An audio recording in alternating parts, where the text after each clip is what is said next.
testament to the state. Thank you. Srimati Dharmshila Gupta demand to introduce metro train services in Darbhanga, Bihar. Please. Honorable Deputy Chairman, sir, I would like to express my gratitude to you for having given me an opportunity to speak. Today, whatever development work we are seeing in the country today, that is because of the efforts of Honorable Prime Minister of the country. It is because of his unparalleled leadership. He has always given priority to the development of Bihar and the country, and he has started many schemes to make Bihar a developed state. Express and railway networks have been expanded in Darbhanga, Patna and other cities.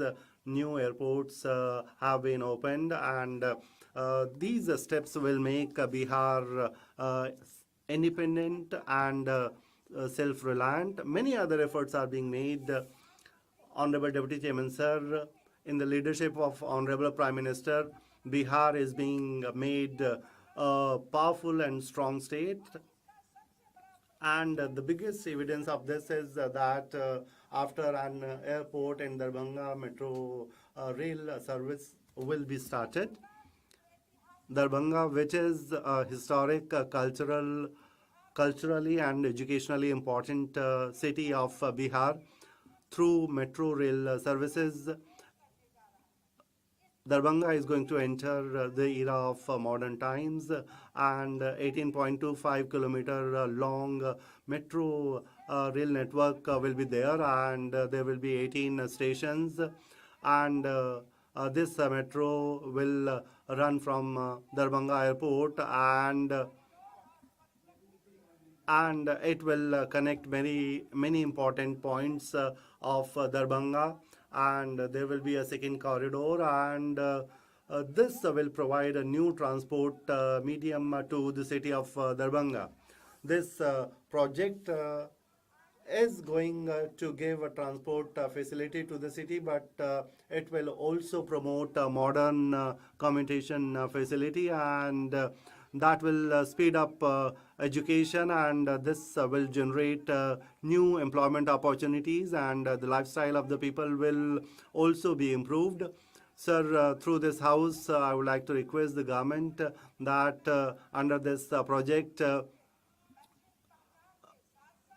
the areas which produce foxnut, they should also be connected with this metro project, and the length of route, which is 18.8 kilometers, this length should be increased, and it should be made 22 to 24 kilometers, so that not only Darbhanga but all the people living around Darbhanga will get a lot of relief. Thank you. 2627, 22628, Tiruchirappalli, Thiruvananthapuram Intercity Express to Tambaram.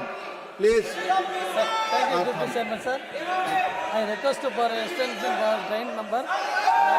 You have already raised the issue. Go back to your seat. Tiruchirappalli, Thiruvananthapuram Intercity Express to Tambaram. I very days, thousands of the people from our constituency travel our state capital, Chennai, for very purpose. Wherever there is a lack of the sufficient train service to meet the travel demand of the public. I am already allowed to. Please, no. Recognition that the Kanyakumari, Tirunelveli, Virudhunagar, Madurai, Tindikkal, Tiruchirappalli, Viluppuram, Chennai sector experiences very high traffic center. Already allowed. I guess I'm already allowed. Attention, the train number 12627 and 28 Tiruchirappalli, Thiruvananthapuram Intercity Express currently operated with the modernized occupancy. Please, Tiruchuji, go back to your seat. Please, I request you, please go back to your seat. Please go back. You cannot force chair. Please go back. Go back. To Tambaram. I've already allowed the issue. Timely in direction in accommodate in change. Thank you, sir. Thank you. आप सभी अपने अपनी seat Please go back to your seats. You have raised this issue again, Tirtya Shivaji. I gave opportunity to LOP, the Honorable LOP, at the initial level itself. Shri Neeraj Dangiji, GST removal on insurance. Yes, sir. LOP wants to speak, sir. I gave opportunity in the morning already. He made his point. You please speak. You please speak. Sir. Neeraj ji, please. Dangi ji, please. I gave the opportunity to Honorable LOP. Nothing. Mr. Neeraj Dangi, आपकी बात ही record. Only what Neeraj Dangi ji is saying to be recorded, please. Nothing else. Neeraj Dangi जी आप Sir, बोले. जैसा कि Please speak. बोले. Please. Neeraj Dange जी बोले आप. Please speak, Honorable Member. Sir, LOP will speak for 2 minutes. I will call Ajit Kumar Bhuiya. Concern over the proposed installation of the mega solar power plant on 18,000 bighas of land in Karbi Anglong district of Assam. Please. Thank you, Deputy Chairman, sir, for allowing to raise the important issue about Assam. Please do not come to the well. Please, I request you hold it and please go back. Spiritual Shivaji have such a senior. Living in and around the region. Please.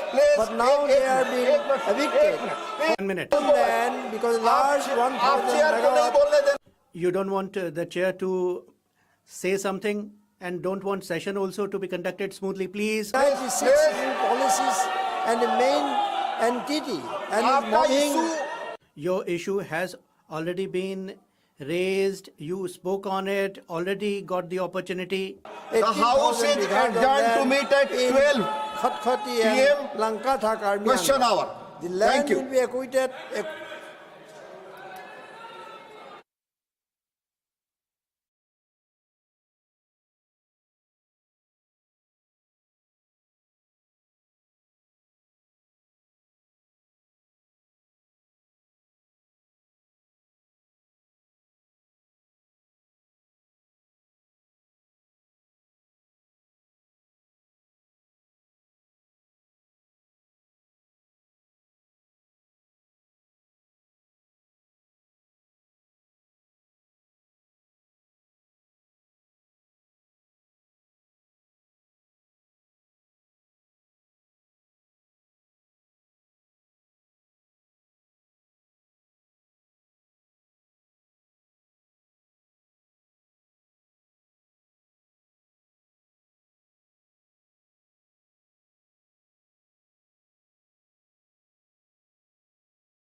Screen ये रहनी चाहिए किसी में फिर करके वो click कर दे नहीं तो ऊपर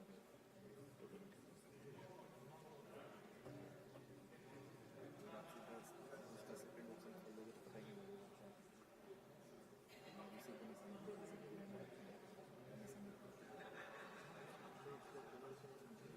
ये इसमें तो उसे पता कि क्वेश्चन मार्क्स हो वैसे भी उसे भी पता है लेकिन हम जैसे ये जैसे खोल के रख देते हैं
माननीय सभासदों, माननीय उप सभापति जी, क्वेश्चन और क्वेश्चन नंबर 121 श्री नीरज शेखर जी। प्रश्न संख्या 1। Sir, question number 121, Honorable Minister. Sir, the answer and the statement is laid on the table of the House.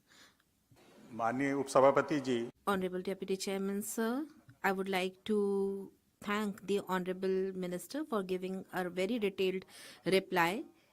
Pradhan Mantri Ayush Bharat Yojana and Rashtriya Gramin Swasthya Mission is the key program of the government, and health facilities are being provided to the people through these schemes, and through the PHCs, the people are getting the convenient and cheap health services. And I would like to say that recently Balia has been given a medical college by the government. I would like to thank the Honorable Minister for the same. And I would like to know from the Honorable Minister that Ayushman Yojana has the primary health centers in the villages, and funds are being given to them. Whether the number of beds will be increased through these funds, whether these centers will be providing the treatment facilities for serious diseases like cancer. Honorable Deputy Chairman, sir, the Honorable Member has asked the question regarding the Ayushman Bharat Yojana, and almost all the government hospitals have been empaneled under it, and whatever amount goes through these centers, it is used for augmenting the infrastructure in these centers to make them able to do away with the problems, and many instruments and equipment have been brought by these kinds of funds.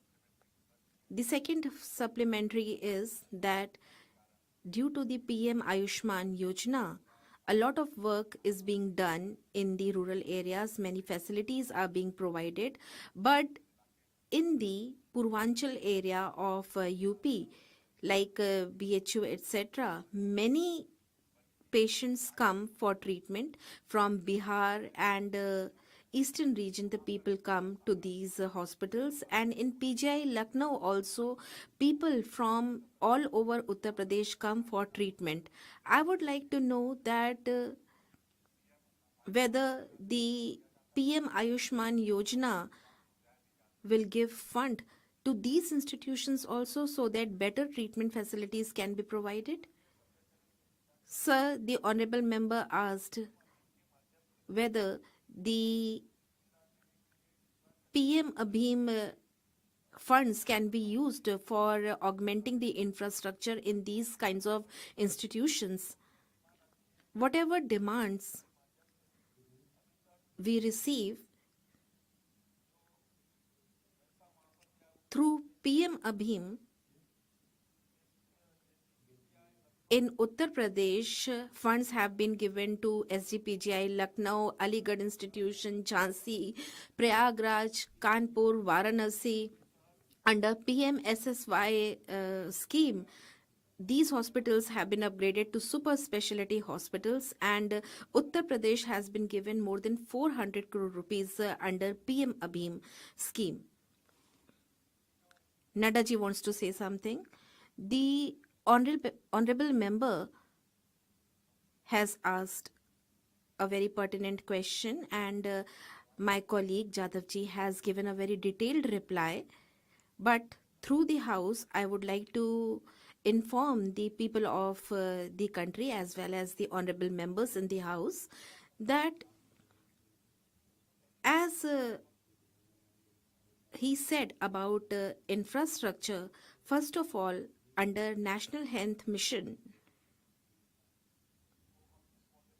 we aim to make health facilities affordable, equitable, approachable, and we are trying to provide quality health facilities under this mission. We are providing technical assistance, manpower assistance, as well as financial assistance.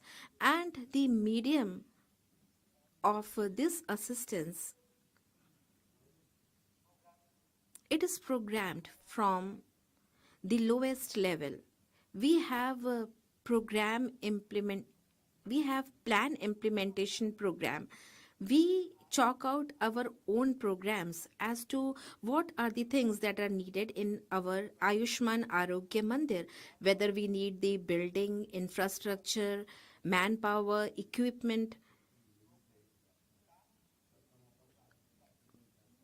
Plan implementation program comes under the NHM, and as I said, we provide financial and technical support, and the funds are given through these mediums, and the next plan implementation program is implemented in this manner. So in this way, we are developing the infrastructure. Secondly, as you said about cancer, Ayushman Bharat plays a very big role in this, and I would like to say that a report of Lancet says that with the implementation of Ayushman Bharat Yojana, the cancer treatment in India is starting within its screening, 30 days within its screening.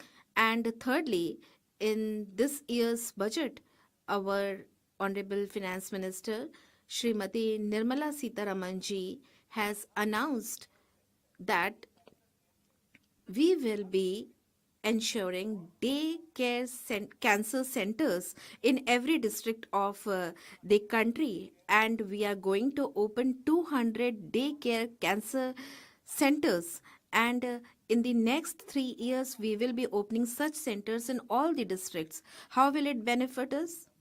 Pledged oncology department. Along with that, all central hospitals are now full-fledged oncology department.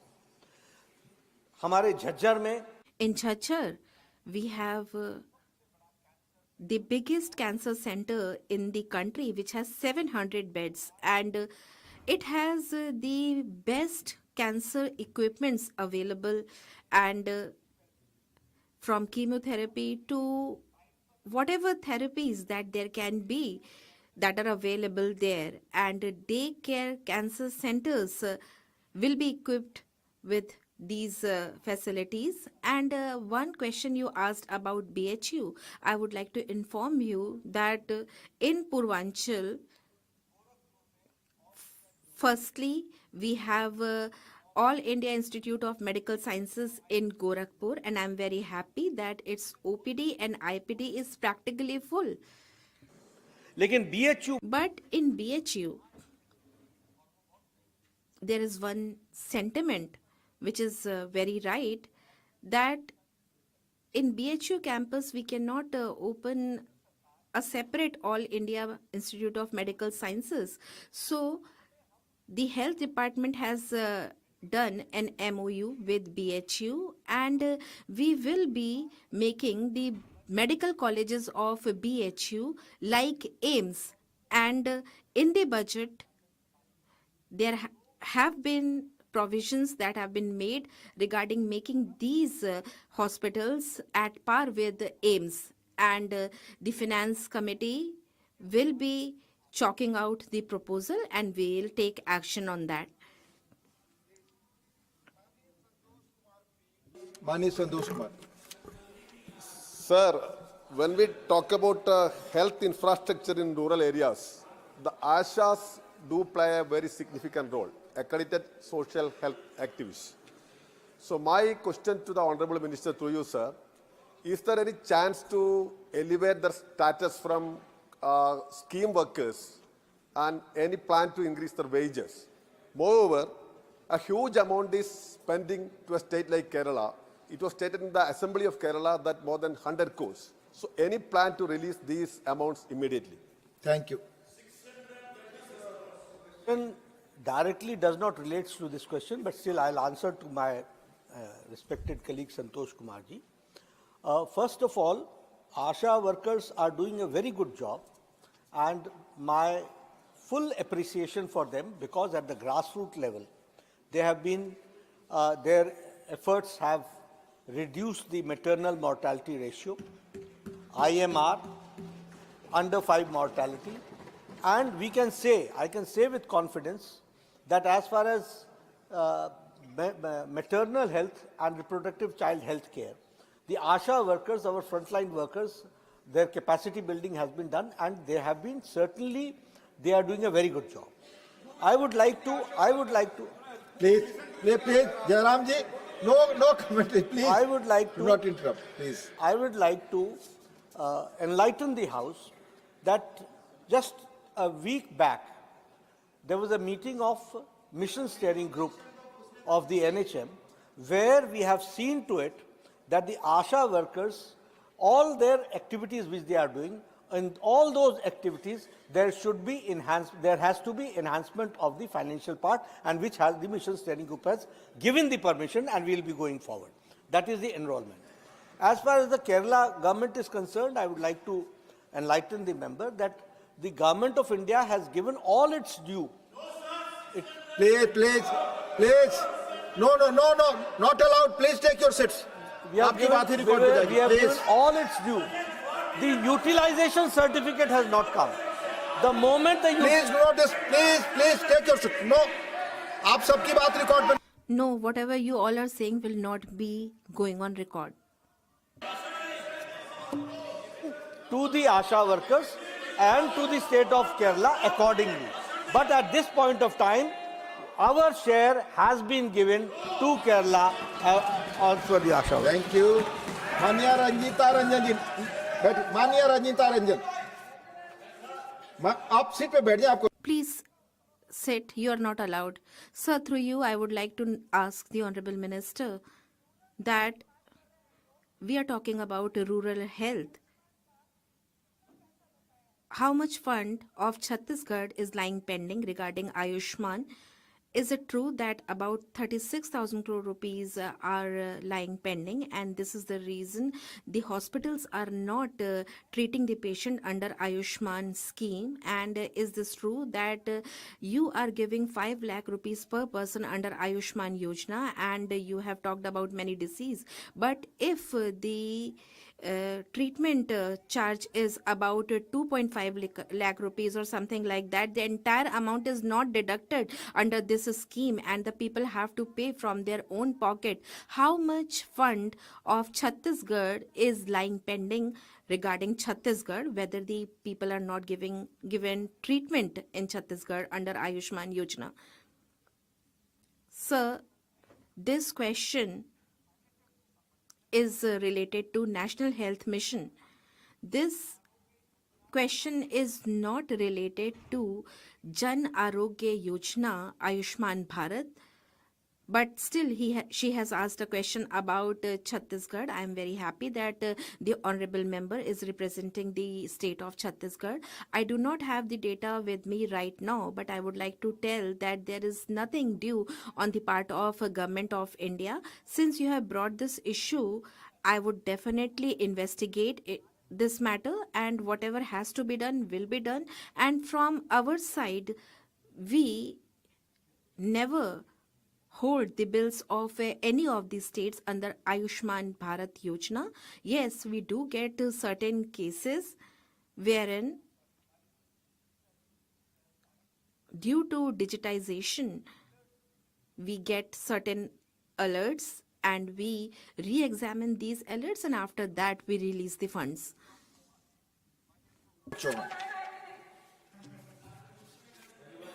Adhyaksh Mahoday.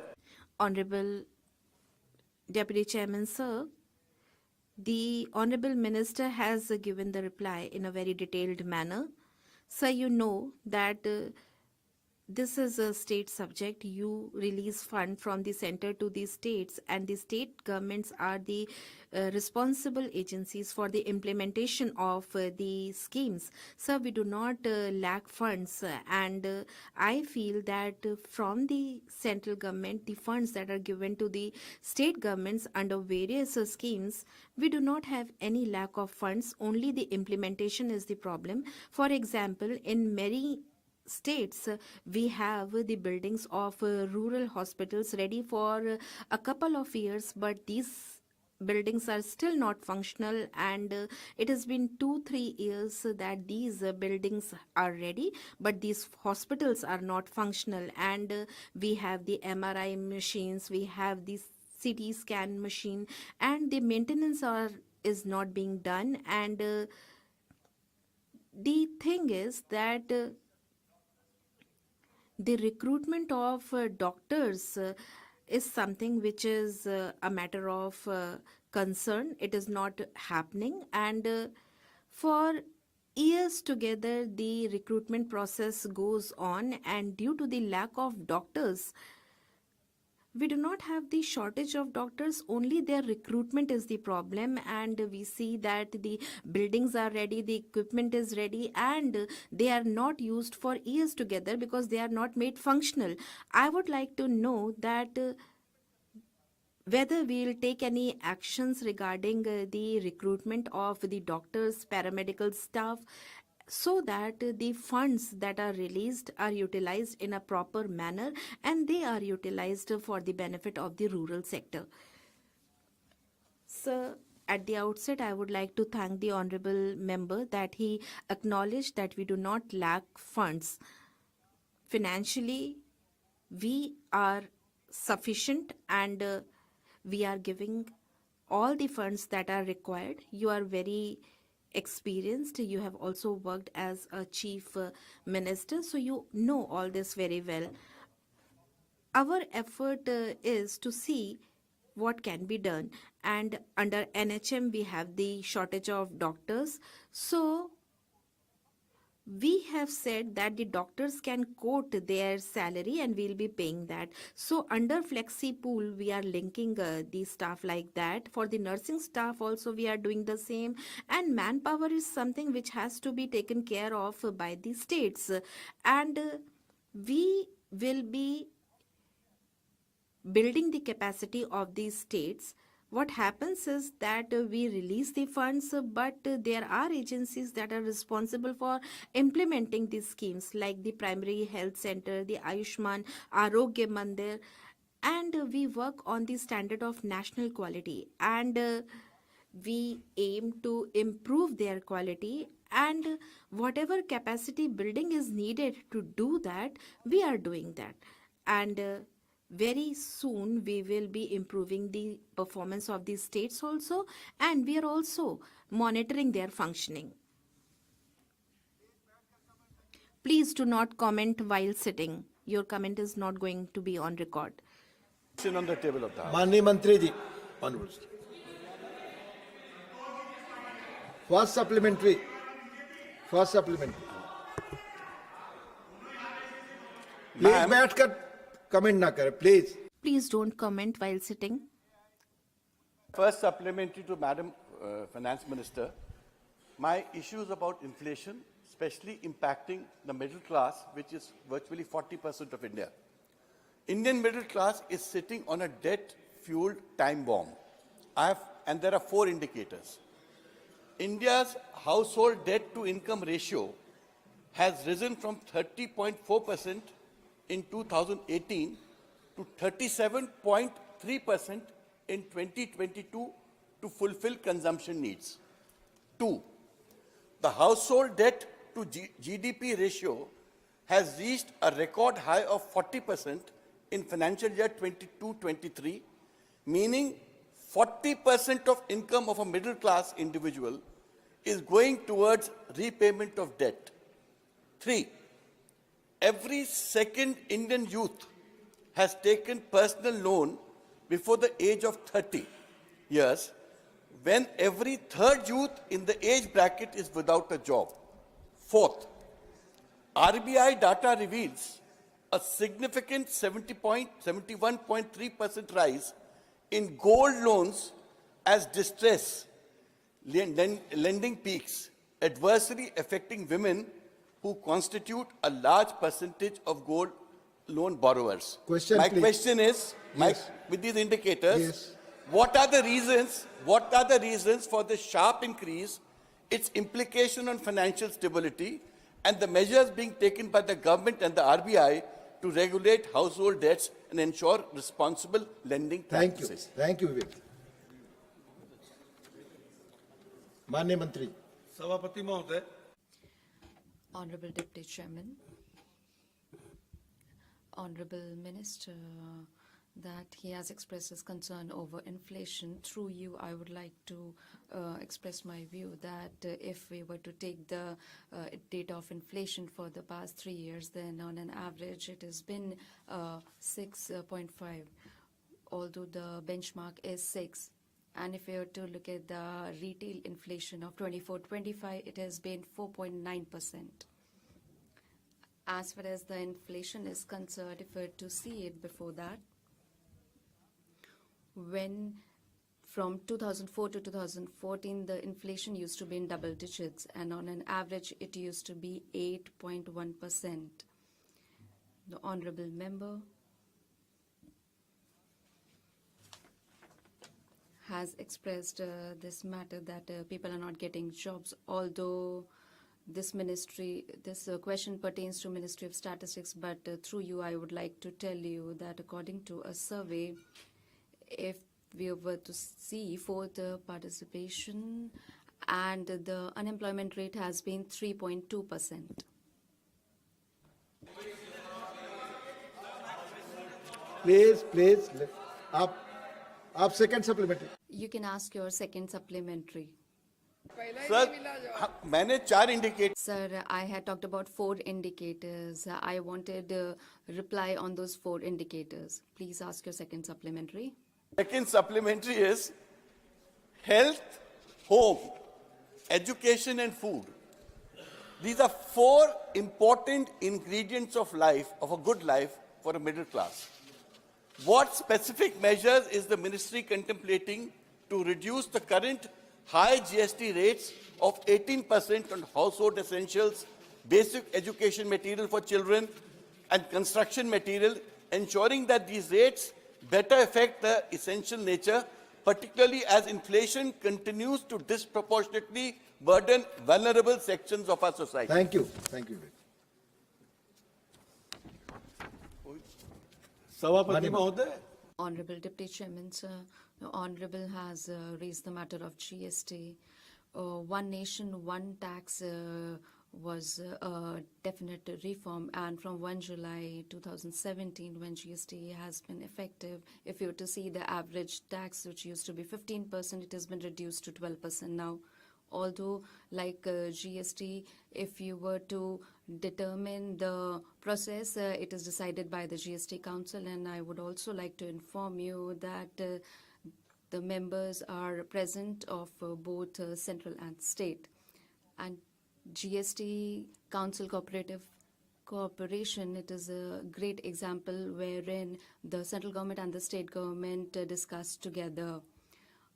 As far as the problems of the common people are concerned, the Honorable Prime Minister, he has introduced the programs with relation to electricity connection or toilets or gas cylinders or Kisan Samman Nidhi. All these facilities have been given to them through Ayushman Bharat. Thank you. Senji, please. Third supplement. Thank you, Deputy Chairman, sir. Despite the RBI's inflation target of 4%, food inflation has remained consistently high, which is disproportionately impacting lower-income households who are more than 70% of our population. What structural measures is the government implementing to ensure food price stability beyond short-term interventions like duty cuts? And through you, sir, I want to know from the Honorable Finance Minister that what is the update of revoking totally the GST from medical insurance, LIC and other insurance? One question, Thank please. you. Only one question, please. Honorable Deputy Chairman, as I have earlier informed you that the inflation, if we were to see it in 25, it is 4.9%, which should be 4 plus minus 2 as laid by the RBI. If we see in between, due to seasonal or supply chain disruptions, the rise in certain food products do rise, but so that the poor people are not affected by it, we monitor this thing and we also keep buffer stock, and through trade policies we also make that the food products are available. As far as rice, wheat, chana, masoor, these pulses are concerned, they are also distributed at a reasonable cost. As far as the honorable member has asked, the decision is taken by the GST Council. Thank you. Thank you, sir. Sir, recent reports, including findings from the International Monetary Fund, indicate that declining unionization and stagnating real minimum wages are key factors driving rising income inequality in many economies, including India. Studies have shown that as the bargaining power of workers diminishes, wage growth fails to keep pace with productivity, leading to erosion in purchasing power. In view of the evidence that weakening union representation is a structural driver of inequality, what measures is the government considering to reinforce collective bargaining frameworks in sectors marked by pervasive wage stagnation? Thank you. Thank you. Honorable Deputy Chairman, sir, the government of Honorable Narendra Modi ji, somewhere if you see,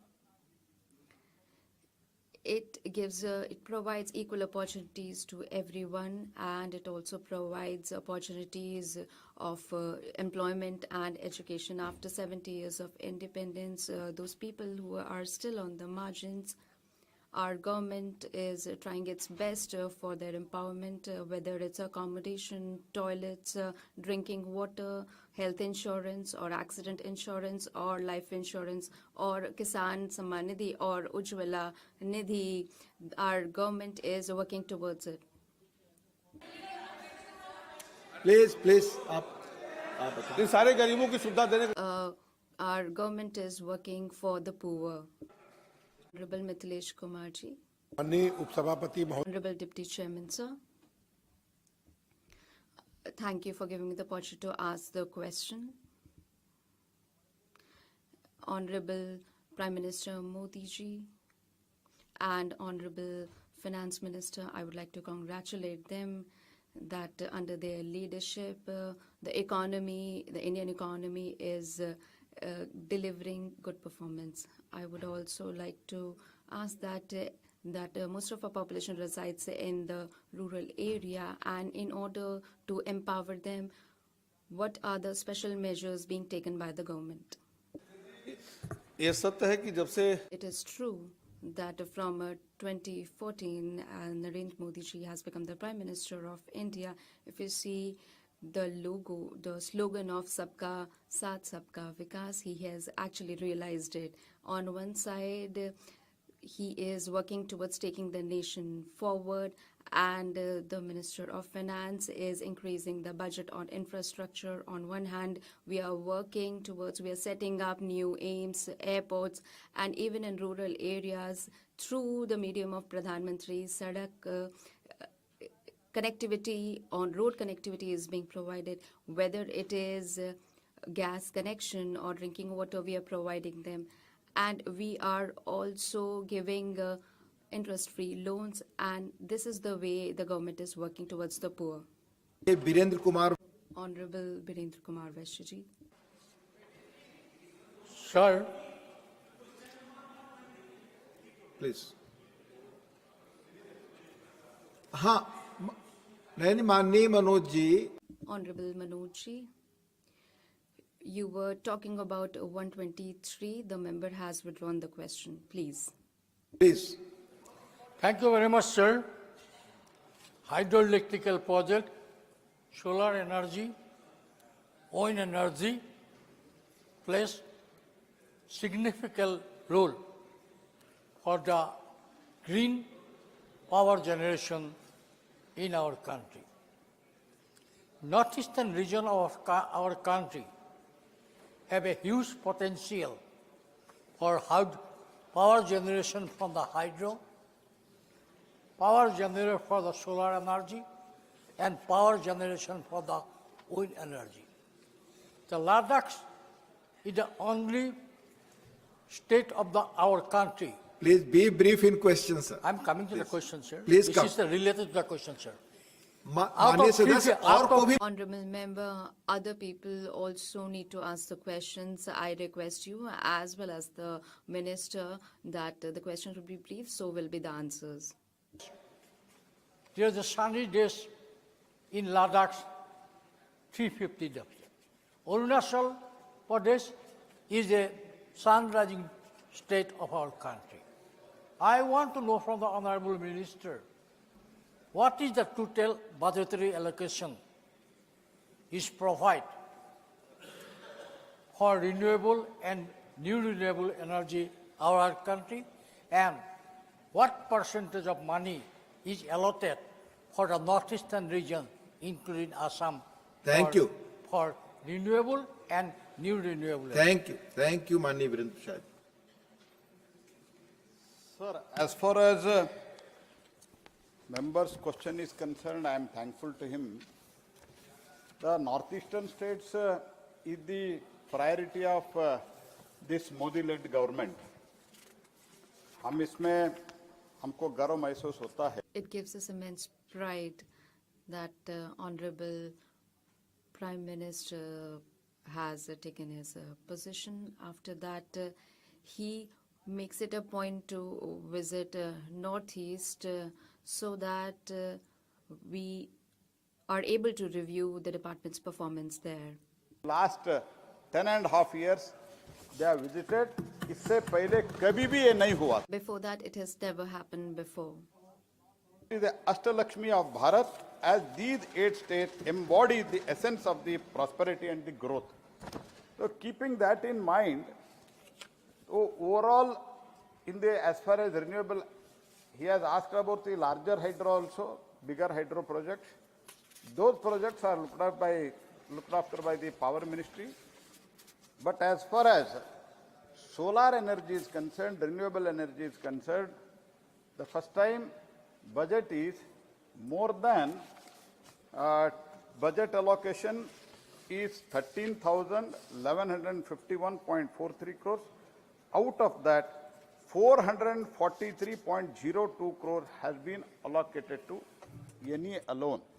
Apart from that, either in PM Suryaghar or in PM Kusum, whatever the subsidy we are giving, support we are giving for the installation of rooftop solar PM, Muftagar, Suryaghar, Mufta Bijli Yojana, इसमें भी हम north east में There we provide additional 10% of electricity. is ongoing. I would like to inform, taking this opportunity, in 2014, the solar generation was just 2 gigawatt, and today, just 3-4 days back, I am very happy to announce we have crossed 100 gigawatt of solar installed capacity. And also, as far as PM Suryaghar installation is concerned, that was announced by Honorable Prime Minister in January 2023, but subsequently, for the issuing of the guideline, formation of the guidelines, it took 1.5 months, and after that there was code of conduct. Practically, we started it implementing in June, and within 6 to 7 months, we have crossed 10 lakh installations. That is the achievement under the Prime Minister Shri Modi. There also, as far as these two projects are concerned, we are providing more subsidy to the northeastern states. Second supplementary, Manya Virendraji. Honorable Minister, sir, I am thankful to the Honorable Prime Minister for giving priority to the northeastern region, and I am thankful for the Minister to give him the elaborate answer.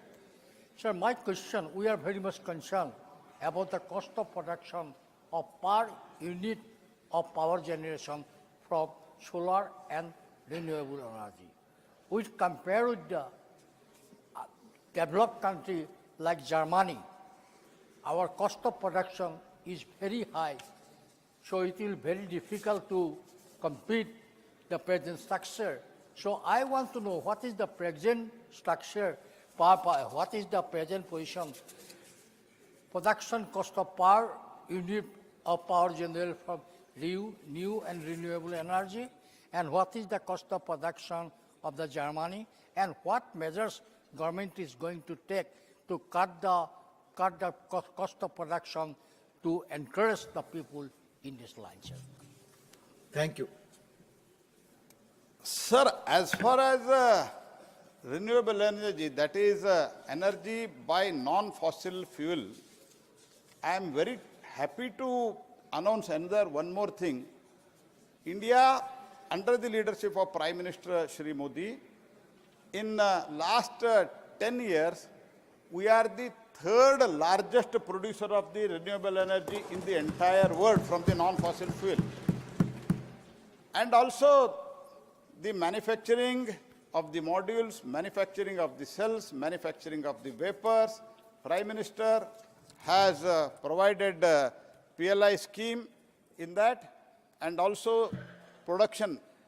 There was absolutely no production as far as the solar modules is concerned, just 2 gigawatt. Today we have crossed 70 gigawatt, and very shortly we are going to achieve 100 gigawatt.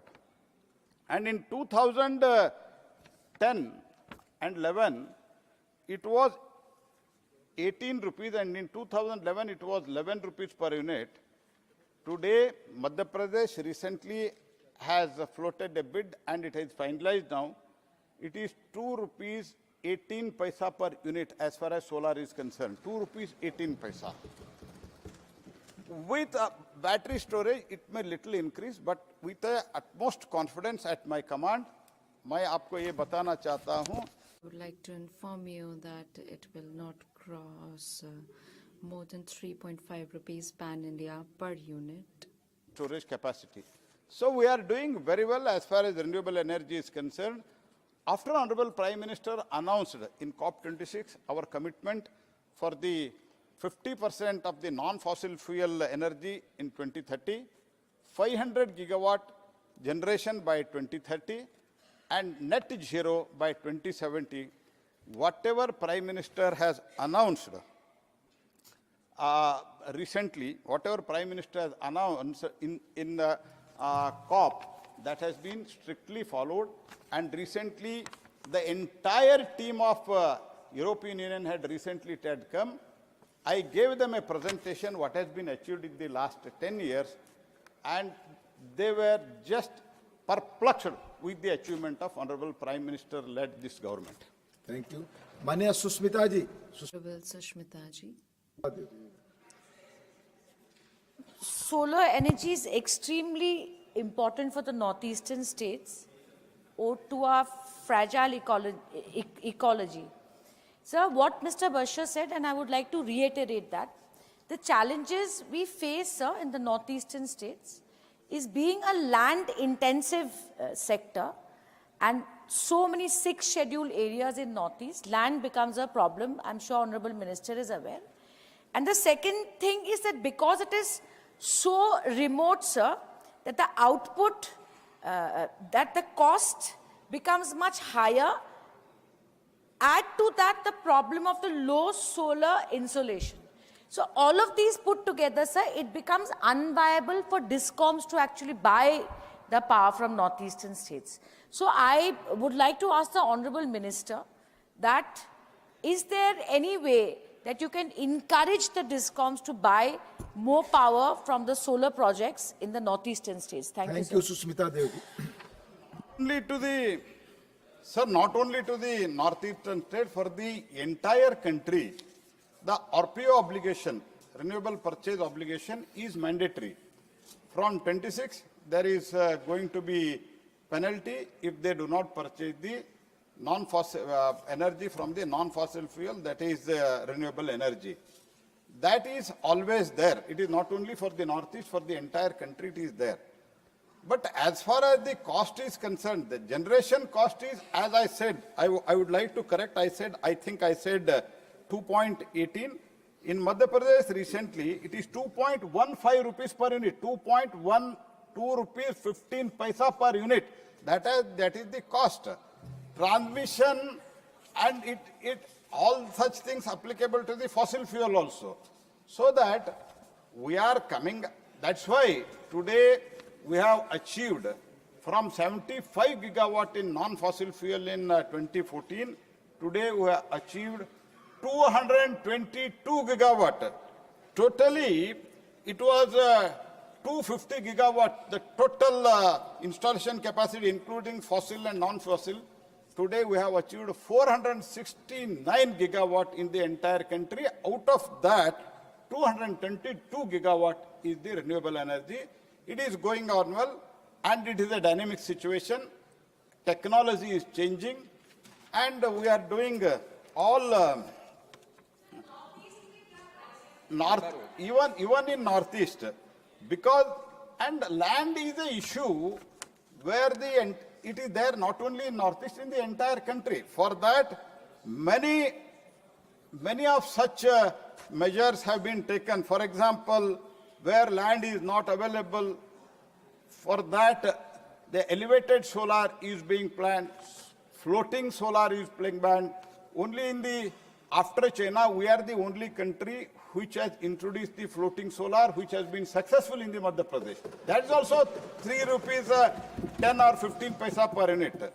And small hydro and biomass based co-generation we are exploring in the northeast region.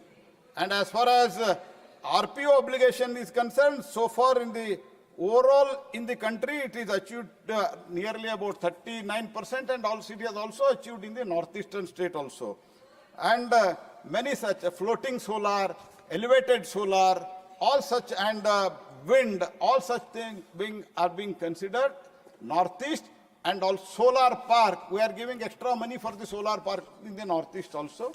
That's why things are moving and we are doing well, and we are going to achieve 500 gigawatt of the renewable energy, that is from non-fossil fuel, by 2030. माननीय doctor V Honorable Dr. V. Sivadasan. Respected Chair, the solar power is very important for the development of the nation. But the proper assistance from the union government is not getting the common people. So my question is, earlier, Government of India, the state governments have given big publicity for rooftop solar projects. That is for households. So government has any proper plan for increase the subsidies for the rooftop solar project for households? Thank you. Sir, as far as subsidy is concerned, sir, for rooftop, he has asked. I would like to tell Honorable Minister through you, sir. Sorry, to the member through you, sir. We are providing 30,000 rupees. 30,000 rupees per kilowatt, and up to the maximum of 78,000 for 3 kilowatt. And it generates nearly about 300 to 360 units pan-India if you consider average. By that, for that, apart from the 78,000 subsidy what we are providing, apart from that, they may have to give around 85,000 rupees, they have to borrow from the bank. If at all entirely if they borrow from the bank also, their EMI burden will be 610 rupees. And electricity bill, which regularly they used to get, pan-India, we have assessed it, calculated it, surveyed it. On that basis, it is 1,875 electric bill, otherwise what he gets. And 1,875 electricity bill will become zero. 50% of the installations have already become zero out of 10 lakhs. And minus 610, that is the EMI burden, means net monthly benefit of 1,265 rupees, net yearly monthly income. And net yearly income will be the 15,185. I am talking not zero bill, I am talking the income by which rooftop solar of Pradhan Mantri ne jo announce kiya, Pradhan Mantri. As the Honorable PM announced, Yojana mein, under the Suryaghar Bijli Yojana, under this, the bill would be zero, and apart from that. And I am also thankful to Honorable Finance Minister, the highest budget has been provided in this budget also. Let me complete. So what I would like to tell, we are offering free electricity for 25 years, not like other government like in Karnataka where they announced 200 units and not even providing 40-50 units. That is the situation in the Karnataka today. They are not able to provide. But we are providing 300 units for 25 years, and after 25 years, he is going to earn. The person who has the family who has installed, the household which has installed 3 kilowatt of the Pradhan Mantri Mufta Suryaghar Bijli Yojana, he will earn the 15 lakh fixed deposit if he every month if he deposit 1,265 in the bank. 15 lakh rupees he will earn at the end of the 25 years with the free electricity. This is what the sustainable model which as Prime Minister Modi has exhibited not only to our country and to the entire world. And even people from the outside, they are coming here and studying this Pradhan Mantri Muft Surya Ghar Bijli Yojana because it is the most successful and sustainable model, not only in the country, in the entire world. धन्यवाद. माननीय Shri Amarpal Maurya. Honorable Shri Amarpal Maurya, last supplementary. Honorable Deputy Chairman, sir, Honorable PM had talked about the scheme through which he could connect, rather the government would connect to the far-flung areas where people live in the villages. I would like to thank the government regarding that. In the last decade, what are the achievements of the government regarding the energy, and in the country, what are the measures that are taken for the solar rooftop projects? In PM Kusum, that is for the farmers, and for the PM Surya Ghar Muft Bijli Yojana, there are three components in PM Kusum and PM Surya Ghar Muft Bijli Yojana, and every state, it is a demand driven. Some of the states, they are doing well, the people there, they are getting benefit, and many states, they are not performing. As far as, if I can quote the example of West Bengal, 25,000 people in West Bengal have applied for the rooftop solar under the PM Surya Ghar Muft Bijli Yojana, but sadly none of them have been received. They have been connected. They have been connected because ultimately the state government has to provide the net metering. They have to allow the connection through their respective DISCOM. If they do it, immediately, within 15 days, beneficiary account, we will credit the subsidiary amount. Thank you. Now question number 125, Srimati Sangeeta Yadav. Srimati Sangeeta Yadav. माननीय मंत्री जी. Honorable Minister. First supplementary, Sangeeta ji. माननीय Honorable Deputy Chairman, sir, I would like to thank Honorable Minister who gave a detailed reply, and I would also like to thank Honorable PM that under Ayush the work is going on very well. But my first supplementary is that under Ayush, whenever we go to any hospital for treatment, there is a crisis of medicines. The doctors write allopathy medicines. I would like to ask from Honorable Minister that the medicines that are there under the government scheme of providing medicines, are the centers also being opened in different areas? Yes, it's true that the Ayush doctors are there in the rural areas. Most of their services are provided there only, and all the medicines that they write are not available everywhere, and the patients face a lot of problem due to that. But our ministry, under the guidance of Honorable PM,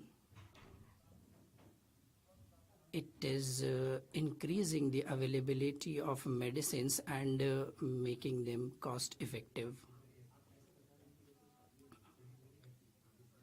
Honorable Deputy Chairman, sir, I would like to know from the minister that has India come up with any agreements, international agreements, so that this could become easier? Through you, sir, I would like to apprise honorable member that recently our ministry has come up with an agreement with Indonesia, and for research and innovation, the international agreements have been done with 24 countries. Along with that, the collaborative research is being done in the institutions, and 51 such memorandum has been signed. Under this, Australia, Mauritius, and 15 such countries have seen the establishment of centers from our side. In 39 countries, other establishments have come up. at the global level, we are committed to spread Ayush. By 2047, the target of Viksit Bharat that we have, we are ready to give our contribution for the same. The WHO in Jamnagar, Gujarat, it has established one center, and we have also tried for visa regarding that. In more than 180 countries, the day is celebrated for this, and we are set to celebrate Yoga Divas internationally. In more than 250 countries, this has been certified, and we have come up with a board wherein anybody who would be certified from this, he can get employment in our country as well as abroad. All this has been done under the guidance of Honorable PM, and this is what the ministry is being doing. Thank you, Deputy Chairman, sir. Sir, one of the 5 autonomous organizations working under the ministry having the objective of evidence-based research is CCRYN, Central Council for the Research of Yoga and Naturopathy. Whereas the BNYS is not in the system of NCISM. For students who have put in 5.5 years of labor and who have passed out or without recognition, would the ministry consider of including BNYS in NCISM, National Commission for Indian System of Medicine? Thank you. Mani Mantri. Adhyaksha Mahoday. Honorable Sir, under Ayush Ministry, as Honorable Member said, that 5 research bases work wherein Central Homeopathy Parishad, Central Parishad, Central Unani Parishad Council, and Central Ayurvedic Science Council do work about naturopathy. As member asked, it's true that the colleges of naturopathy and the system of medicine that they have, it works under the aegis of the states, and the syllabi that are there in different states, they have it differently. In some states it's for 5 years, some have for 4 years, and in some states wherein they have it for 5.5 years, the doctors can write regarding that. But the concern that they have raised, that they do not get registration in the state, in the other states when they go out. Definitely, the question that you asked about naturopathy, the rules and regulations should be same, should be uniform, and registration should also be provided to them on similar lines. Definitely, our ministry is focusing on this, and we will do better in this regard. Thank you, Honorable Vice Chairman, sir. And through you, I would like to ask the Honorable Minister that given the establishment of Ayush Export Promotion Council, Ayush Axel, to oversee exports of Ayush products and address trade issues, what targets has the government set for Ayush exports by 2047, and what strategies are in place to achieve these targets? Thank you, sir. Thank you.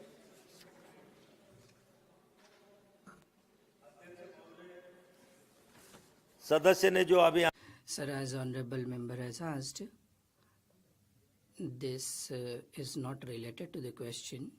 If he wants any information regarding that, he would get it through my ministry. Honorable Darshana Singh. Dhanyavad. Thank you, Deputy Chairman, sir. Through you, sir, I would like to ask the Minister that in the area of Ayush, whether innovation and startups are being promoted, and if any scheme has been made in that regard. If yes, what are the achievements in that regard? Honorable Deputy Chairman, sir. In 2014, when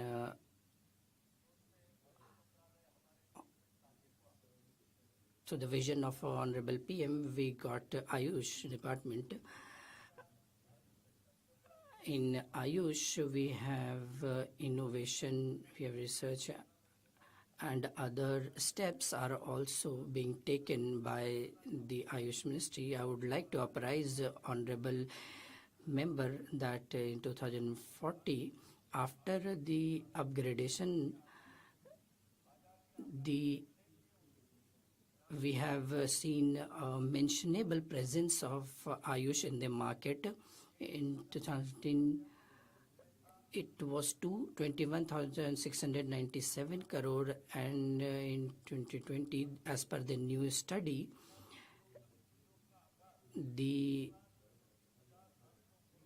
it has gone up to 1,37,000 crore, which is more than 6 times in the 7 years.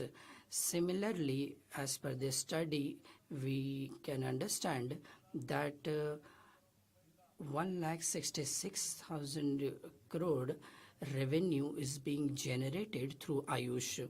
So definitely the amendment for innovation has been taken up by our ministry. 126, Honorable Sri A. Rahim. Question number 126. माननीय मंत्री जी, sir सदन के पटल Harsh Malhotra ji, first supplement. Answer Sir, the answer is very evasive, sir. Sir, according to the answer given by the Honorable Minister, the 1,119 cases resolved under the IBC have led to a recovery of 3.58 lakh crore for creditors. But my question, this is the recovered amount. But my actual question was about the haircut amount. Sir, my question is, what is the total haircut amount in these accounts? I want to know particularly in this regard about the haircut amount. Thank you. माननीय मंत्री जी. आदरणीय उपसभा. Honorable Deputy Chairman, sir. The Insolvency and Bankruptcy Code is such a code wherein for the revival of the companies and to take the economy forward, this was done under the guidance of Honorable PM. I'm answering you. Please take your seat. The process is a recovery mechanism, is not a recovery mechanism. It is basically a resolution mechanism, and it is a market-driven process. The answer that we have given in the House, it is regarding 1,119 companies. Now, please. Now we move to discussion on the working of the Ministry of Education. Mani Shri Digvijay Singh to raise the discussion on the working of the Ministry of Education.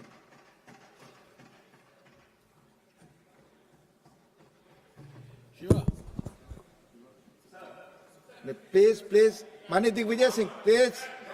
अब आपको बोलना. No, sir, I am not. Now you have to speak. You have to speak, otherwise I'll call the other speaker. No. Honorable Digvijay Singh. I'll call other one. Please. Please. No, not allowed. आप एक बार already आ चुके हैं well में. I'm. You have already come to the well once. Please. माननीय Digvijay Singh, please continue. माननीय Digvijay Singh ji, please continue. Otherwise, no, I am not going. Please.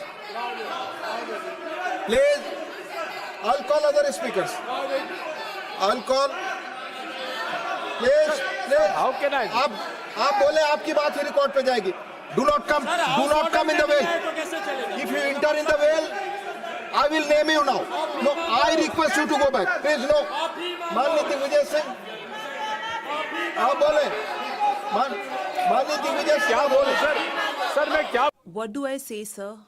What do I say? Speaker now. ये आप सब लोगों ने तय किया था. This all of you have to decide. not my responsibility. Please. Sir, I want to speak. Please. Sir, I want to speak. House order. Sir, sir, bring the house in order. House order. Sir, I am prepared. आप members house order में नहीं. आप members house order में. Sir, how can I, sir? आप बोले. You please speak. You speak. You please speak.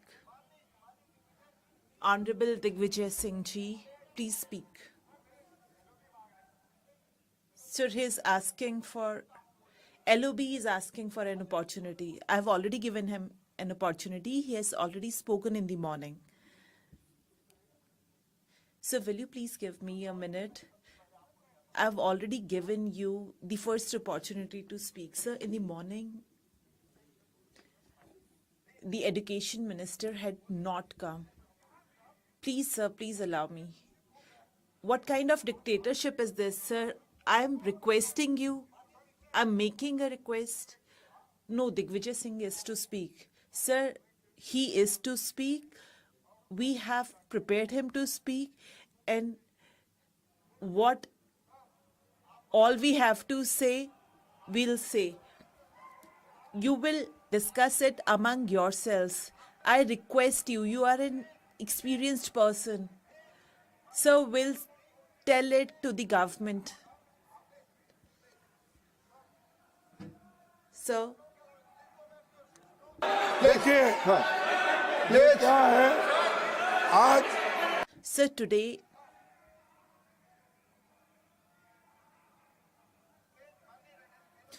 Honorable LOP, Leader of the House, please.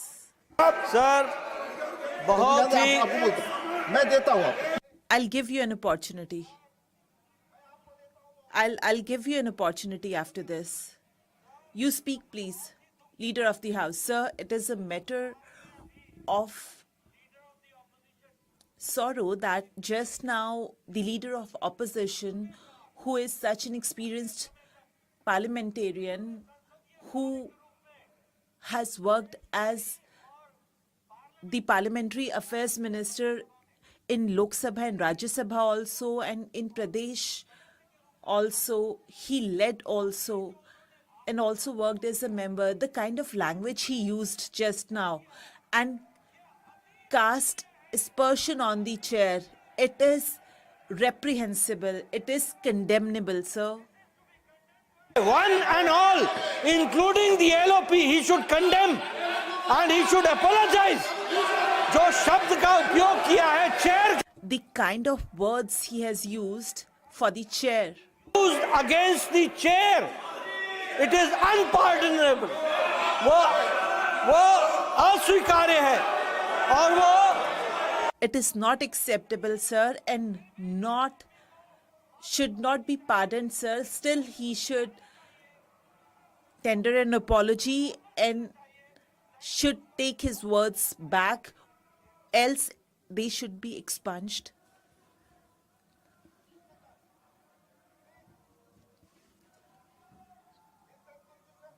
मैं allow करूँगा माननीय. I will allow everyone, but please go back to your seats first. This is not your seat, Mr. Vaiko. Please go back to your seat. No, I'm not. Go back to your seat. No. Please go back to your seat. माननीय LOP बोलना चाहते हैं. Honorable LOP wants to speak. Sir, I apologize. I have never spoken it for you. What I said was that we will kick the policy of the government. I apologize if my words hurt you. So I apologize for that. You please keep quiet. Sir, I want to say that countries, one part, and people living in that part, if you try to harm and hurt their esteem, and if you say uncultured, uncivilized, people are them and they are not civilized, you should be asking for a resignation from the minister in that case. They always talk about dividing the country.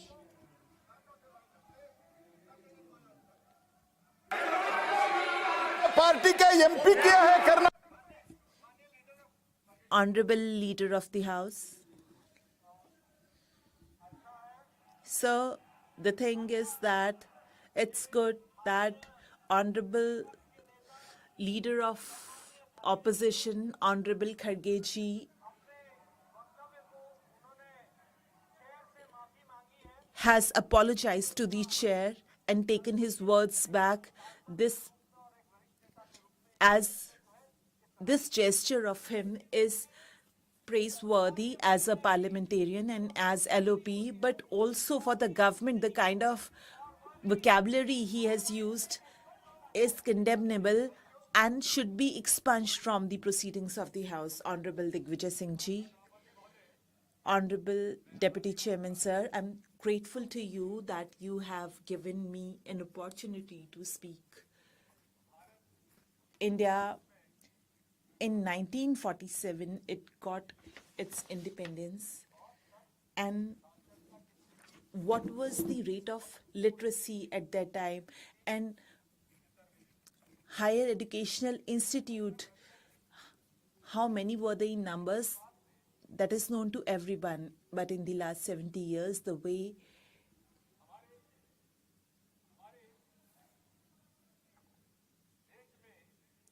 in our country, literacy has increased and the quality of education has increased, that is historic in its own way.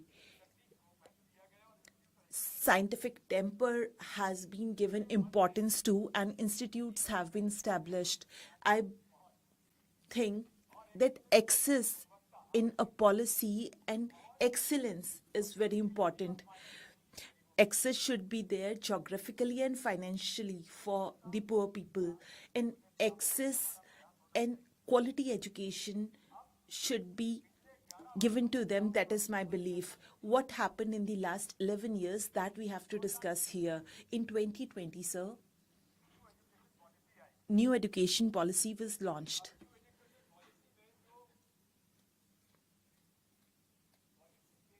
The policy statement of the new education policy that I would like to quote here. Productive and contributing citizens for building an equitable, inclusive and plural society as envisaged in the Constitution. Mani Sabhapati ji. Honorable Deputy Chairman, sir. Whether in the implementation of new education policy, this policy statement is being followed, that we have to see. The report of Kasturi Ranganji, the draft was something else and the new education policy announced by the government was something else.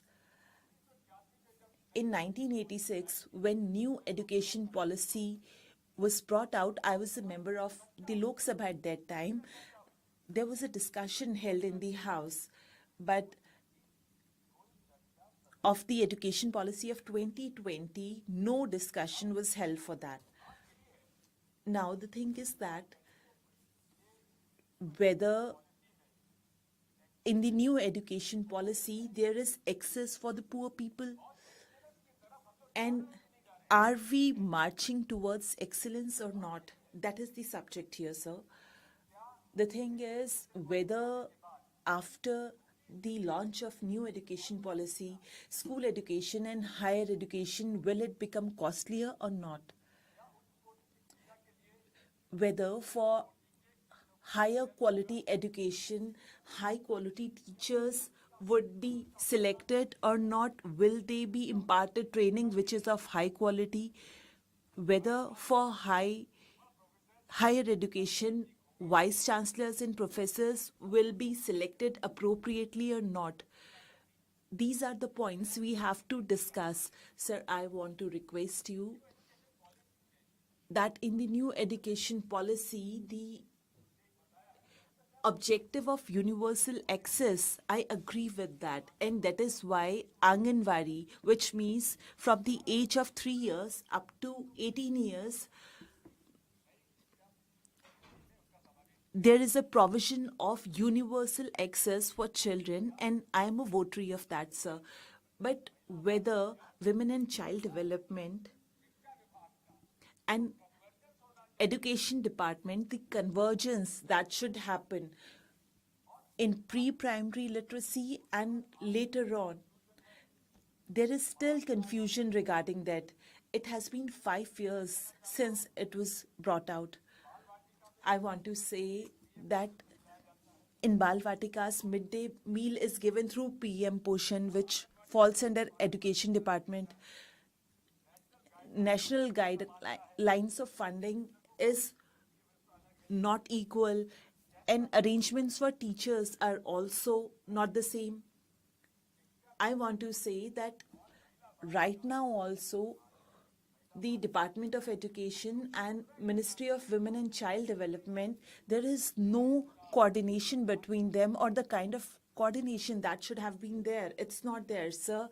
We need to take it seriously, and I would request the Honorable PM that it should be put on mission mode, and it should be put onto that, because today also, if you look at it, the poor is becoming even poorer and rich is become richer. And the 52% pregnant women in the country are anemic. 39% children are malnourished. They should be given specialized attention, sir. I want to make a request to you that the foundational literacy and numeracy was announced, and we are votaries of that. But Honorable PM, the address he gave with regards to the new education policy, he said we will retain this, but Honorable Education Minister left it out. Now I'll come to access.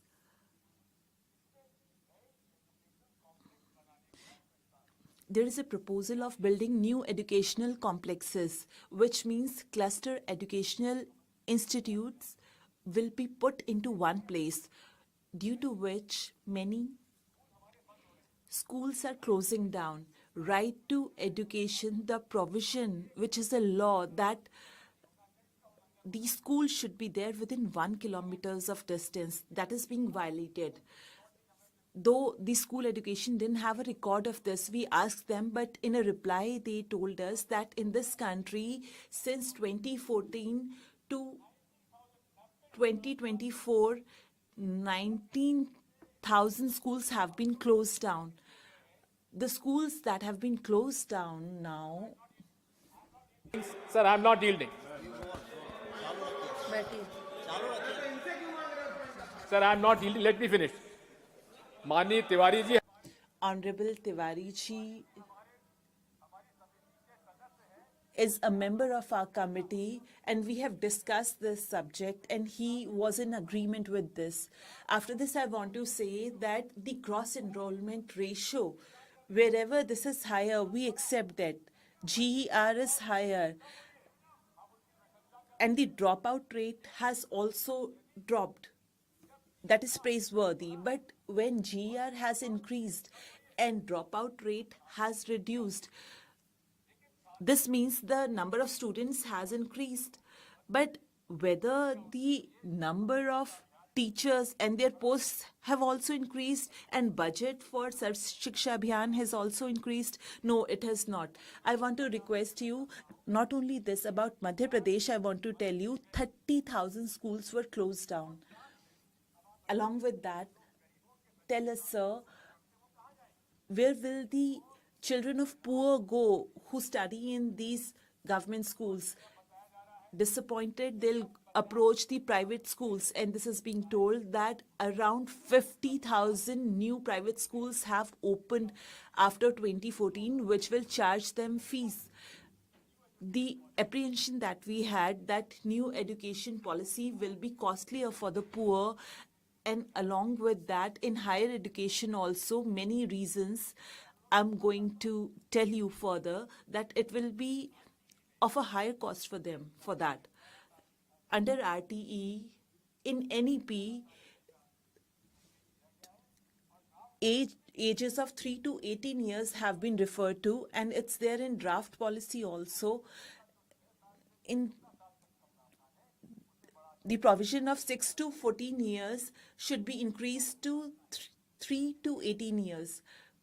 I also request you that the children after the class 8th, we need to make a survey, and there is a need for counseling that the talent a child has should be taken towards skill development. And all the programs that are there for skill development are for the children above 18 years of age. So that should also be changed, and after 14 years of age, they should be encouraged for their skill development. Honorable Sir, I have an objection to, and also I'm not happy about the fact that this country is an example of unity in diversity. There in some books of NCERT, communal signs are there. Not only this, this is also an attempt to reproduce the history. After the assassination of Mahatma Gandhi, whatever happened has been taken out of the syllabus. Similarly, on the subject of Hindu-Muslim unity, that has also been taken out. And even so, in the NCERT books, the obligation of the preamble of our constitution, I would thank our friend here that he raised this, and that is why the NCERT accepted this, and now there will be inclusion of preamble in every book of NCERT, and for that I would thank the minister. Also, I would like to say, sir,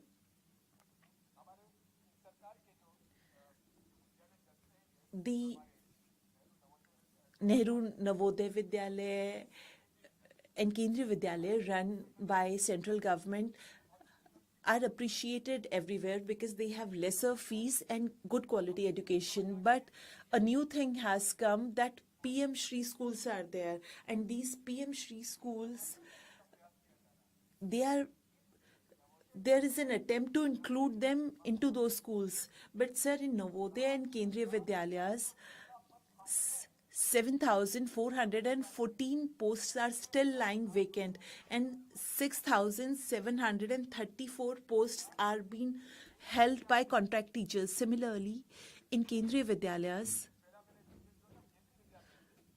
the first I raised was in Kendriya Vidyalayas, 7,414 and 6,000 odd posts are contractual. In Navodaya Vidyalayas also 4,022 posts are lying vacant, and 3,002 posts are being held by contractual teachers. And in MP, 70,000 posts are still vacant. This is the thing. What is the policy, sir? Why are you not recruiting teachers? Why are not appointments being made? It is because they want to appoint people who are influenced by the ideology, and they want to have them through backdoor. I would like to ask you whether importance has been given to training in new education policy, whether you are going to give training to teachers on contracts, and how long that training will be and how long they are going to work. This has not been mentioned. I have mentioned TMC schools which were given for infrastructure, and these were to be given to state governments, but in that out of 621 of Navodaya Vidyalayas have been accepted, and 879 have been accepted. What was the justification for that? There is an increase in demand for Navodaya Vidyalayas, and it was their policy that they would be set up in every district, but there are such districts in the country where there is only one assembly constituency, and there are districts which have 10 assembly constituencies. So it should be on the basis of the population. The kind of circumstances that are prevailing. There is one Navodaya Vidyalaya for 21 lakh population. I think it should be reduced to 15 lakh, and it should be seen geographically, and Navodaya Vidyalayas should be set up because there is a demand for that. I would also like to say that the people, the states which have not signed the agreement of PM Shri. This subject is in the concurrent list, but the states which have not signed the agreement for opening these schools, their money of Samagra Shiksha Abhiyan has been stopped. This is a violation of our rights, and 1,000 crores of Bengal has not been released, and 859 crores of Kerala has been stopped, and 2,152 crores of rupees have been stopped of Tamil Nadu. What is the reason for that? The rights of the states are being violated, and therefore this money of the state should immediately be released. Now I come to higher education. Honorable Vice Chairperson, Madam. In central universities also, 5,410 posts are vacant. There also contract appointments are being made. Now please tell me, in a well-planned manner, they are appointing people of their ideology through backdoor. Another submission I would like to make is that our SC, ST, OBCs people, whether their constitutional rights are not being violated, I would like the minister to reply to this question. These appointments should be made so that SC, ST, and OBC people should get an opportunity, and in IIT faculties, the rights of the scheduled tribes are not being given. Only 1% of the representation is there from ST tribes, and 5% from scheduled castes and 10% from OBCs. That means our laws are being violated, our constitutional provisions are being violated. Now let me talk about the appointment of vice chancellors. By December 2024, 10 full-time vice chancellors, their posts were vacant. Honorable Minister, you have to appoint vice chancellors in central universities. Why these 10 posts are vacant? Director Advanced Studies has been vacant since August 2021. BHU, which is in Varanasi in the constituency of Honorable Prime Minister. It is a primary and historic institution. It was established by Pandit Madan Mohan Malviya ji. The Executive Council of the university is defunct, and it is difficult because Honorable President has not nominated the members of this council. What is the problem in that? You nominate them so that they can function. They are not nominating so that the vice chancellors can have absolute powers and is not answerable to anybody else. There is another issue, which is that we are compromising with the institutions of eminence. Jawaharlal Nehru University is reputed for social sciences, humanities, and languages. But in JNU also, which vice chancellor is appointed? He is IIT professor, he is a technical person, he is appointed there. For humanities, for social sciences, for languages, you don't have any other able person who can be appointed as vice chancellor. And that is not the only thing. After he reaches there, although IIT is adjacent to JNU, he starts engineering faculty, management faculty. Now, please understand, an institute which is reputed in the country and the world for social sciences, humanities and languages, there you have appointed a technical person and you have started engineering courses and management courses. Now I would like to talk about how in higher education and education ministry corruption is growing. NAC bribery scandal is known to everybody. The person who was jailed and who is on bail, who had appointed him, he was appointed by the then Vice Chancellor JNU. Now you have promoted him and you have made him UGC chairman. And he had appointed him, and after getting appointed Director of Management Studies was appointed, and when the chairman, when the Vice Chancellor became UGC chairman, the same person was given appointment in NAC, because who is the chairman of NAC Governing Council?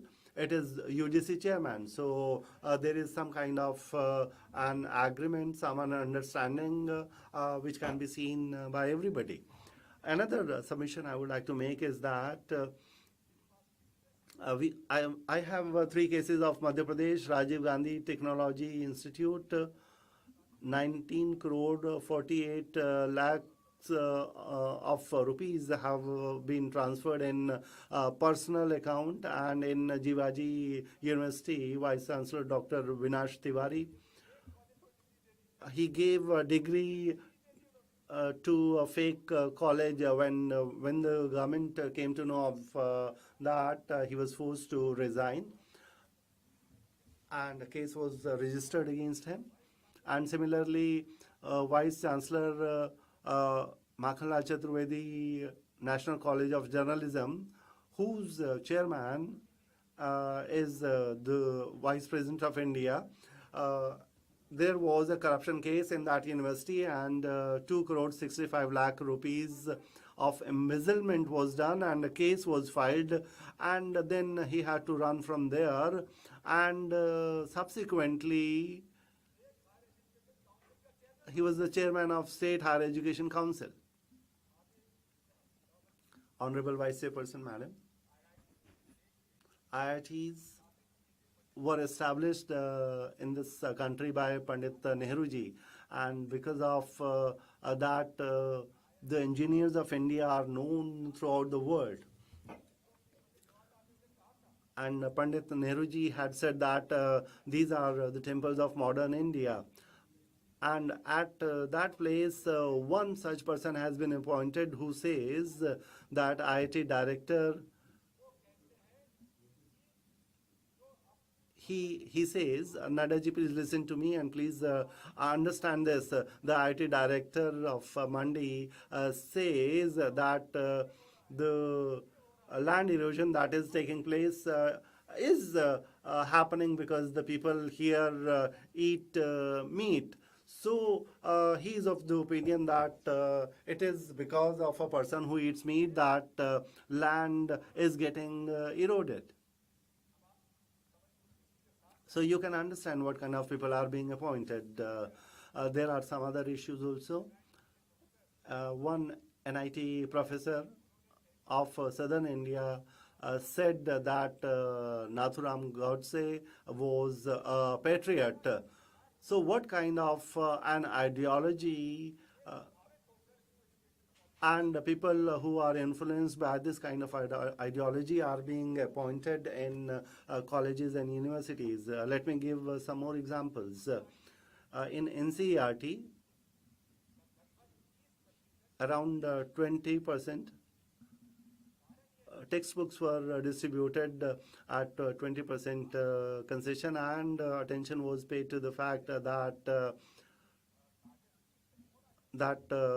paper is procured in a transparent manner and without any bias. When I asked questions, I was told about the price at which the paper was bought, and I wanted to know about the rates during the past years. I have not received any reply to that, but I have come to know that there is irregularity and corruption in procurement process. I would like to give some more examples. One example belongs to an autonomous minority institution which is famous in the entire country, the principal of St. Stephen's College, who has been working for 5 years. After 5 years, he is not being given the power of making appointments. The vice chancellor is not giving him the power to appoint, and promotions are not being given. 100 faculty posts are vacant in an institute which is the most respected minority institution. I would like to say to Hardeep Puriji, please see to it what is happening to St. Stephen's College. He may be from Hindu college. You may have a rivalry with St. Stephen's, but this is an issue to be seen. 100 posts are vacant, and similarly in JNU, which is the prime institute of the country, a reputed institute of the country. Their 150 faculty members have not been given promotions, and 30 eligible associate professors continue to be associate professors. 50 faculty members who are eligible to professors, they have not been given promotion. That means there are some people whose students have become their seniors. So that is the condition that prevails in JNU. JNU is an institute which gives higher education to students coming from poor families. Another submission I would like to make is that earlier UGC used to give grants. They did not give loans, but there has been a change in the policy, and that higher education financing authority has been set up. That means UGC will no longer give any grants, and higher education institutions are being asked to take loans which have to be repaid, and for that they will have to increase fees. And if that is done, it's not the private institutes only which will increase fees, it is the government institutes also which are going to increase fees. The government must pay special attention to this, and the right which was given to UGC to give grants should be continued. And in colleges also, junior research fellowships should be continued, but they are not being given for months. National Talent Search examination has been closed because of the lack of budget, and scholarships which are being given to grade 9 students that have been stopped. Maulana Azad Fellowship, which was launched, but it has been discontinued since 2020. Now, Honorable Vice Chairperson, whenever earlier there was no tax which was imposed on universities, but now GST is being imposed on government universities, and it is to the tune of 18%. So this new education policy has been brought to sell education. I would like to give some suggestions that all the research equipment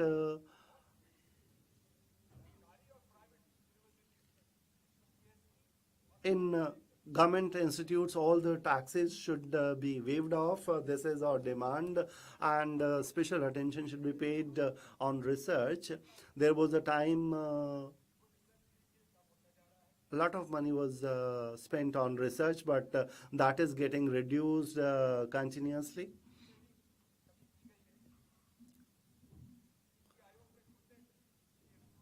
Niti Aayog itself has given a report that more money needs to be spent on innovation and research, but it is not being done. In 21-22, 40% of PhD students were given these grants, but this benefit is no longer being given. Finally, the only thing I would like to say is that on the issue of research, our research scientists who get patent amount, no tax should be imposed on that. As an incentive, they should have the right to keep the royalty amount. Honorable Chairperson, Madam, I would conclude by saying that although Modi ji says that this government is for the development of all, and this development will be brought by efforts of all, but he is bringing about development of only a select few, and in education also communal color is being brought. There is communal discrimination in appointments. You want to be Vishwaguru, the teacher of the world, but unless you have an educated in India, you cannot have a developed country. And therefore, I would like to urge upon the government, and I would like to say that in 1947, two countries became independent. One was India and the other was Pakistan. Pakistan took the path of being a theocratic state, which was based on religion.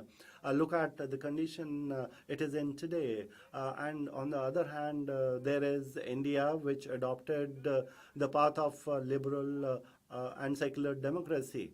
And we can see where we have reached. And therefore, I would like to make this request that it is a struggle of ideology.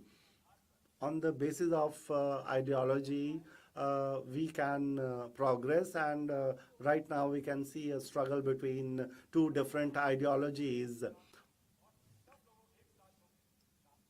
We want that all the people of the country, they work together, and we want to give access to good quality education to all. And finally, one thing I would like to say, Hardeep Puri ji is there, and he must be having this knowledge that there is a very famous poetess of Pakistan, Famida Riaz. When she saw what is happening in India, she wrote a nazm, a poem, and I would like to quote some lines from that. You turned out to be just as we were. That means the Pakistani poetess is saying that Indians turned out to be the same as Pakistanis. Where were you hidden?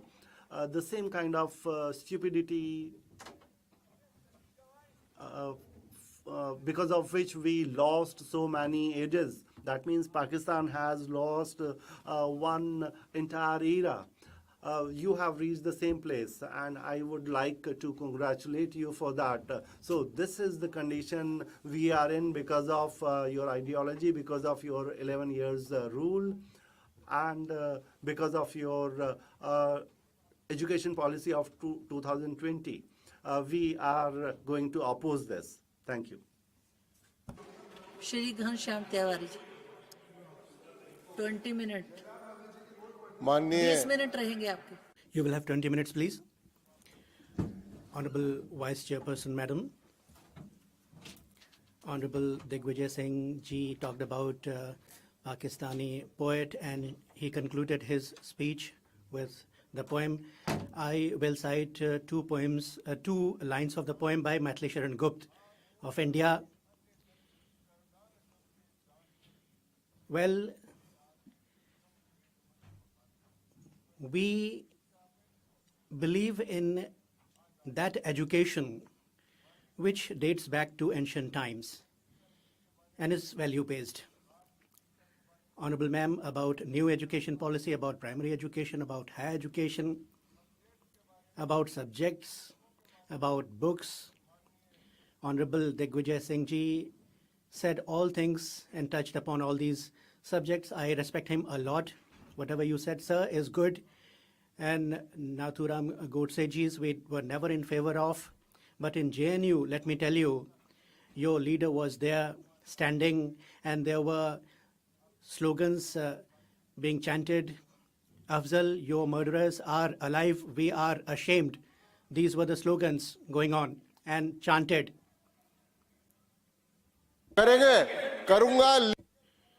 I will substantiate, will give in writing, and about Tukde Tukde gang, divisive. I will authenticate, yes. Definitely I will do that. I shall. Right now I will do it. I'll send across in writing. Now let me begin, ma'am. Honorable Chairperson, ma'am, after Modi ji came to power, things have changed. At the outset, the honorable member mentioned things. In some books, changes have been carried out. The honorable member mentioned, yes, of course, it has been done. Like Honorable Prime Minister has taken the initiative for Veer Bal Divas, which is now being celebrated. It has been mentioned. It is history. Zorawar Singh and Fateh Singh were walled up, and Banda Veer Bairagi was chopped into pieces, and 4 Shahzadas, princes of Guru Gobind Singh Ji, they were the sons sacrificed. To mention them in the books, textbooks, is like a sin to Congress party, but it is our national duty, and I'd like to thank Honorable Pradhan Ji that national duty he has shouldered and carried out here. Honorable Ma'am, he began the speech that schools have been closed. Let me submit, ma'am, that Samagra Shiksha Abhiyan is on and under new education policy. Pradhan Ji talked about reforms in education thereunder. 41,250 crore rupee allocation for Samagra Shiksha Abhiyan has been done. And under that, infrastructure is to be developed, smart classes have to be set up, and labs, digital education, and the training of educationists, all are included. Training, he was talking about, training is included in Samagra Shiksha. And Sarva Shiksha Abhiyan, education for all, that was launched in times of Murli Manohar Joshi ji. The Prime Minister at that time was Atal ji. And it has been incorporated as Samagra Shiksha Abhiyan in the new education policy, and allocation has been made. What would happen to poor children? Schools have been closed, the honorable member was saying. So far, from admission to textbook distribution to midday meal distribution, milk distribution, in the schools, if any government has provided all that under new education policy, this is what our government only has done. What are we not giving them? We are giving them dresses, textbooks we are providing them, books we are providing them with, and schools we are opening, teachers we are providing. And PM Poshan Midday Meal Scheme is there. 11.8 crore children are covered, and 12,500 crore rupees provision has been made in the budget this year. This is targeting the service to poor children. They don't see this. I'm talking about the provision made this year. Why do we go into old things? How long back do we go? It is a saying that, and it's not applicable to you, one who has nothing else to do talks about history. So let's talk something new now. Secondly, under Sarva Shiksha Abhiyan, PM Shri Yojana has been introduced across the country. 14,500 and more schools are covered, and modern schools, they are being turned into. Smart classes there, solar energy, and modern facilities are available. PM Shri Yojana is being implemented in most of the states who have adopted it. 1 or 2 states are not adopting. We are requesting them also to please adopt it. But excepting 1 or 2 states, others have done it. Digvijay Singh is talking about those couple of states that have not taken it up. Every state today instead is demanding more and more facilities. BJP ruled or Congress ruled, they want that PM Shri class scheme should be implemented there. It has become a model today. And Honorable Digvijay Singh Ji was there. I had gone with him. And in Assam, away from Guwahati, we went to a tribal village and saw that PM Shri Yojana was being implemented there. How we saw it. And questions were also asked by you. Children, you engaged in dialogue. Whose photo it is? Shankar Dev, he said. Whose photo? Lakshit Barphukan, he said. And then Mahatma Gandhi's picture, he indicated when you asked. So second, third standard children told everything. So education is taking wings because of new education policy. Lord Macaulay, I don't call him Lord. I call him only Macaulay. Because Lord is Lord Krishna, Lord is Lord Rama. Macaulay is not a Lord for us. Macaulay had started an education system and now it has been put an end to with this. I have to say, I don't have any objection to say about your scheme, Kasturba Gandhi Balika Vidyalaya. The number has been increased now. You had started, let me tell you. I acknowledge. Navodaya Vidyalaya in rural areas are in high demand. Navodaya Vidyalayas were introduced as biggest schools, most popular, and vacancies have been talked about recently. There is a system to fill up. On the basis of that, the state governments have to fill up the vacancies, and they are being filled up. And Kendriya Vidyalayas and Navodaya Vidyalayas are in high demand today across the country. Our budget, Honorable Madam, is good. When Modi ji had come to power, at that time it was 68,728 crore rupees. And today, budget has gone up to 1,28,650.5 crore rupees. Such a huge increase. And if we are not paying attention to education, then what else are we focusing upon? Under education policy, national education policy, budget is there, provision is there.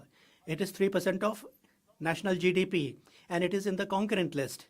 State governments also spend on it. So 4.5% it goes up to. And in the US, the expenditure is 4% of GDP. Similar we are having here in 5 years of Modi ji. Now we will have that kind of a scheme that 6%, up to 6%, we will bring it to spend on education as a percentage of GDP. Ma'am, higher education was talked about.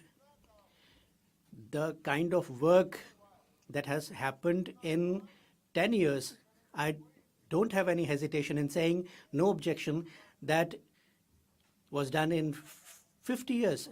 I don't see IIT, IIM, and their number has increased.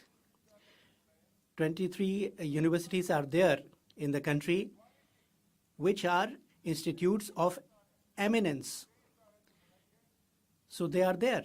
Digital University has been set up according to the digital era. Startup India and skill development have been taken up.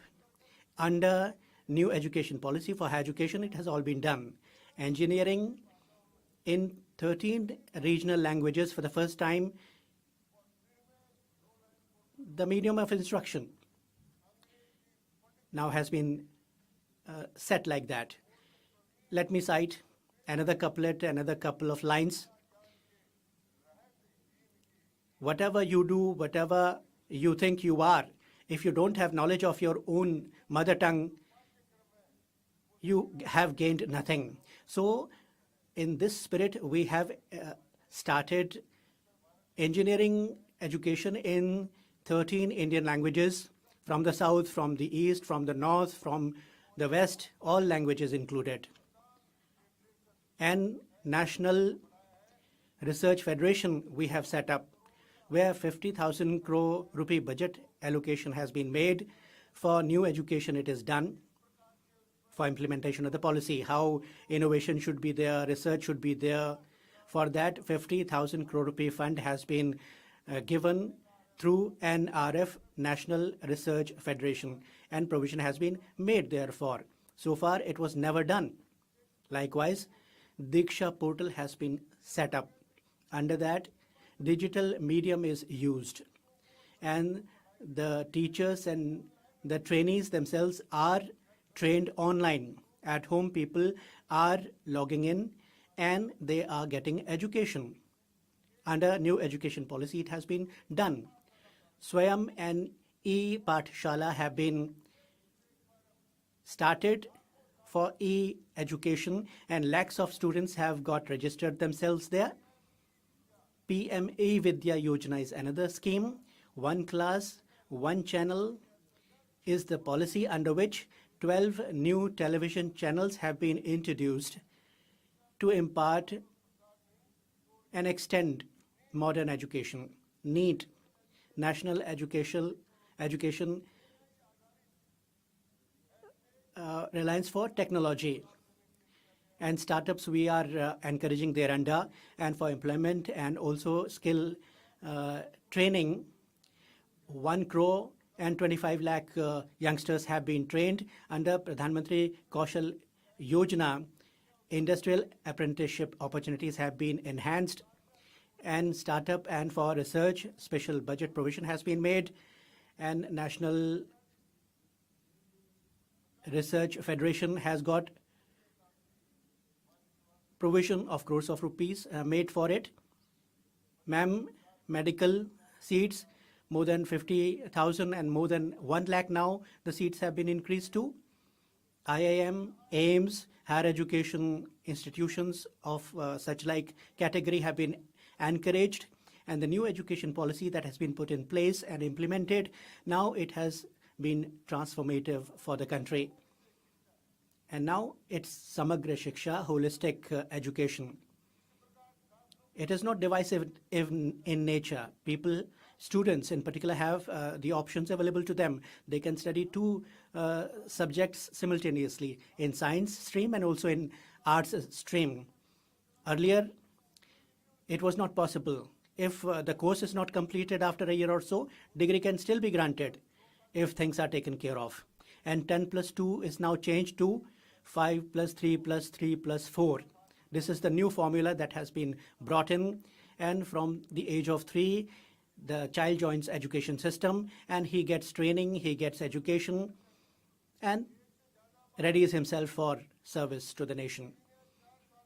Kenya, there could be things, UGC, AICT, they were dense of corruption, so to say, and people were rehabilitated in a way. Now transparent system is put in place. The vice chancellors are selected in a transparent manner, and assistant professors and professors also are appointed in a transparent manner. Posts have been filled up accordingly. It has never been done in history before, and earlier Congress party supported people were using them as their dens, as their havens. No more. Now talented, hardworking, and people appointed by transparent processes are there. And the left-leaning urban Naxalites, they were there. We would not leave any space now for them in universities. They are the centers for patriots, nationalist people. Those who support them, their time is up. Let me tell you, their time is up. They should comprehend this. And Honorable Ma'am, please authenticate who is urban Naxal.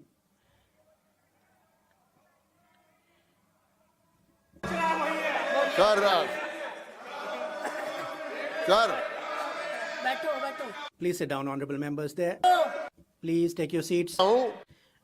I'm on my legs.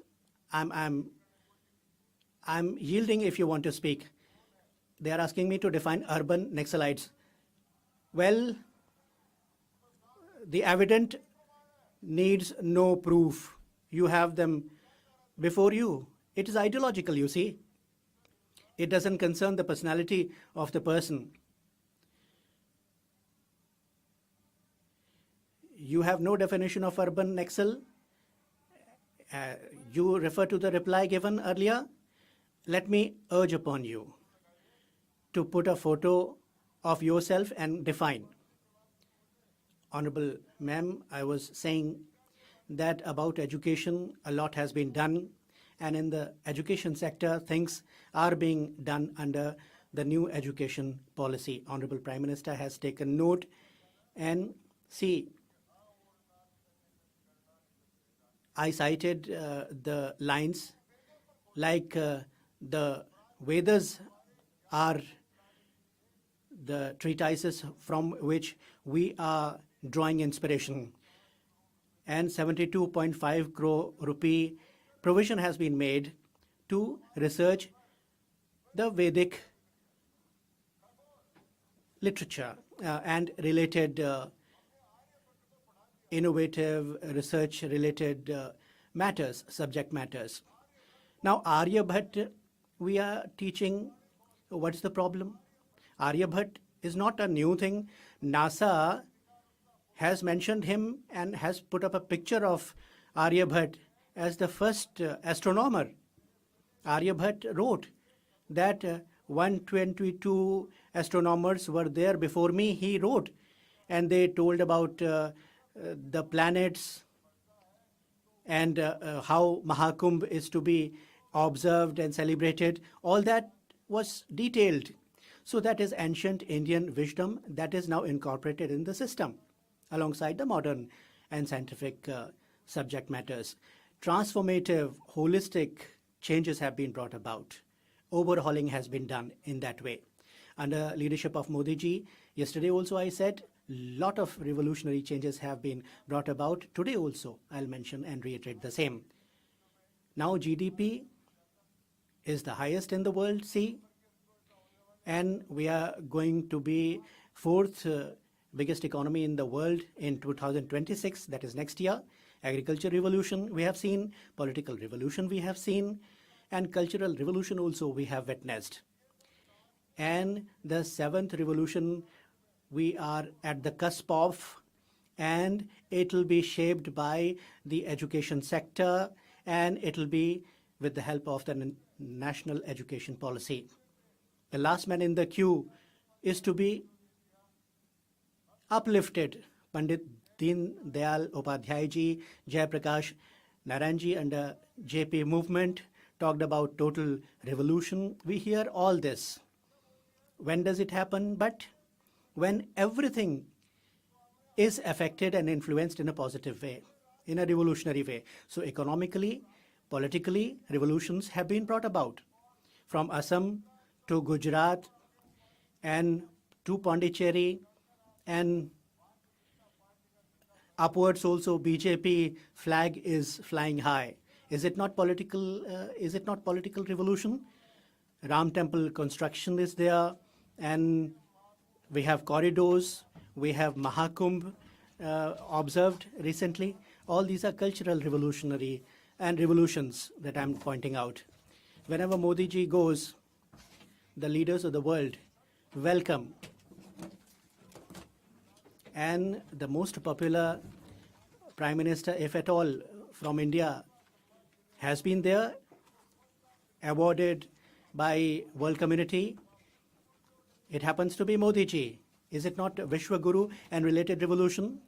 It is definitely a revolution going on, and India is coming up as a Vishwa Guru. And then after having said all this, we are definitely marching towards total revolution. Definitely it's a transformative time we are witnessing. And I have to add here before I conclude, sir, that the new education policy which we have brought, with that sir, India is going to come up as the world leader, as the world center for innovation and research, like Nalanda, like Takshashila of the ancient times. We are going to have world centers of innovations, and we have opened such centers here. that has happened only in the times of Modi ji. This is happening, sir. This is a revolution. This is educational revolution. And this is not only revolution, these are the times which are changing, sir. So this new education policy is also about transformation of our sanskars, the impressions of all the generations. That is happening, sir. And for that, sir, I congratulate Honorable Minister. I congratulate Honorable Prime Minister. And with that said, sir, I conclude. Shri Rita Pratap Banerjee 12 minutes में है आपका. Mr. Banerjee, you have 12 minutes. Thank you, Madam. As I speak on behalf of my party, AITC, I want to mention that education is the basic building block of every society. It is the single best investment that countries can make to build prosperous, healthy, and equitable societies. But unfortunately, education for all still remains a distant dream in our country. Since decades, discussions and demands for allocation of 6% of GDP on education continues. Union expenditure on education in the budget has been 0.37% of the GDP, much below the set target of 6% of the new education policy 2020. Ensuring equitable access to quality education is one of the greatest challenges facing the country. 80% of our youth are unemployed. 1 in every 3 youth are neither in education, employment, or training. 93% of the workforce contributing to more than 50% of our GDP is employed in the unorganized sector, madam, with no job security, social security, and are deprived of statutory benefits. Now, as we discuss education, Honorable Minister is here. Now, I want to mention, without any consultation with the state governments, the NEP has been forcibly thrusted upon the states. Our state government was forced to start the 4 years graduation course with interdisciplinary and multidisciplinary framework so that the students of the state don't lag behind or suffer as far as the all India perspectives are concerned. But the huge infrastructural expenditure that the state government is incurring is not borne by the central government. Leave aside the allocation for meeting such huge expenses. The union government is completely silent about the areas from where this huge expenditure will be met. The persistence of the governor as chancellor, this model has caused numerous problems in the governance of state universities. While state governments fund these universities, governors wield substantial power without corresponding accountability. This creates a dual authority system with conflicting demands. Disagreement between opposition-ruled states lead to delays in appointing VCs, causing administrative paralysis. These delays affect areas such as the appointment of staff, the implementation of projects, and even the awarding of degrees. Now, some governors rely on political interference, often prioritizing the centre's political agenda over the university's autonomy and interest. Allowing governors appointed by centre to control state institutions compromises the principle of federalism. State universities should be fully accountable to elected state governments only, elected by the people. The search committee headed by former Chief Justice of India, U. Lalit, had made some recommendations. In spite of those recommendations, the governor of West Bengal has only appointed 14 permanent vice-chancellors out of the government-run and aided 31 universities. For a considerable period of time, attempts are being made to establish direct contacts with the vice-chancellors of the state government-aided universities, bypassing the state government. Those vice-chancellors who are not maintaining direct contact, they are being unethically removed from their respective positions by the chancellor. As a result, the higher education system in the state is on the verge of collapse. All power for appointments of vice-chancellors of the state-run and aided universities have been vested in the hands of the chancellors. The governors who are the chancellors are completely ignoring the elected state governments. Literally all powers are centralized in the hands of the union government, though education is not in the central list. The Samagro Shiksha in center state-sponsored scheme with fund sharing in the ratio of 60:40.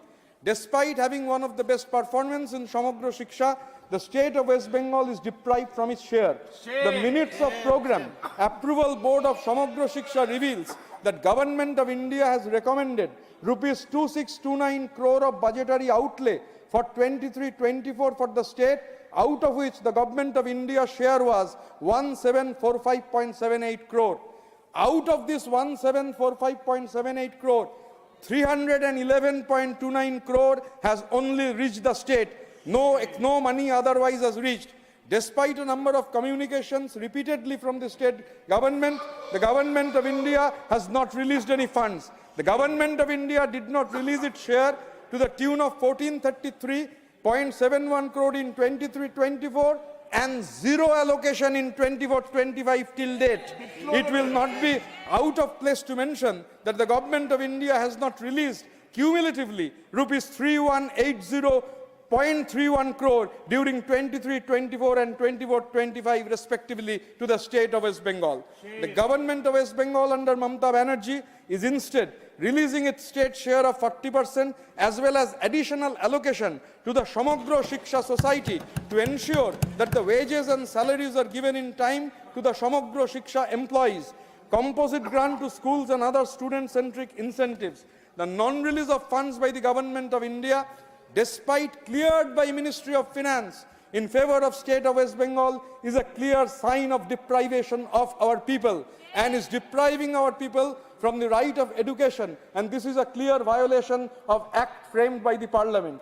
Now we are learning from the media that due to the non-signing of MOU by the Government of West Bengal for PM3, PM School for Rising India scheme, which is a separate scheme with separate guidelines, separate budget, separate SNA account, the fund release under Samagro Shiksha has been stopped. Now, the state has raised its objection to the scheme, having name as PM3, despite fund sharing of 60:40. Secondly, there is no mention in the guideline of Samagro Shiksha that signing of MOU for PM3 is a precondition for release of funds under Samagro Shiksha scheme, which is designed under Right of Children to Free and Compulsory Education Act 2009. The new centrally sponsored scheme has been framed with funding pattern 60-40. And this is a scheme actually the Government of India wants to create pressure on the states so that the states accept the scheme designed to implement priorities which are not agreeable to the state government. Now, the ideas of the ruling class, madam, are in every epoch the ruling ideas. The class which has at its dispensation the means of material production also in turns controls the means of mental production. This is pretty clear. When I heard Mr. Ghanashyam Tiwari speaking, I remembered these words because the NEP 2020 speaks of promoting critical thinking, scientific temper and constitutional values. Now we have cut down, what we have cut down from our texts, we have cut down the periodic table, we have cut down Darwin's theory of evolution, we have cut down the theorem of Pythagoras, we are going on cutting down. We have cut down Michael Faraday's contribution to scientific understanding of electricity and magnetism. This has been removed. Even as thousands of scientists across the country have protested, the NCERT are not paying any heed. Now, sir, Madam, I want to mention, in 2018, Minister of State, the then Minister of State of Higher Education, Satyapal Singh, baffled the scientific community by demanding that the theory of evolution be removed from school curriculum because no one ever saw an ape turning into a human being. Other political leaders from the ruling dispensation came to his defense in the social media. The National Educational Research and Training has decided to omit the chapter of the periodic table telling that this is a rationalization exercise. I want to know from the Honorable Minister, what does this rationalization exercise means of omitting the periodic table from the curriculum? Now the Council also has deleted chapters, democracy and diversity, popular struggles and movements, political parties and challenges to democracy. Now, sir, madam, I come to the very important point of educational institutions run by the minorities. There are 54,000 educational institutions run by the Christian community in our country. About 7 crore of students go to these institutions every year. 70 to 75% of the students are not Christians. They are from different communities, Hindus, Muslim, Buddhists, Sikhs, even atheists. Why does the government want to interfere with the administration of this institution and intimidate these institutions? Yes. There are many ministers in Modiji's cabinet. I can name many of them who have been to this institution. It is a long list, but I will give only one name. The President of the Bharatiya Janata Party, the Honorable Leader of the House, Honorable J.P. Nadda, he went to St. Michael's, Patna. He is the right person to share what a great education he had at this minority-run institution. Now, let me finish. Okay, sorry. I correct it, sir. Now, how is India described? How is India described? Sir, as India was described by our first Prime Minister, Pandit Jawaharlal Nehru, Nehru said in his discovery of India, Nehru invoked the very evocative idea of the palimpsest. In ancient times, before the discovery or invention of paper, the palimpsest was either a tablet stone or a wood on which every victor would erase the past history and write his own convenient version. But India is a typical palimpsest, an ancient palimpsest on which layer upon layer of thought and reverie had been inscribed, and yet no succeeding layer had completely hidden or erased which have been written previously. This beauty of India will continue despite of all attempts to erase away all our glories. Now, lastly, I have a minute left. So lastly, I want to mention the Uttar Pradesh government. Uttar Pradesh government has revised the syllabus, and in the revision of the syllabus, the Uttar Pradesh government have excluded Rabindranath Tagore. Rabindranath Tagore has been excluded from the syllabus of the Uttar Pradesh government. An elected state government has every right of doing it. It is their prerogative. They probably think that Rabindranath can be replaced by Ramdev. I have no problem. The UP government thinks that Rabindranath can be replaced by Ramdev. The true polymath, accomplished musician and artist. Madam, I crave your indulgence. I will take a minute more. The true polymath, accomplished musician and artist, an electric philosopher and a passionate political activist, Rabindranath advocated the integrity of education and culture. The people who are dropping him from textbooks are the ones who are dictating that we can't eat fish on particular days of the month. Ancestors of Rabindranath and of us have been eating fishes for 5,000 years. It is in our DNA. The problem is, madam, some people don't understand the pulse of Ma Mati Manush. Ma Mati Manush means mother, land and people. Along with Ma Mati Manush comes Ma Mati Manush and Mach. That means Ma Mati Manush and fish. Tagore, I will just quote a line of Tagore. Tagore had said, they have deleted Tagore. It was Tagore who said, it was Tagore. Ami Prithibir Kobi. Your time is over. Your time is over. Amar Bashir Shure, Sharatar Jagibe Takuni. In any corner of the world will be reciprocal. Doctor Kanimozhi avian Somu 14 minute का time है आपका. Dr. Kanimoji, you have 14 minutes. Dr. Kanimoji now. बैठिए. Please resume your place. Please sit down. Sit down. India. He's talking for India. Honorable Vice Chairman, sir, and esteemed members of this august house. As of March 2025, India had a total of 30 cabinet-level education ministers. The Ministry of Education, formerly known as the Ministry of HRD, has seen various cabinet ministers since its inception, including prominent figures such as the Maulana Abdul Kalam Azad, the first education minister post-independence, followed by the leaders like MC Chagla, Fakhruddin Ali Ahmed, VK.R.V. Rao, and many more. But after the reign of the BJP led by Prime Minister Honorable Modi, the challenges within the education ministry, particularly with irrational policy decisions, emerged when Modi administration assumed office in 2014.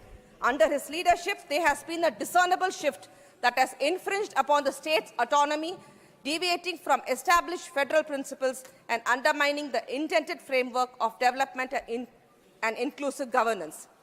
During his reign from 2014 to 2016, Centralization and curriculum changes have taken place. From 2016 to 2019, implemented the NEET and the undermining state autonomy, and from 2019 to 2021, controversial NEET JEE exams amid the COVID-19 pandemic. And right now, Honorable Darbhanga Pradhan, from 2021 to present, implemented the NEP language policies, infringing on the state autonomy and cancelling the MP quota seats in the KV schools. Sir, before the British rule, education in India was decentralized. The colonial system centralized the education, offering limited access, particularly for rural, poor and women, and aimed at creating an elite serving the empire. Post-independence, India faced the dual challenge of unifying a diverse nation and addressing the deep educational disparities. The framers of the Indian Constitution recognized education as a vital tool for nation building. As a result, education was placed in the concurrent list of the Constitution under the Article 246, which made it a shared responsibility of both the union and the state governments. From this time itself, sir, Tamil Nadu has been a forerunner in the educational reforms and achievements. The state introduced free and compulsory education in 1947, well ahead of many other states in India. By 1960s, it implemented the midday meal scheme, which continues to be a model for the other states. This initiative not only improved enrollment, but also reduced dropout rates, especially among the underprivileged children. The state emphasizes on education has led to impressive literacy rate within Tamil Nadu, constantly ranking among the top states in the literacy in India.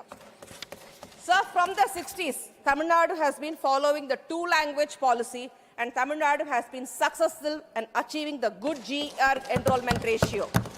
As of the 2011 census, the Tamil Nadu's literacy rate stood at 80.3%, significantly higher than the national average. The state's focus on the technical education has contributed to its state as a hub for industries like IT and engineering. Tamil Nadu also has a strong emphasis on inclusive education. Furthermore, the state's success in reducing educational inequalities through schemes like the free uniforms, bicycles, the digital learning platform continues to receive national recognition. Sir, the Tamil Nadu GER's growth is 51.4% in contrast to the India's GER during the same period grew close to 6 percentage points from 21.5 to 27.1. Tamil Nadu has achieved the significant success in education with the GER of 80% and higher education, one of the highest in India. The state progressive initiative like the School Education Quality Index, the breakfast scheme, which is very close to our heart, Chief Minister, the Kale Sitrundri Thanavithittam, and our two-language policy have set benchmarks for the nation. The breakfast scheme is particular ensures that underprivileged students receive nutritious meal, improving their academic performances, sir. Sir, the GER of Tamil Nadu's higher education stands first in India as per the data of the All India Survey of Higher Education. This is almost double as the national average. Sir, the two-language policy has promoted inclusivity by offering education in both Tamil and English. Honorable Sir, Tamil Nadu was one of the first states to implement the Right to Education Act, ensuring that children from all backgrounds have access to quality education. No matter what, when it comes to rational and logical initiatives, Tamil Nadu will adopt and implement the decisions as the state without any hesitation. This is how we have followed the family planning initiative, and for that one reason, Tamil Nadu is getting penalized in the delimitation. At the same time, sir, you can expect utmost denial if the policy decision is irrational, causing social injustice and infringing state autonomy and the federal structure. Tamil Nadu is against the opposed NEET, GE and NEP as it's irrational, causing social injustice and infringing the state autonomy and the federal structure. Yet Tamil Nadu is forced to accept the implement the BJP government's flawed and irrational policies, causing social injustice and infringing on the state autonomy and the federal structure. The minister and this government should be regretful for pushing such policies to the state, which hold a long-standing legacy of social justice with a rational mindset, especially when it comes to education. The denial mindset of the honorable ministers went at diverting the funds allocated for the Tamil Nadu educational infrastructure to other states is disrupting the key projects, including the classroom construction, the teacher training, and the resource provision. These setbacks threaten the state's educational advancements, particularly in the rural area. Sir, I take this opportunity to clarify certain facts which has been going for quite some time. Sir, Tamil Nadu has never accepted the NEP 2020 policy. I say it again, Tamil Nadu has never accepted the NEP 2020 policy. We had only promised to come back. We had only promised to come back on this issue after scrutinizing the NEP policy with the committee. In August 2024, the government of Tamil Nadu, under the leadership of our Chief Minister, Honorable M.K. Stalin, sir, we had informed that we have scrutinized the NEP 2020 and is almost similar to the previous Navodaya school project, which was already not implemented in Tamil Nadu, and we are not keen on implementing the NEP 2020 policy in Tamil Nadu. Then where comes the question of we have accepted and we have declined? I seriously don't understand. This is ridiculous. The Tamil Nadu government has been urging the union government not to withhold the release of funds under the ongoing Samagra Siksha scheme by linking it to the signing of MOU for the establishment of the PM Sri schools in Tamil Nadu, as the state has some valid reservations to certain elements of the National Education Policy 2020. The first clause of the proposal of the MOU of the PM Sri schools mandates that the state implement all provisions of NEP. Many of the acceptable provisions of the NEP were being implemented in Tamil Nadu even before the launch of this NEP program, and has covered the state, it has been covered in the state education policy. Linking the release of these funds to compliance with the PM Shri schemes undermines the state autonomy as granted by the Indian Constitution, which lists education under the concurrent list. Furthermore, characterizing the Samagra Siksha as merely an extension of the NEP 2020 is misleading and fails to recognize the state comprehensive educational framework and achievements. The delayed release of funds for Tamil Nadu education system is not just an administrative issue, sir. It is a matter of constitutional and federal importance. Under Article 21A, which was introduced by the 86th Amendment, the Indian Constitution guarantees the right to education to all children between the ages of 6 and 14 as a fundamental right in such a manner as that the state may by law determine, I repeat, sir, in such a manner as the state may by law determine. This is a fundamental right of children as well as the state, and any actions that hinder the provision of the quality of education infringe upon his right. Sir, in this context, withholding the funds allocated to Tamil Nadu for educational development is a direct infringement on the state's autonomy, sovereignty, and the linguistic rights of Tamil Nadu. As a member of the Union of India, is entitled to equitable development and fair allocation of resources for the development of its educational infrastructure. By delaying the release of funds, the federal government is not only undermining Tamil Nadu's educational progress, but also violating the principles of the cooperative federalism that are meant to guide the relationship between the states and the unions. The delayed funds affects the very essence of the federal structure of our country. The cooperative federalism framework envisioned by the framers of our constitution was designed to ensure that all states have equal developmental opportunities irrespective of the geographic or political influence. When the funds meant for the state's development are delayed or withheld, with its only hampers the state's growth, but also destabilizes the balance of power that is the integral part of a federal system. Sir, the government of Tamil Nadu, under the leadership of our Honorable Chief Minister M.K. Stalin, has retreated that there would be no change in its two-language policy of Tamil Nadu, and English has been formed since 1968. Sir, I repeat, Tamil Nadu government, under the leadership of MKS, has retreated that there would be no change in its two-language policy of Tamil and English, which has been in force since 1968 from our times of our previous Chief Minister, Annadurai sir. Tamil Nadu stand high and tall in educational achievement and is mainly due to the strict adherence to the two-language policy only. The people of Tamil Nadu have opposed the imposition of Hindi since 1930s, but the implementation of the two-language policy was come into the effect from 1968 when Peraringer Anna was the Chief Minister in Tamil Nadu. In the last 57 years of Tamil Nadu has achieved a remarkable success in education and is on par with many developed countries in the world. It will take 2 or 3 more decades for other populous states in the country to reach that Tamil Nadu where it has achieved now. Though the NEP says that the third language could only be an Indian language, the state sees it as a ploy to impose Hindi through the back door. The three-language policy of NEP should be disadvantageous to the students from the poor and marginalized population. On February 15th, our Union Minister, Education Minister, has told that states like Tamil Nadu did not implement NEP 2020, own gets fund under the Samagra Shiksha scheme. This is not only ridiculous, sir, but it's unconstitutional too. The Honorable Chief Minister of Tamil Nadu, M.K. Stalin, sir, has asserted that Tamil Nadu would not succumb to the centre's incessant pressure just to get funds. Tamil Nadu hasn't opposed anyone learning Hindi, but we are only fighting for the imposition of that language. I repeat, sir, Tamil Nadu hasn't opposed anyone learning Hindi, but we are only fighting against the imposition of Hindi. All major political parties in Tamil Nadu, except the BJP, support the continuation of the two-language policy. Therefore, I urge the Union government not to be adamant on the three-language policy and refrain themselves from imposing the Hindi and Sanskrit in Tamil Nadu.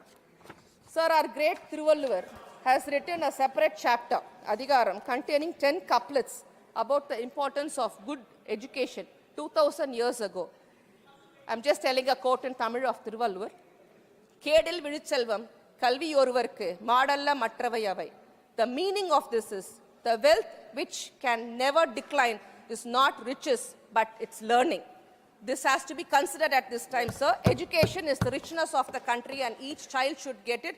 So in Tamil Nadu, how the two-language policy has been so well established, and we have been competing with the developing countries, and our GER rate has been above the national average.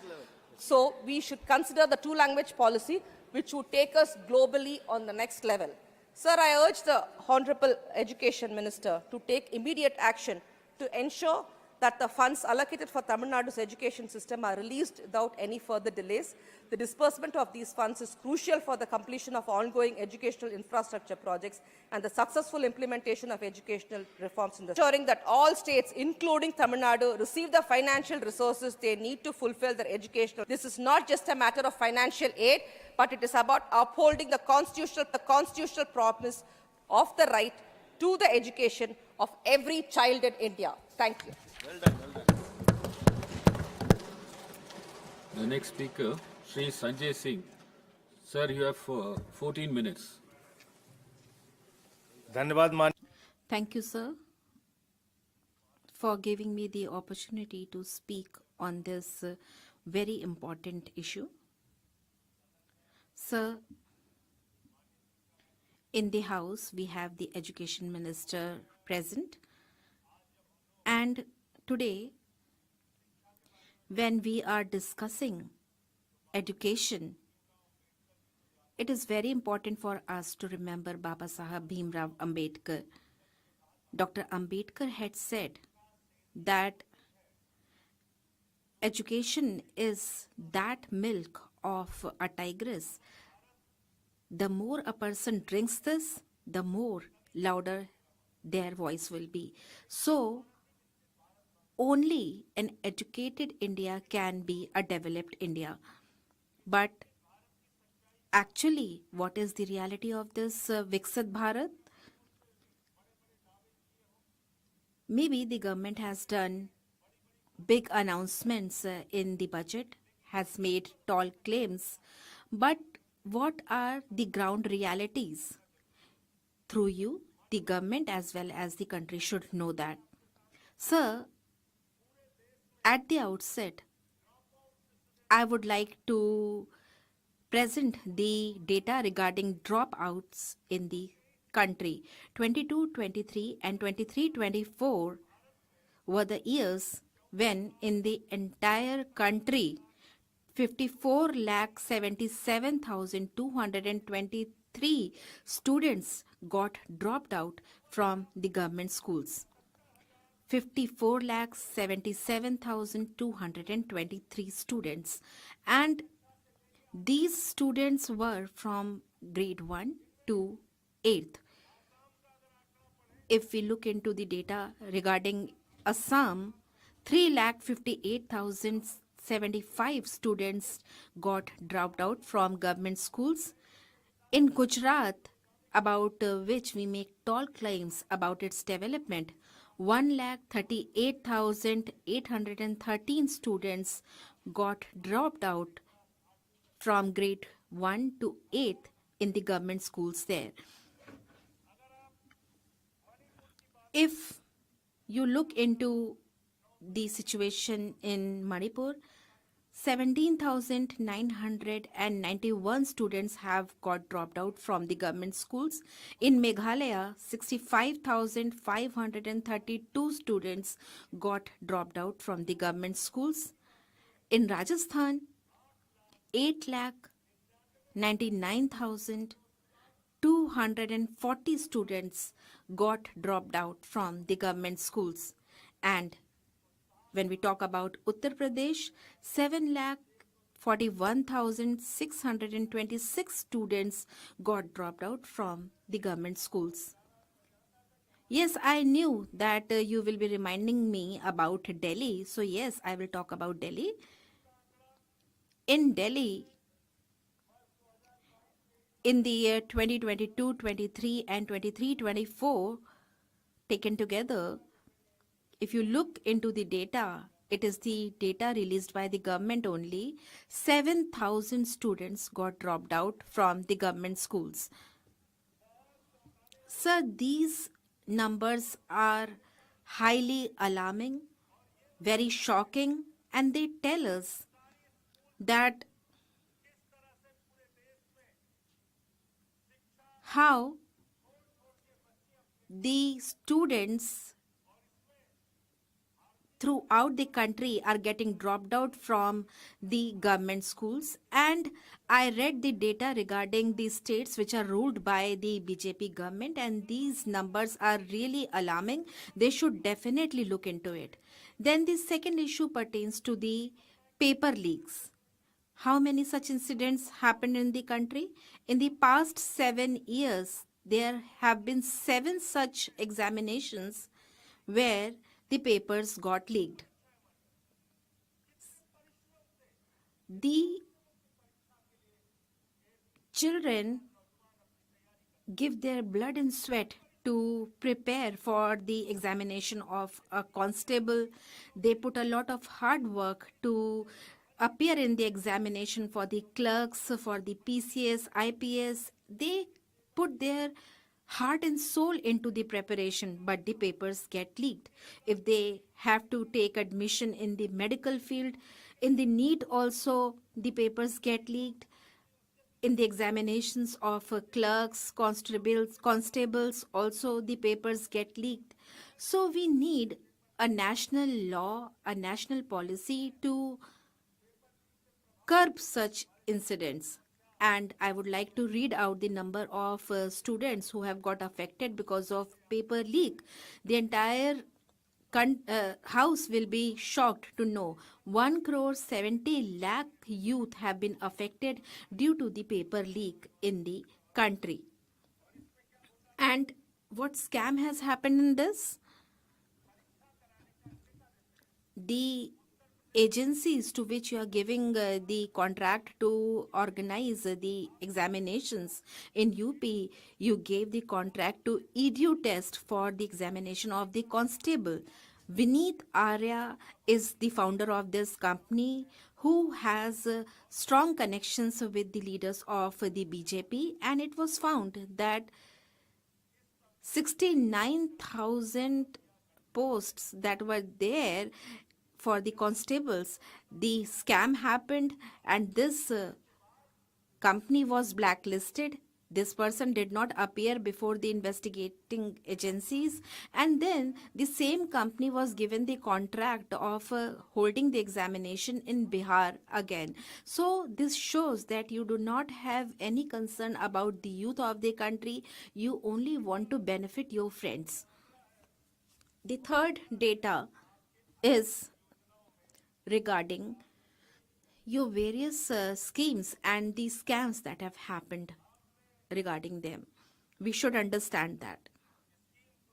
You started one scheme, SC, ST, OBC children had to be given scholarships under this scheme. and the name of this scheme was Pradhan Mantri Uchchatar Shiksha Protsahan Scheme. Such an elaborate name was given to this scheme. If somebody would read this name, they would feel that the Honorable Prime Minister has taken a very revolutionary step for the children of SC, ST, OBCs. What you have done from high school to postgraduate, engineering, and other streams, so where the students of SC, ST, OBCs are there, you are going to provide scholarships to them. You spent 98 crore rupees in 2022-23. Then you increased it next year, and you said that you will be giving 1,558 crore rupees. 98 crore was spent in 23-24, and then you increased it to 1,558 crores in 24-25, and then you brought a revised budget. This 1558 crore worth of scheme, you reduce the amount to 1,000 crore rupees. And in 24-25, you made it 1,000 crore rupees. So you reduce the budget by 35% for this scheme, which provides scholarship to the children of SC, STs and OBCs. Then another scheme you have is PM Rising India, PM Shri scheme, and you make tall claims about this scheme also. In the PMC scheme in 23-24, you spent 1,215 crore rupees. In 24-25, you allocated 6,050 crore rupees, and then when you increase the allocation, you said that you will be making wonderful schools under this scheme, and you increase the budget to 6,050 crore rupees. And then again you brought the revised budget in 24-25, and you reduced the amount by 1,500 crore rupees, and it became a scheme of 4,500 crore rupees. So about 25% budget was reduced in the PM Shri scheme. And then you brought another scheme, Pradhan Mantri Uchchatar Shiksha Abhiyan. Under this scheme, in 23-24, you spent 186 crore rupees. In 24-25, you increased the amount to 815 crore rupees. And then this year only, in 24-25, you brought revised budget, under which you reduce the budget by 50% to 920 crore, and for 25-26 the amount of 815 crore rupees that were allocated in 24-25, the same amount was revised for 25-26. So you can see what games you are playing with the education sector. You earmark one budget and then you revise it, and then you announce it the next year. So this is really something which should not be done with the education of the country.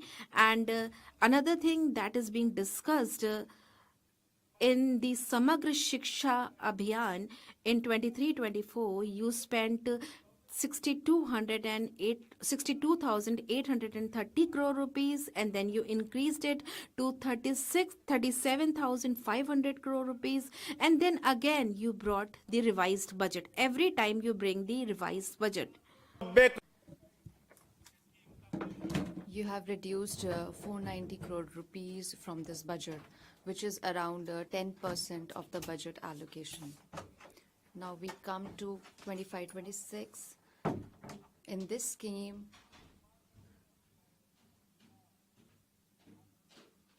you have laid down 41,500 crore rupees of budget. Midday meal, Pradhan Mantri Poshan Shakti Nirman. This is such a heavy term given to this scheme, and the person feels that the moment you will hear the name of the scheme, you will be filled with energy. And listen to the reality of this scheme. Under this scheme, You have given 8,458 crore rupees in 23-24, and in 24-25 you have increased it up to 12,468 crore rupees, and in this year, in 24-5, you have come up with the revised budget, and you have reduced the budget from 2,600 crore rupees. You have reduced the budget of midday meal. You should be ashamed of yourself, as you are not even giving complete budget to the midday meal scheme. I would like to tell you, honorable member, that today the way you are playing with the education system of this country and toying around with the education system, and everyone is talking about Aurangzeb in the country, and I know that the cruel Mughal administrators have been in the India, but along with that, Britishers have made bondage out of the Indians for around 200 years, and who were responsible for the Jallianwala Bagh incident, and who had given capital punishment to Shahid Rajendra Guru and Shahid Bhagat Singh and Shahid Khudiram Bose and Shahid Bismillah. Those who are responsible for their death, those Britishers should also be taught about in the history textbooks, because if you are going to talk about it, then you will also have to tell about which was the institution who has revolted against the British, and which was the institution whose leader has written a letter to the British governor that this revolution should be trampled down, and the history of India should be taught to the youth of the country, that who were the leaders who had protested against the revolutionaries, and in 3 they have deliberately made the government along with 3 states of our country. And it would be easy to know about the cruelty of the Mughal administrators, and we will be able to know about those leaders who had supported the Britishers. And thank you, Honorable Deputy Chairman, you have given me the chance to speak on this. Gola Babu Rao. Shri Gola Babu Rao. Yes, sir. Thank you very much, Vice Chairman. You have 10 minutes. 10 minutes.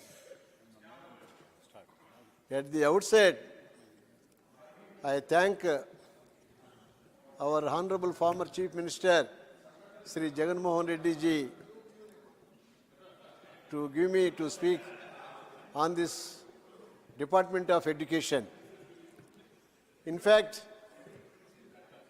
when I speak the Department of Education, every human being wants basic 2 needs.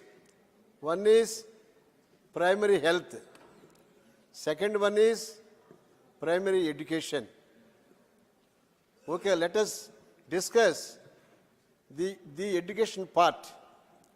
The education part, when you see, for any human being, not only in India, in the entire world, the primary teacher to the child is the mother.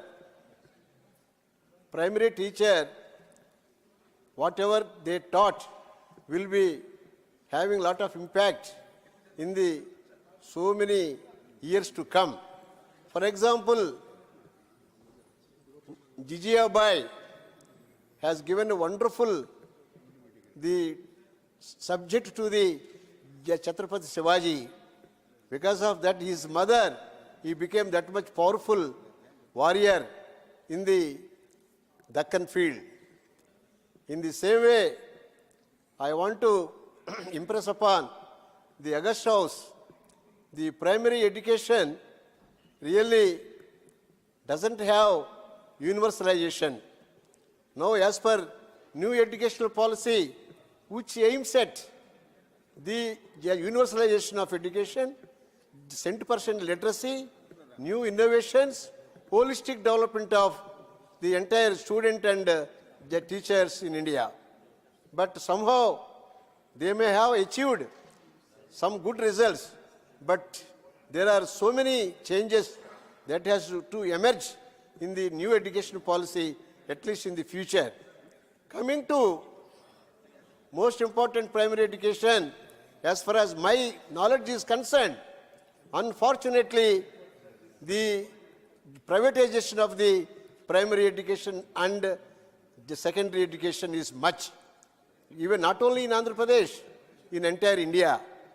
How can you expect a poor man to send their children to the private schools, spending thousands and lakhs of rupees? Is it possible in India? What I want the Honorable, the Education Minister to think of this most important problem. What I want is really not only to send their children, they are selling the lands, they are selling the ornaments, they are selling, they are borrowing thousands of rupees from their relatives and others. Ultimately, whether they come up in the life or not is God knows. But this is the pathetic situation going in our rural area more particularly, and even in urban areas also. What I want is the primary education strengthening is most important. If the government wants the government schools, my Jilla Parishad high schools and elementary schools should be strengthened. Otherwise, we cannot achieve this, the universalization of the education. Our BJP government wants the Vikasit Bharat by 2047. How can they achieve?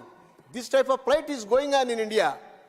What I want to impress upon the August House is, let us take stringent steps to curb the privatization in secondary and primary levels. Now, you coming to the secondary level, I will tell you my own example. When I want to study the 7th, 8th, 9th, 10th class, you know how to go for even at least 10 miles in Andhra Pradesh, in a state like Andhra Pradesh. Now, how many people can go? There are no schools even till today. There are no even good teachers. No teacher and student ratio is being followed. What I want is, for that purpose only, our Honorable the Chief Minister, the former Chief Minister, took up a lot of wonderful and magnetic programs. Vidya Divana, Vidya Kanuka, Vidya Vasati. He has spent 73,000 crores for the secondary and primary education. You may not know, but now 45,000 elementary and secondary schools were really developed, like the Nandana Manas. Now, in many states, our AP policy has borrowed, and they must have implemented in other states also. What I want is the understanding of the education system. Now, coming to the collegiate education. Collegiate education, unfortunately, the so-called the college managements have become only degree issuing authorities. Degree issuing authorities. No standards, no teachers, no even curriculum maintenance. These type of plight should be stopped. What I want, please, I want the Honorable, the Education Minister to note these points. I am telling from my own side, and the entire rural India, so many lakhs and crores of poor people are suffering. Now what I want to impress upon this, even collegiate education should be strengthened. If college education is not strengthened, entire students will become unemployed. They may become a waste material to the society, to the families also. So many people are becoming vagabonds. They are unable to achieve anything in the life. They cannot do anything in the rural areas or the urban areas. That's why even for university education also, the university education, I want to really request the Honorable, the Education Minister to give a direction to the UGC, University Grants Commission. What is doing? The University Grants Commission, what is doing so far? I want to question how they are developing the collegiate education and university education. Their role is not even seen anywhere. And I have seen in my Andhra Pradesh, even as an officer. For example, I tell you, sir, for my sake, I got only 3rd class in BCom. I did not get a seat in entire Andhra Pradesh. I went to Madhya Pradesh, Jabalpur. I think somebody may be from Jabalpur. I studied my post-graduation in Jabalpur, in Madhya Pradesh. After that, because of my strenuous, my efforts, my father's effort, my mother's effort, we could at least achieve the Group 1 services. Of course, I became just an officer for 25 years. What I want is, this is the education system is a basic need to strengthen the entire our Indian society. Even not only the society, mankind as a whole. Even from one side, I cannot blame completely the technical education side. There are so many improvements. IITs are there, NITs are there, IIMs are there. Their standards are very good. But whereas I am very, very concerned about social sciences. Social sciences are completely neglected in not only in Andhra Pradesh, in entire India. I can say what my wish is to a man who studied economics should become just economist.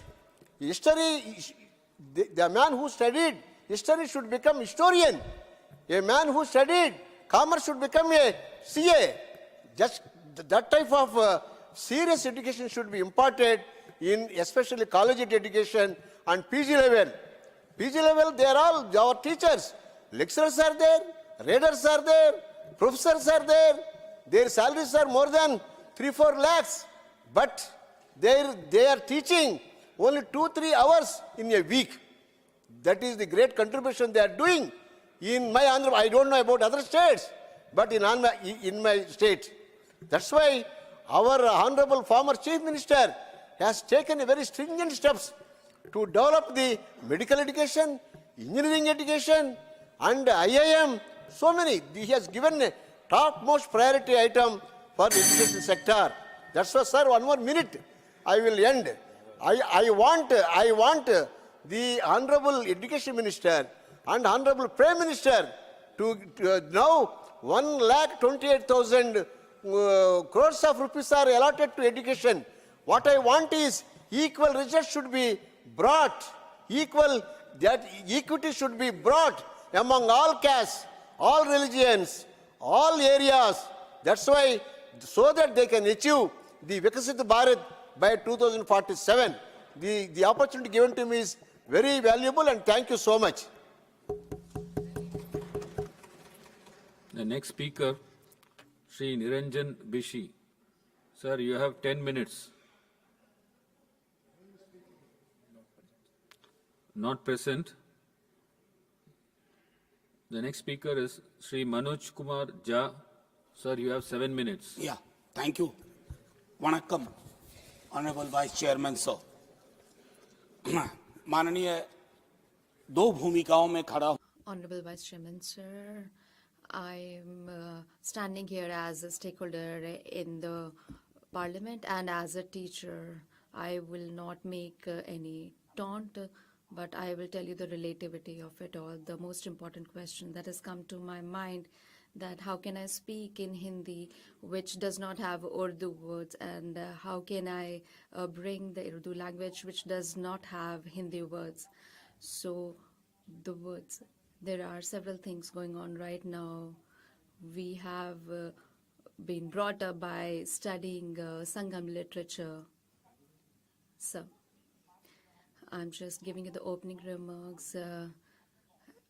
On the struggle of language, we have lost a lot of things. This country has been built upon equal-sized bricks, and the moment you start mapping the size of the bricks, the entire building will fall down. whether it's English, Sanskrit, Maithili, Bhojpuri, Hindi, languages are not promoted through the government, but when people speak it, that's when they get promoted. And Hindi language has been promoted due to several reasons. By Hindi language has not been promoted by celebrating Pakhwada. This was my first point. But what can I say? So these are the circumstances these days in several things.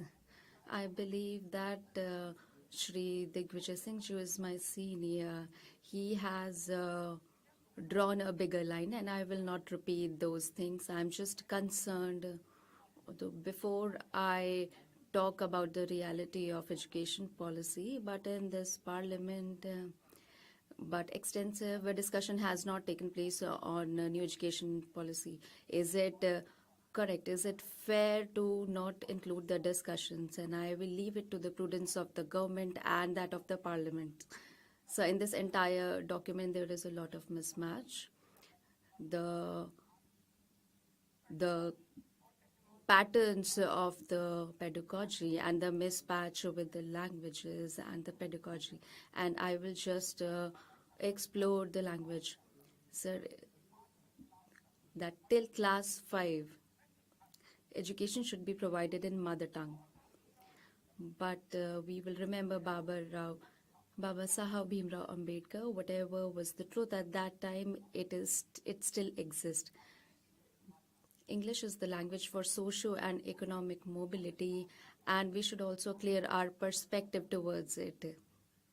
Languages are not anyone's property, and languages get promoted and they enrich our lives.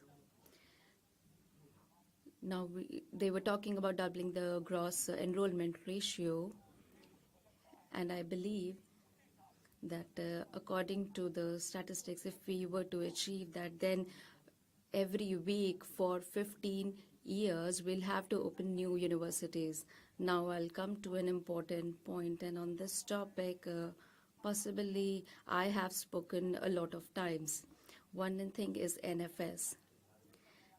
This is a new way to finding a club where that none found suitable, and the committee is saying that the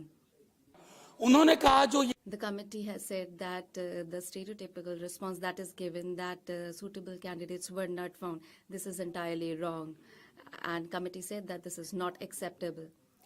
And this also applies to the OBC and SC/ST recruitment. Sir, I would request that this thing will engulf everything, and this thing is wearing a modern dress, otherwise it will be difficult for everyone.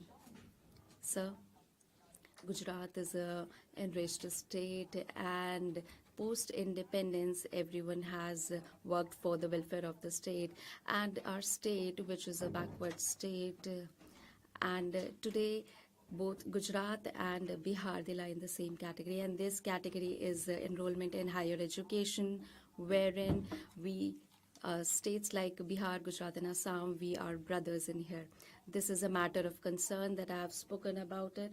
And Niti Aayog has some important comments on this. I will take a few minutes for that. Try if it is. So the priorities should be clear, be it any government. What do you expect from education? The one you talked about, as Madam Rita Betta talked, that should be our ideal. And I think that in the public schools, but first I would like to quote about myself. I have studied from a Hindi medium school till class 10th. For the first time, I got acquaintance with English in class 11th. It was tough, but at that time, the schools were different, the government schools were different, but when I go to that same school today, it is very different now. I am not against the private sector, but one balance should be struck between these two.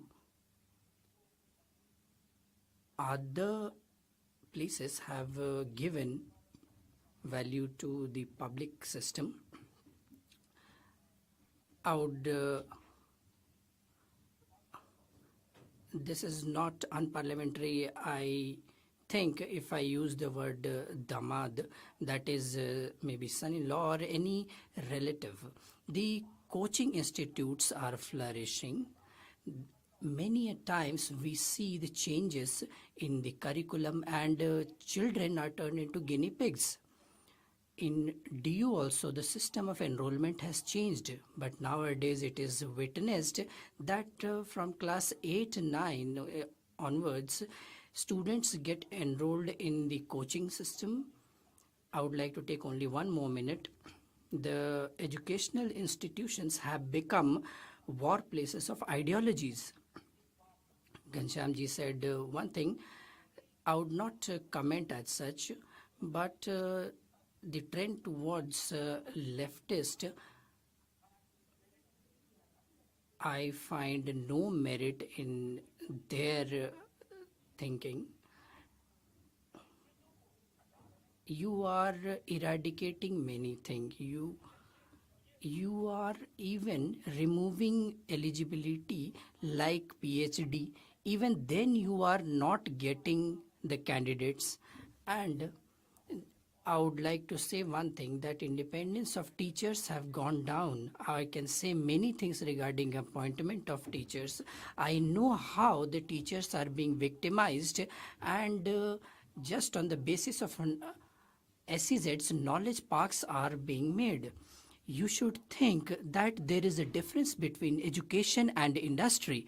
It is not only for investment, because earlier it was called human resource development. Now the nomenclature has changed, but that indication should be there.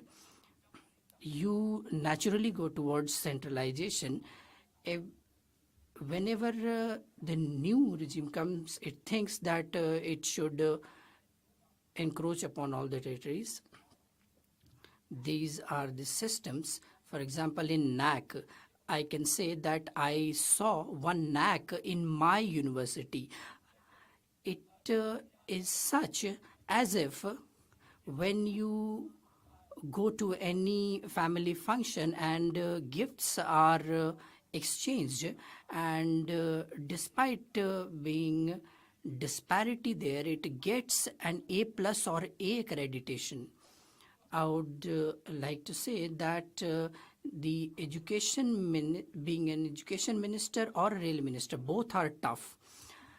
I can say that this policy would have its effect later on also, even when you will not be in the government. So we should come up with a system wherein the voices should not be stifled. There is a definition of democracy. True democracy is one where you are not closed for being open. I will take only 30 seconds more, sir. As Sanjay ji said, I would not like to be in the debates. I am a student of history. Whenever there would be talks on Mughal reign and other rulers, but today I would like to comment on one thing, that when you read the pages of history and we try to lay curtains on today's challenges, then those heroes would not help you in solving these challenges. So it's not uniform there. So if you try to glorify the murderers of Mahatma Gandhi, then this is not appreciable.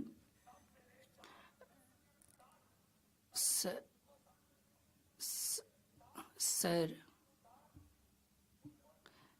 please conclude. It is dedicated to them.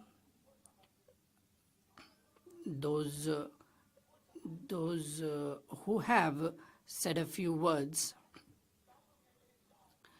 all look after my interest, and nobody is mine, and I also live in this country like an Urdu. Sri Javed Ali Khan, Sir, you have 3 minutes, sir. धन्यवाद सभा Thank you, as Chairman, sir. Time is limited, so I would not like to say my things in the garb of speech and would not talk any extrapolated things. The NEP 2020, since the time it came into effect, and it was said regarding this policy that as was expected that comprehensive discussion and deliberation would take place. It did not happen. When the draft came up, that was of 500 odd pages, the comments were sought from people.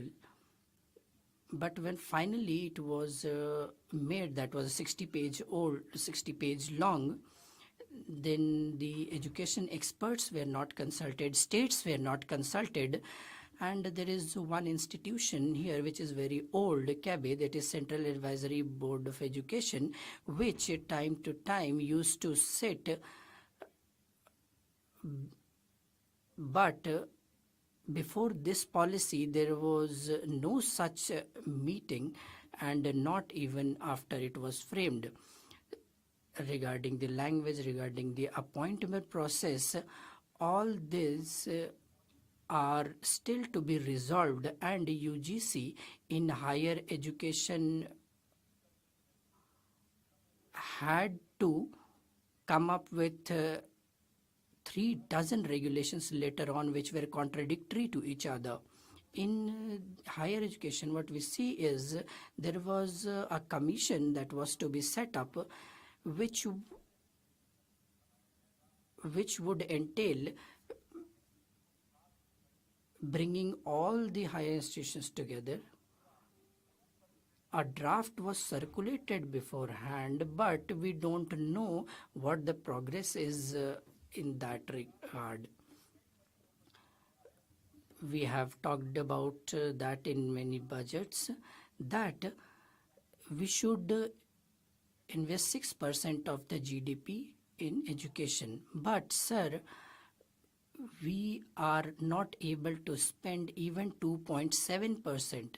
So the commitment that was made regarding 6%, what is the progress in that regard? Honorable Minister must state that. The central universities and the central institutions that are there, those are in pitiable conditions, and the teaching and the teachers' posts are lying vacant in different institutions, which have a direct effect on reservation. SC, ST, OBC reservation are not given properly to fill up the vacancies. 9% SC, 14% OBCs vacancies are there in the central institutions. The most favorite category of our government, that was economically weaker section, we have not been able to exhaust the full quota. Now I would like to talk about school education. The situation of primary education is such that those get a dropout from the government schools. They leave the government schools and go to other schools. We see that the government schools are getting closed and private schools are increasing, and the students are also going towards that, and numbers are increasing in those schools.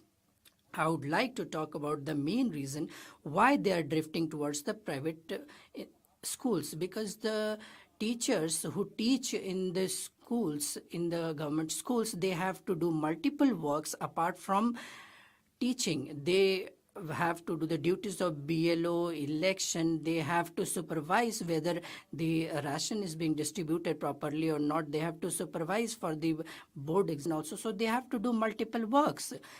These are the works that have been assigned to the school teachers. So when can they actually teach?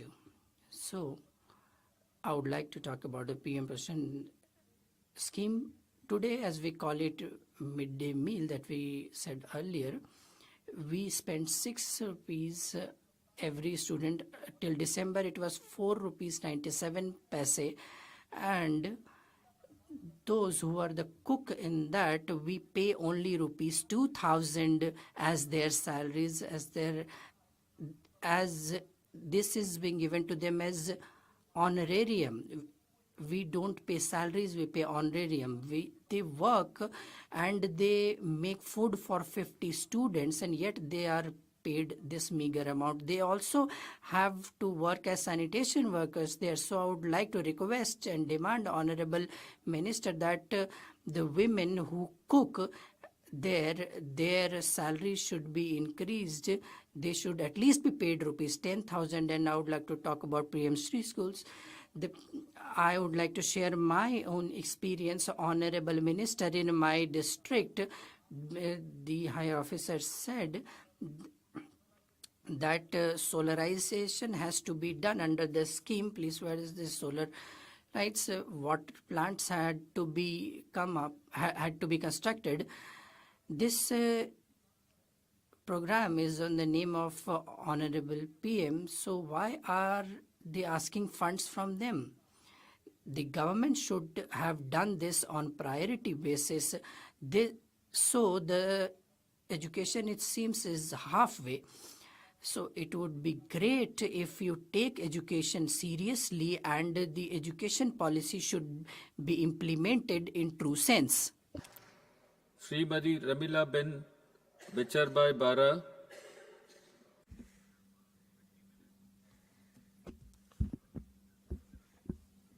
Gujarati. Thank you, Honorable Vice Chairman, sir. This is a matter of great delight that I have got an opportunity to speak in this August House, and Honorable Finance Minister has escalated the status of women of this country, and she has presented a wonderful budget before this August House. And in this budget, special provisions have been made for education. These provisions are really welcoming, and I would like to present my views regarding these provisions in education. This is a revolutionary budget, and I thank Honorable Prime Minister Shri Narendra Bhai Modi for presenting, for giving us guidance. And I also congratulate Honorable Finance Minister for presenting our budget. In the budget, a comprehensive development scheme has been proposed. Provisions regarding development in the field of education have been proposed. And since 2014, Honorable Modi ji is leading this country. And since then, we have seen development in our country. We have seen changes in our country. Every year, we see enhancement in allocation in budget under various heads. And due to this, the last person, the most deprived person of our country is getting education. The child who is in the remotest area of our country is getting the benefit of education. Honorable Sir, all of us know that without education, a man is like an animal.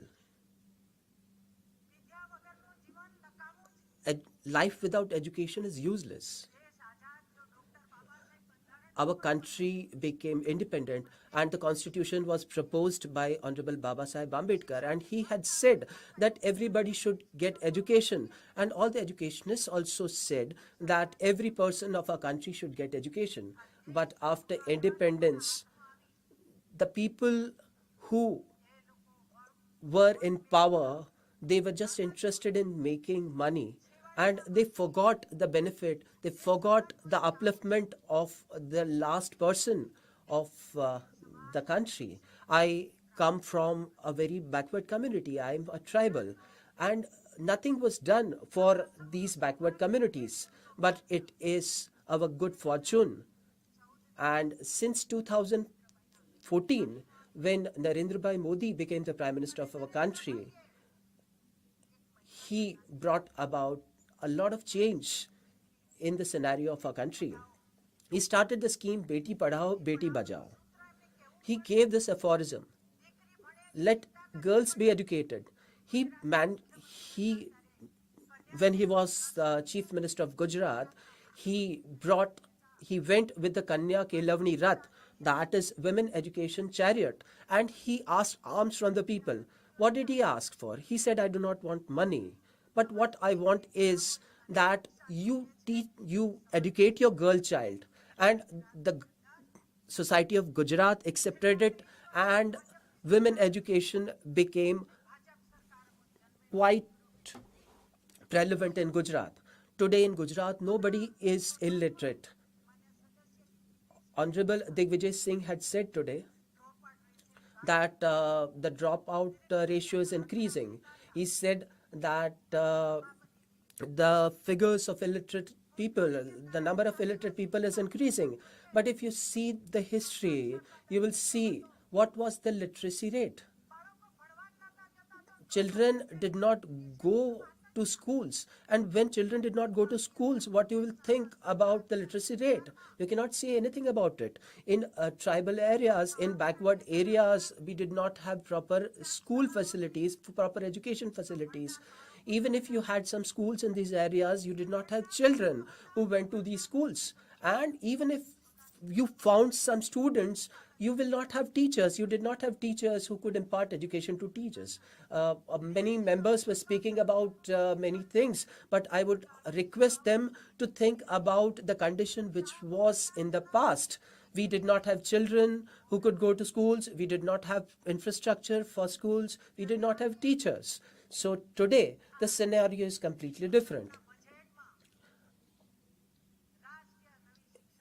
The new education policy has been proposed by the government, and Honorable Prime Minister is laying emphasis on the implementation of this policy. A special provision has been made to implement this policy, to strengthen the base of education in our country, and skill development has also been emphasized upon in the new education policy. So Honorable Prime Minister has seen the contemporary scenario, and he wants our youth to grow in this scenario. Today the time is demanding that skill development is a must, and henceforth the provision for education in the budget for 25-26, 2 crore students, 2 crore youth will be given training in skill development. Henceforth, the contemporary situation will be taken care of. And when we are talking about unemployment, when we're talking about jobs, I would like to say that the opposition does not have a right to say this. They have never taken care about the youth of our country. Today we are seeing that in the rural areas, there is a great discrepancy in the level of education in the rural areas and urban areas. And this gap has never been filled. But very strong attempts are being made to bridge this gap and bring education of rural areas and urban areas at par. And in the budget in the present budget, 10,000 classes will be made smart classes. And in addition to this, to foster scientific temperament amongst the students of villages and cities, there has been a provision to start laboratories in rural areas, robotics, 3D printing, and technological aspects will be made available in these laboratories, so that our rural students can also gain education at par with the urban areas. The one who is suffering from typhoid will always see everything pale yellow. See, I would like to talk about the rural Gujarat. From Ambaji to Umbergaon, the population is about 1 crore.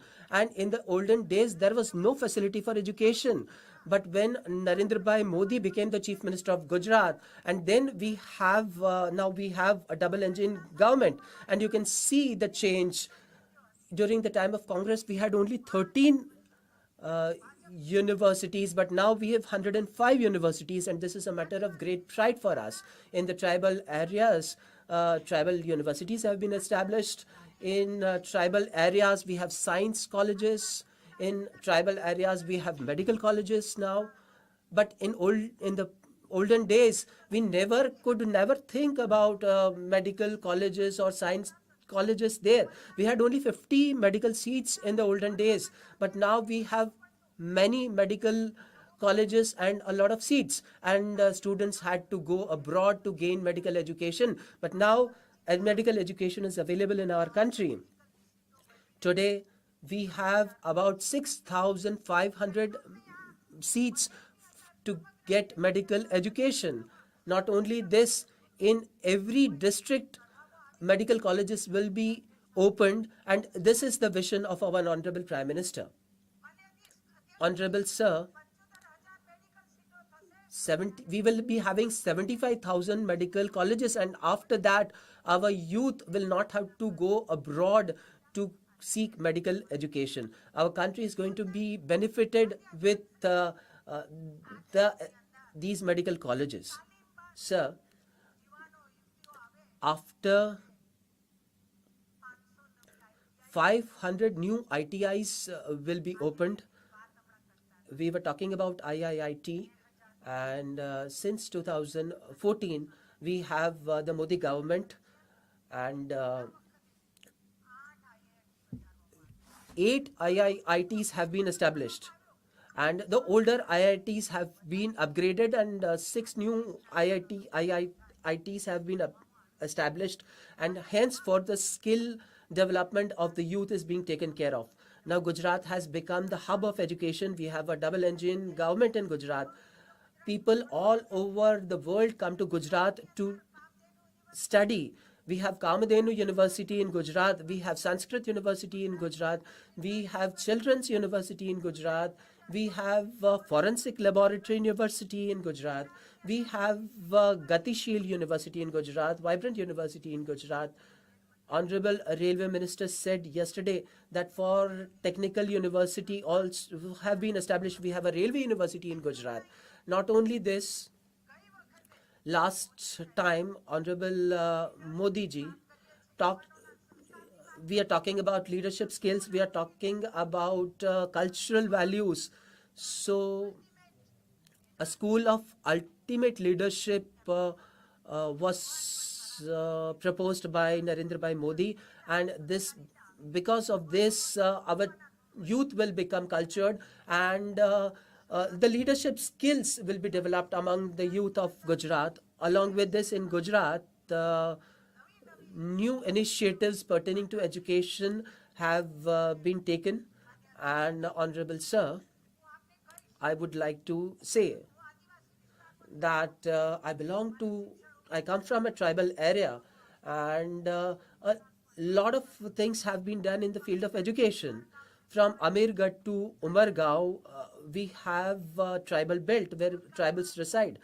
In the olden days, nobody sent girl children to schools, but after the hard work put in by Shri Narendra Bhai Modi, girl children are going to schools, and with the lot of efforts made by BJP government, girl children are not only doing jobs, but they are acquiring very high positions. They are becoming pilots, they are becoming police officers. So I would like to say one incident. Honorable Prime Minister has a lot of concern for SC, STs and backward people. Whenever Honorable Prime Minister visits some rural areas, and when a helicopter is flying in these rural areas, people come to see this helicopter, youth come to see this helicopters, And when Narendra Bhai sees these youth, he says that I want these children to fly the helicopters. I want these tribal youth to fly helicopters. I want them to become pilots. And hence, he has made a provision for this. And due to this, many youth from SC, STs and backward communities have become pilots. In addition to this, with the farsightedness of the Bharatiya Janata Party, 105 Eklavya model schools, Eklavya girls literacy residential schools, model schools, about 35,763 students, that is girl and boy children, are getting residential education from these schools. And in addition to this, Honorable Sir, I want to draw your attention towards the achievements in the last year. Amongst the pass outs from last year, 26 have gone to medical field, MBBS. Many students have gone to BHMS. 3 students have gone to BAMS, 3 to BDS, 32 to pharmacy, 94 to BE, and 294 children are taking education in the field of nursing. So this is a comprehensive development in the tribal areas. Not only this, Samras hostels have been established, and they are functional so that students from the entire society come there, study together. They carry out the discussions and let the entire society grow. So this is the ideology of Narendra Bhai Modi. The future of a country depends on its education policy. And Narendra Bhai has realized, and he is working upon this. Whatever is being done by the government is really praiseworthy, and a lot of emphasis has been made on giving education through mother tongue. Today we see the UPSC results, and we also see the results of various competitive examinations, and we can see that because of the emphasis on mother tongue, children have gained a lot of confidence, and you can see that they are giving better results, they are achieving better targets, and due to this they are doing well in competitive examinations. All these is really very, very great, and it is unprecedented. Honorable Sir,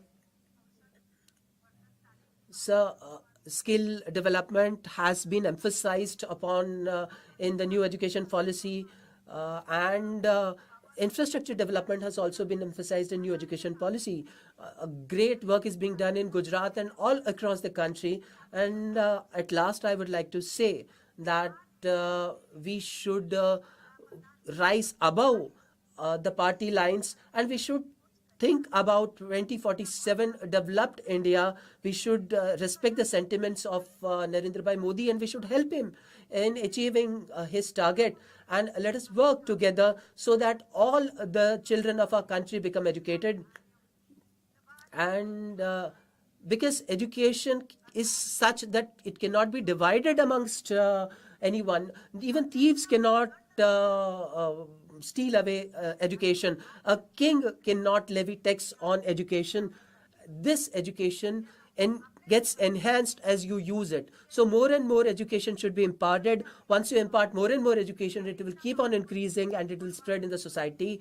All the children who have been deprived of education from poor families should get education. And our Honorable Prime Minister and our Honorable Minister of Education are working in this regard. Let us appreciate the new education policy, and let us cooperate with the government of India, and let us do all possible so that all the children of our country get education. Jai Jai Garvi Gujarat. Thank you very much, sir. Imran Pratap Garhi 6 minute आपके पास. You have 6 minutes. Mike, धन्यवाद सभा. Thank you, Deputy Chairman, sir. भूख के एहसास को शेरो सुखन तक ले चलो, यह गज़ल को मुखमिलों की अंजुलम तक दे चलो, मुझमो जब तोज़ुम की तालीम देना बाद में पहले इसे ले चलो Deputy Chairman sir, I stand here to talk about the new education policy. Honorable Minister is present here. New education policy says that our emphasis should be on teachers training. But the national sample surveys data say that 13% of the teachers are there in the country who are trained. So I want to know from the Honorable Minister that the 87% of the teachers who needs to be imparted this training, what roadmap do we have to impart that training to them? And do we have colleges on such a big scale and resources so that we can train them? Our new education policy says that technology should be emphasized, and we saw it during COVID how students were made to learn through technology. But I would like to ask the Honorable Minister, when 80 crore people were surviving on 5 kg of ration in this country, so can we make computer, internet and laptop to those families so that their children could be educated? I also want to say something very important here, sir, that the madrasa education, that pattern which relates to the minority community, I want to ask this very seriously, that the new education policy, some madrasas are there which are recognized by the government, but some bigger institutions like Nagma and Devband, whether this new education policy in its context, have you ever established a dialogue with these institutions? Do you have any plan regarding that? This is what I want to ask. And another important thing that I want to ask, sir, is that a lot of minority institutes were there where they had this provision of providing scholarships, but you just shut down this Maulana Azad scholarship. Thousands and lakhs of children were attaining their education through this scholarship. On one hand, you say Sabka Saath, Sabka Vikas. On one hand, you have computer, and then in the other, you have Quran. The people and the children coming from disadvantageous and deprived societies, what plan do you have to take them forward in this direction of education? I want to ask the Honorable Education Minister that all across the country, all across the globe, he goes and pays his regards in front of the statue of Mahatma Gandhi. But your government in NIT Calicut, your government makes Professor Shalja Inayat the dean of a particular department, who says that Nathuram Godse was a great personality. So where is this policy and mindset going? Sir, I want to say through you that how NCERT books, how they are serving communal sentiments. Is this in your constitution that Kendriya Hindi Sansthan and NIPA, it has been said that while writing in Devanagari, the nuktas that were used earlier, which come from Urdu, that has been stopped because no new published books have those nuktas. I had a talk with people who publish NCERT books. They told me that this is an order by the higher-ups. So I want to know from you that by removing this nukta, are you strengthening this Devanagari script or making it further weakened? This is my request to you, and this is what I want to know you from. Sir, PM Shri Vidyalaya was talked about. I want to know from you that Ghazipur is a district in UP. Veer Hamid Vidyalaya is there in a village. The name of that school was changed, and communality was being served there through this. And then when it was raised, the education officer there changed it back to that school, and through this scheme, this is what you are trying to reflect, sir, and I want to bring it to your cognizance. And to stop this, what will you do?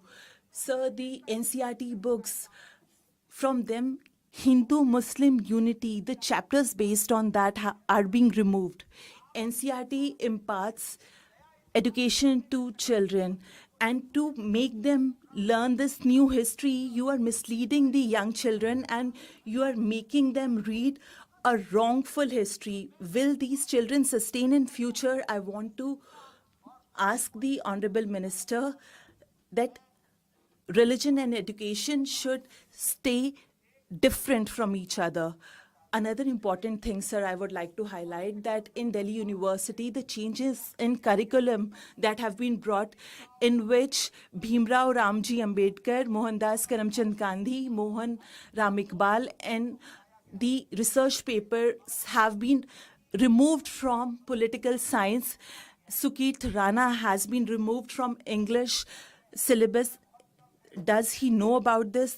My time is very less. I want to know from the Honorable Minister on this NEP, that in the name of this change, the new things that have been brought in by you and the kind of hooliganism that is there in campuses.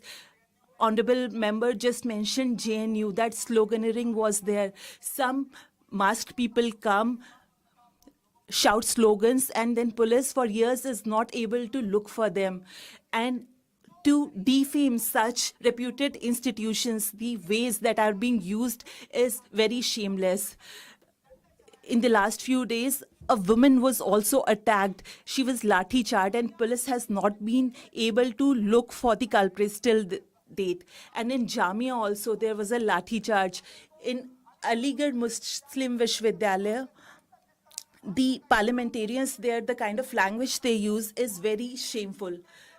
Honorable Member, through Honorable Minister, I want to ask from the government the new changes that you are trying to bring in the name of changes.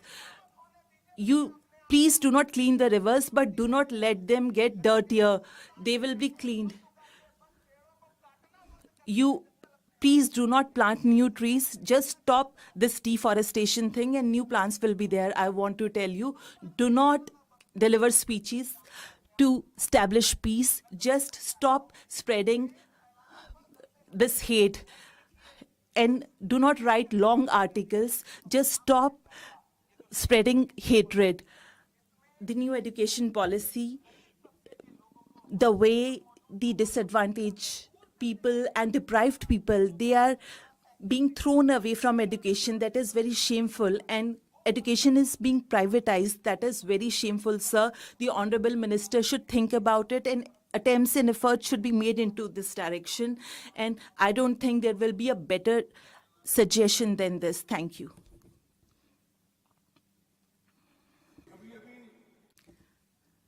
So just now, Imran Pratap Gariji made a mention of a member of parliament. He should authenticate that. He has already authenticated. He made a mention of a member of parliament. He has authenticated. Thank you. Srimati Mausam Binur. Sir, on behalf of All India Trinamool Congress, I thank you for allowing this discussion on the Education Ministry. But what a shame. Yesterday, the Education Minister called the people of a state uncivilized. He should tender an apology on the floor of the House. Also, sir, I appeal to you to allow discussion on the important issue of duplicate electors' photo identity cards. A serious matter to enable free and fair elections. Mausam Noor ji is speaking, and there is a crosstalk. Let me give you one example on education itself to show you that it's empty slogan, a jumla. Another hollow promise by the BJP, which is running a shaky coalition since the BJP is 32 seats short of the majority. The Samagra Shiksha scheme, which follows a 60-40 fund sharing ratio between the union and the state. Despite West Bengal being one of the best performing states in implementing this program, the union government has failed to release the fund it owes us.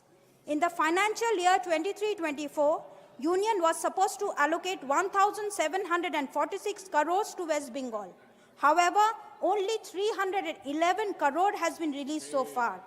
less than 18% of the total funds due. The Bangla Birodhi mindset is deep rooted in their minds. Even after repeated communication and letter from the state government, the union government did not release a single penny owed to the state of West Bengal. In fact, what it did was stop all funding even in the financial year 2024. We, the All India Renewable Congress, are standing strong by our ideology of Ma Mati Manush by not only releasing 40% of the state share regularly, but releasing an additional amount as well. This amount is paid to ensure that wages and salaries are given on time to the Samagra Shiksha employees, composite grants to the schools, and other student-centric incentives are not stopped. The union government's failure to release funds approved by the Ministry of Finance for West Bengal is an act of depriving the state's people. This violates the right for education. Hence, I ask you here in this house, why do you deprive Bengal? You can't beat us, so you deprive us. Or is it because we don't accept the name PM Shri for a scheme where the state is contributing 40% of the funds? Sir, the Samagra Shiksha guidelines do not mention signing the MOU for PM Shri as a prerequisite for fund release. Withholding funds on these premises is anti-federal and undemocratic. It is depriving the people of Bengal of their rightful dues. Moreover, several other demands from the government of West Bengal have been made, but none have been addressed by the union government, be it regarding midday meal schemes, or increasing their allocation per student, or increasing financial support for midday meal cooks. However, on the other hand, we believe in development for all. As a result, about 2,30,000 cook-cum-helpers are given rupees 1,000 per month for 10 months in a year. Further, the state government on its own is also providing additional rupees 500 per month as an honorarium to each cook-cum-helper. Whereas, you don't even address the demand to construct dining halls, kitchen sheds, and providing flexi funds. In every manner, you have been anti-Bengal. A testimony to that is the fund for infrastructure and R&D of universities and colleges have been discontinued for the last few years. In fact, the new scheme of Rashtriya Uchchatar Shiksha Abhiyan that has a funding pattern of 60:40 between the union and the state has been renamed as Pradhan Mantri Uchchatar Shiksha Abhiyan. Why, sir? Why? Why Pradhan Mantri everywhere? Even in this scheme, the union owes rupees 170 crores to the state of West Bengal. Sir, the government speaks a lot on education. However, when the budget comes, the union government is spending only 0.37% of the GDP in education in this year. Whereas, look at West Bengal. Look at our education model. We are spending more than 2% of our GSDP on education. Sir, the state of education in the country is so bad that 1 out of 2 students in grade 8 cannot do basic division. The P-metric scholarship between 2018 and 19 and 2023 was decreased by 94%. Under PMKVY, Honorable Member, please conclude now. trained candidates were placed. In fact, the placements were delinked from the 4th phase. Only 4 out of 10 youth in the workforce possesses formal skills, and 1 in 3 youth are neither in education, employment, nor training, with women making 95% of this group. Sir, I would suggest our education minister to come to Bengal. See and learn from Mamta Di's education model. After all, the world is learning from Bengal. Kanya Shri has been recognized by the United Nations. We have other schemes like Oikoshri, Shikkashri, Medhashri, and Shobut Shati, which has made the lives of students much easier. Hence, I say, leave this Bengal Birodhi mindset and learn from Bengal. Thank you, sir. धन्यवाद. Thank you. माननीय सदस्य, Honorable Member, I would like to make a request to all the honorable members that this is a rule that you cannot give written speech. I would like to bring this to your attention that under parliamentary conventions, you cannot read out from a prepared text. We can always quote something. Devegowda, sir.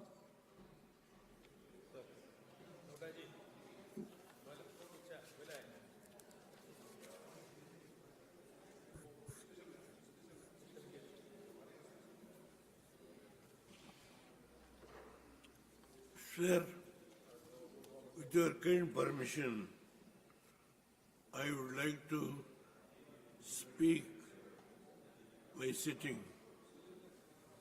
because I am unable to stand, as you know. आप बैठे बैठे बोलिए आराम से. Sir, when the house was the business was started exactly after the question hour, I was watching, sitting in my house, because my health was unable to sit here for the whole day. Former Chief Minister Digvijay Singh, he was speaking. Then your good self was from this side, spoke. I heard all the speeches, barring one or two speeches I missed. Sir, I don't want to criticize on the issues raised by several members. I am only say a few words. Education is a concurrent subject. The responsibility of both the state and the center is now they should see that there should not be any controversy on this issue, whether appointment of the Vice Chancellors. I don't want to raise that issue because what is going on in some states, not only in Karnataka, in several states, appointment of governors was one of the major controversies. That is where I draw the attention of the Honorable Education Minister to see this type of controversies should not be allowed to continue. I only appeal to your good self to see some remedy should be there to solve this controversy. Sir, now I confine myself to Karnataka, sir. Sir, the private institutions in Karnataka, my senior colleague Ramesh ji, sitting there on the other side, there are 30 universities in Karnataka. Now, the private institutions in Karnataka is playing a very major role. So for us, they providing the education starting from primary education to medical education, engineering, in all aspects. 30 private institutions are there.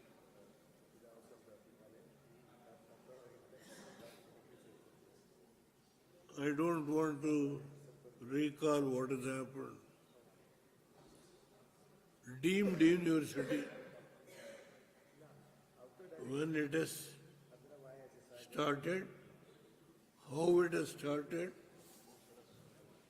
I don't want to go in depth. How it has started, the deemed universities in those days.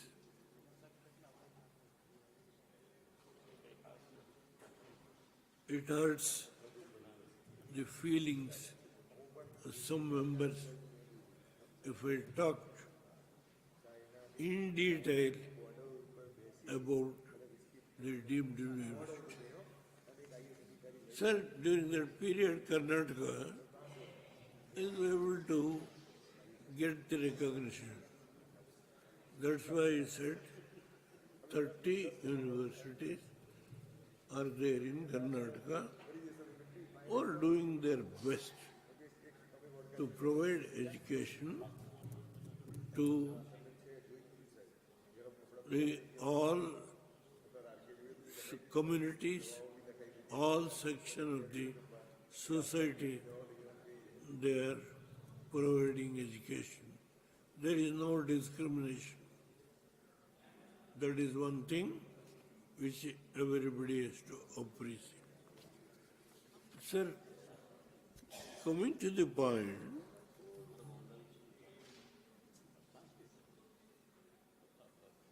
when Karnataka was ruled by the late Maharaja Krishraj Udair, the Mysore University was started about 100 years back. And Dharwad University, where, sir, now what is the position? Jairam जी आप There is no, there is no money to pay this salary. University which has been started about 100 years back, there is no money by the state government to provide salary.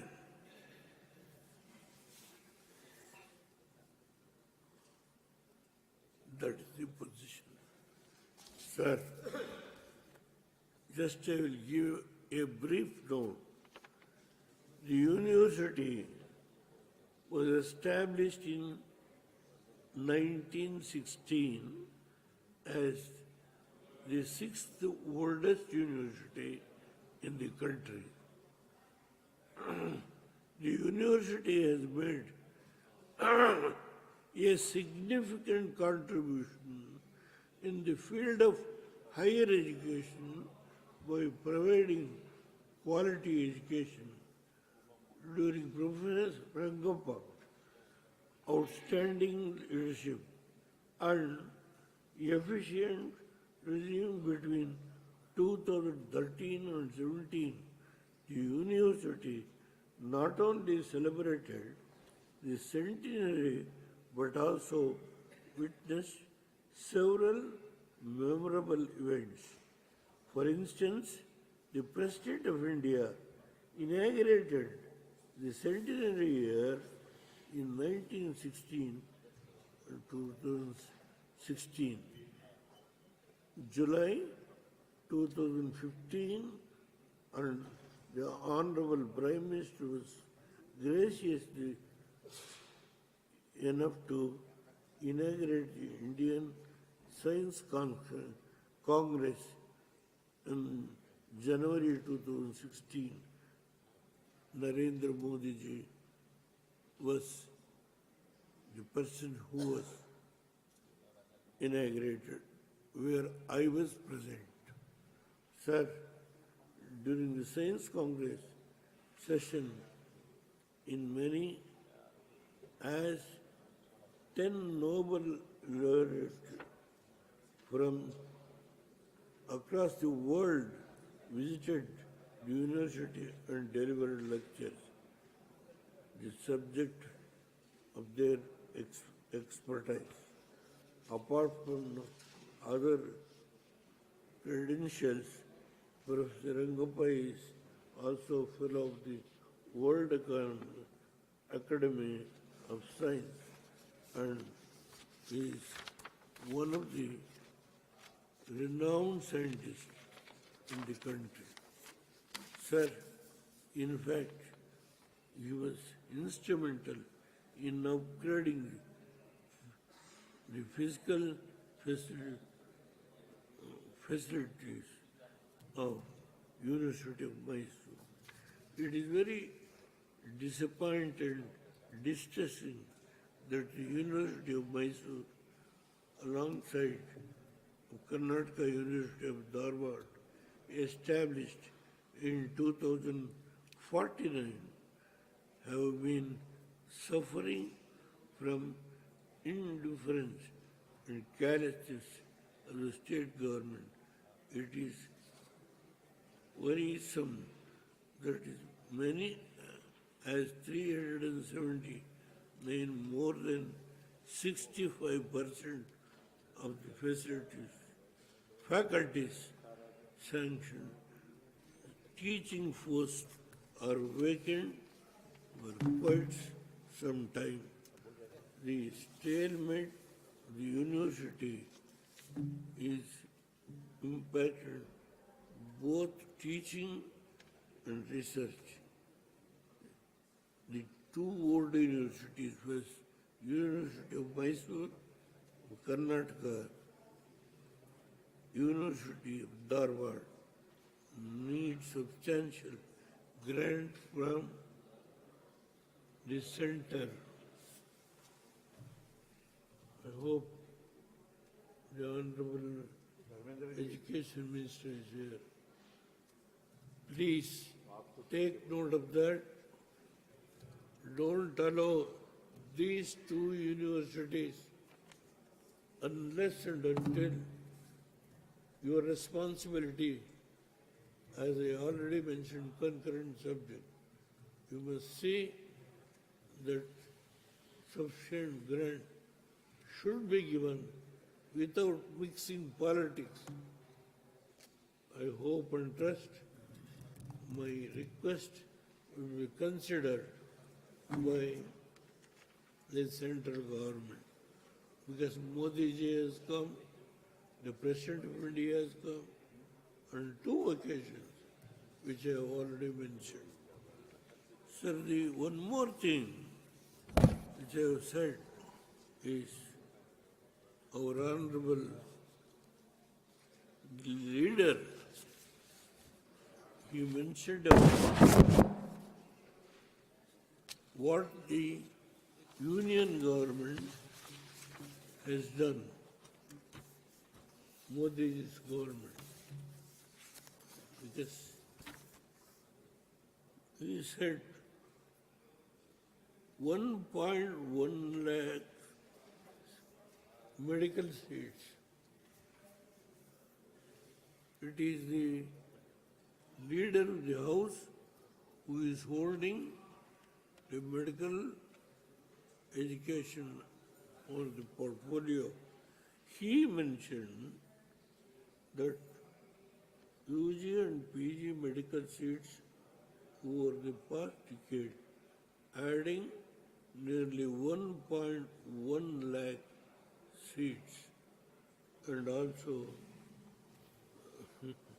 medical colleges in coming years with a long-term goal of adding 75,000 seats in the next 5 years. Sir, this is one of the major steps taken by the union government and the minister, who is also the leader of this house, Mr. Narda ji. He mentioned this on the floor of the house. Sir, I congratulate the Honorable, the leader of the house, and also holding the medical education portfolio. Sir, I don't want to take much time. I only appeal. I was a teacher before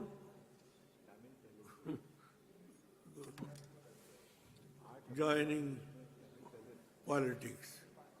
I was a school teacher. I know the problem of the rural, the schools. Sorry, anybody should not mistake me. As Chief Minister, I appointed 1,56,000 lady teachers at one step. 1,56,000. First time, woman reservation. Now, Nari Shakti, we talked. At that time, there is no reservation. 1,56,000 women teachers I appointed when I was the Chief Minister. I don't want to mention what all I have done. I can quote several instances about women reservation, all this. Sir, only as an elderly man, I am 92, I can speak what I have done. My friend is sitting here.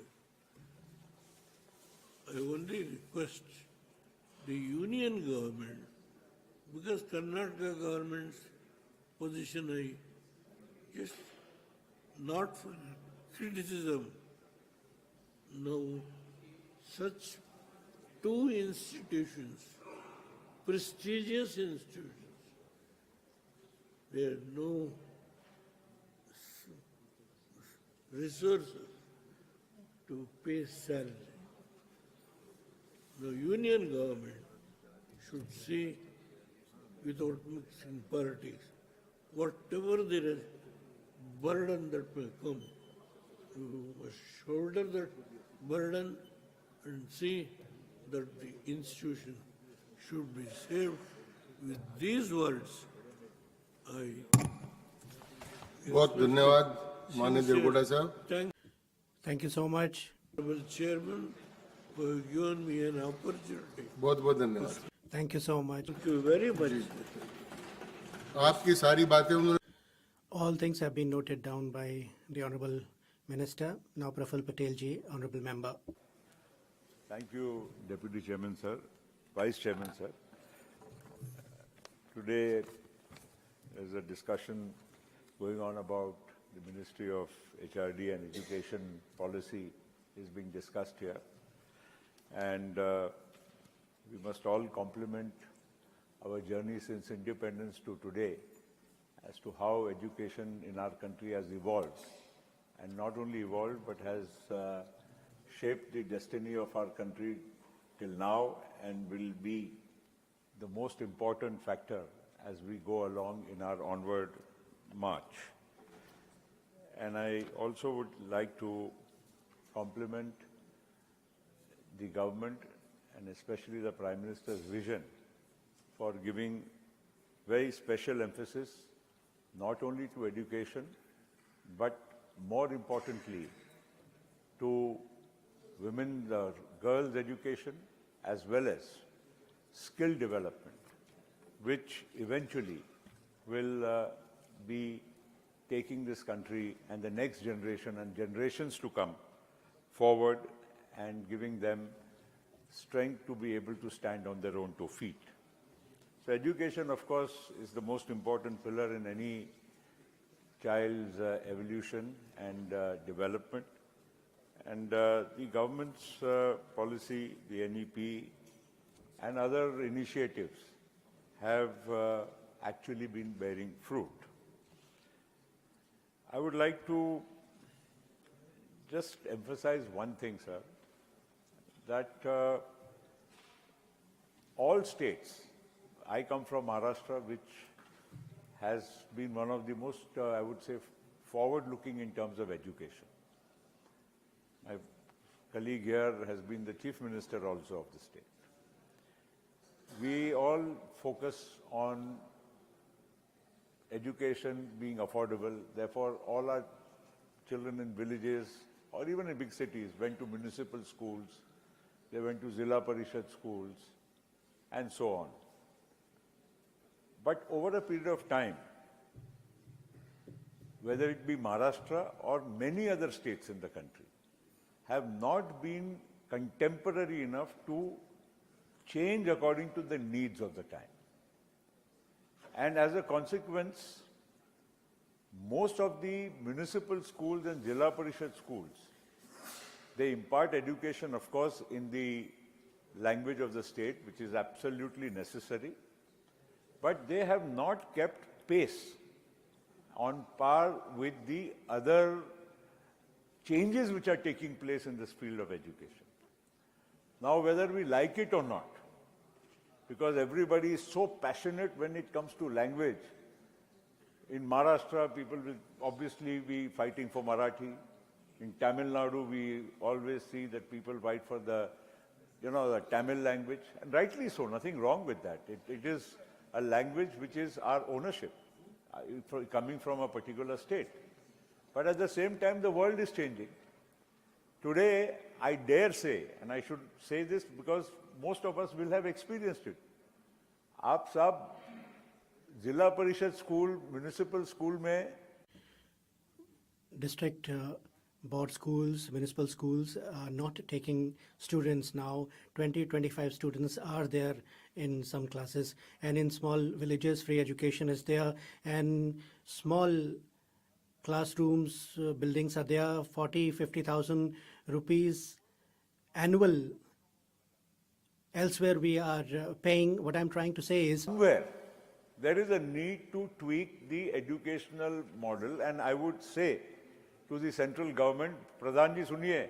Pradhanji, please hear me out. You also need to focus from central government, whatever you can do, you do, but please encourage the states also that in their areas, whatever medium of instruction is there and the system of education that they are following, they should change it for the better, because it is the need of the hour, and they should do things in sync with the changing times. If the same child, despite free education, is not going to one set of schools and is going to the other, then the parents also have a mindset why they are sending to one and not to the other. Please conclude. Sir, through states, these are CBSE schools on the other side. You can get things changed with the help of CBSE if need be, and we can move forward. Well, you are indicating, sir, some more time, a few minutes more. He is my dearest friend. Yes. दूसरा sir, Secondly, sir, वो निष्पक्षी हैं. objective. Yeah. He is there in the middle. Yes, sir. Sir, my submission. Sir, we have so many children, they are going abroad to get education. If you calculate, sir, it's a humongous amount. Regular education, technical education, medical education, for everything they are going abroad. So many lakhs of students are studying abroad for these. And we haven't heard of those countries where these students have gone for higher education. Why? We have to change something somewhere. Mindset, first of all, because we stretch things so far that sometimes we lose sight of the correct path. Across the globe, students have gone, lakhs of crores of rupees of their parents they are spending to gain education. Some are coming back, others are not doing that. That same system we can have here. We can have tie-up with foreign universities, or we can have institutions coming up to that level. Why should students go abroad and get educated instead of getting education here? If we can reverse the trend, it would be a big achievement. Local issues are there, so many other things are there. We need to tweak the policies.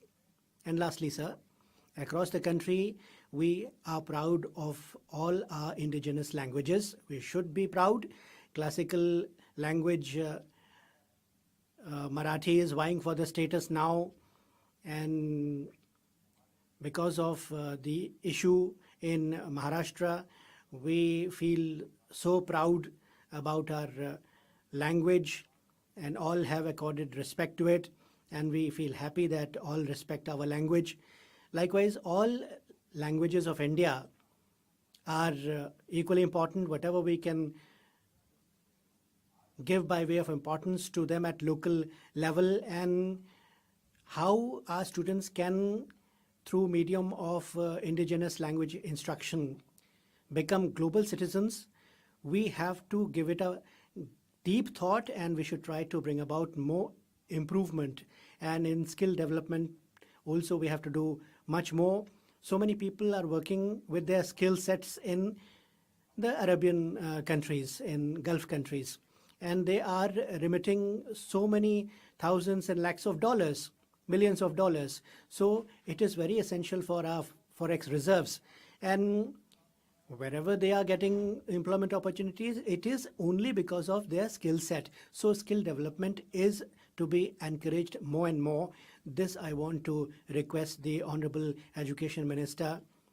And with these words, once again, I appreciate and associate myself with all his good efforts, and our cooperation is always there, and the future citizens of India should get better education, quality education, and he'll work towards that tirelessly. I congratulate, I wish him the best. Thank you too. Dr. Kalpana Seni.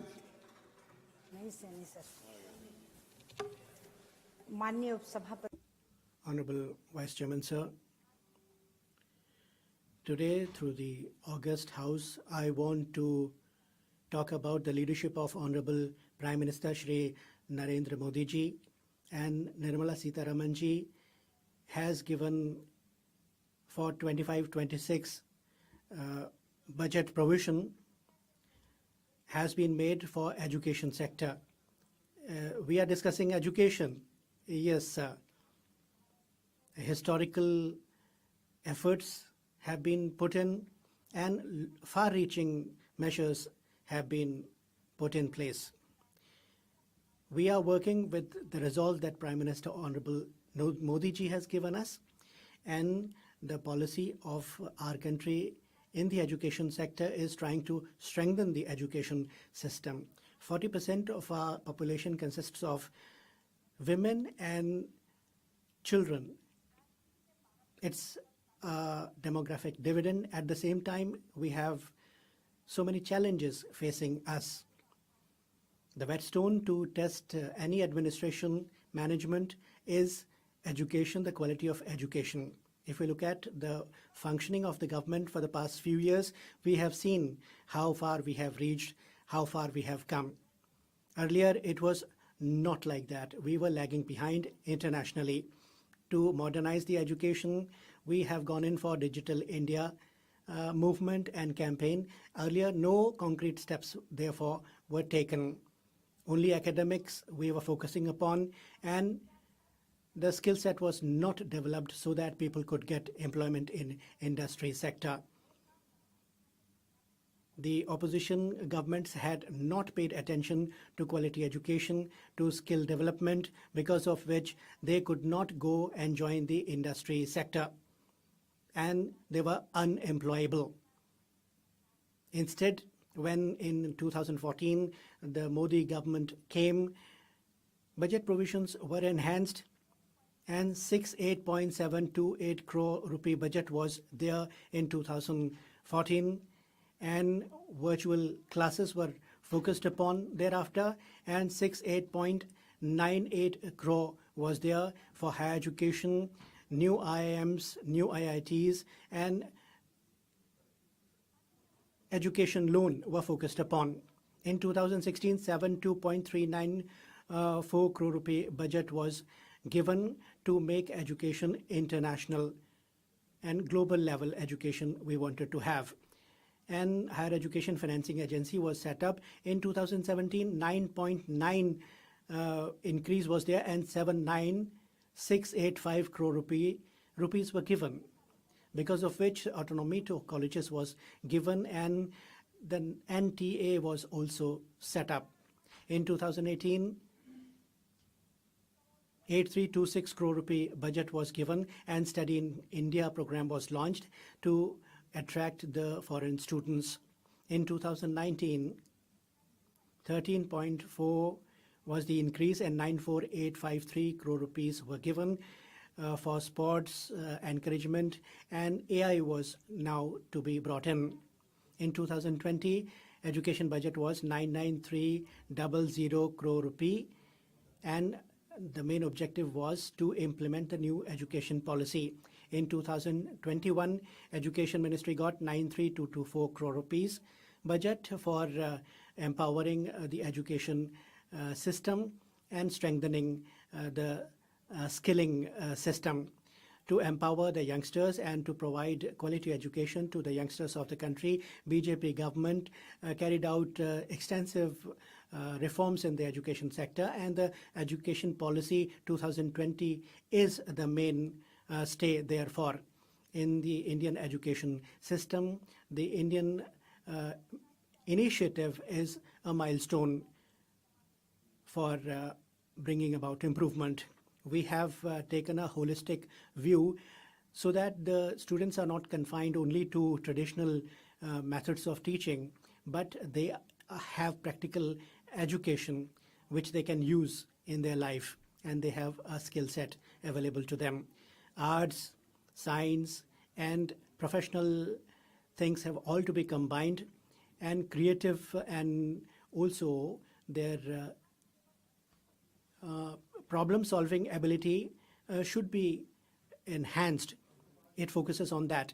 NEP 2020 is not targeting imparting education to give degree only, but to make them global level students and learners. In 22, for the first time, the budget crossed a milestone, and student was in the focus.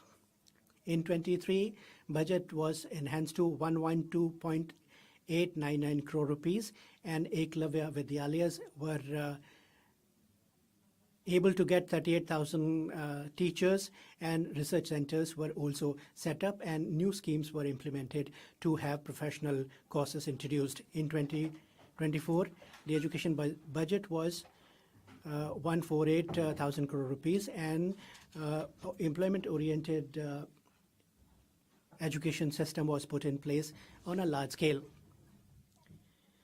This past decade has been to focus on strengthening of the education system and to have skilling at the level of the international standards.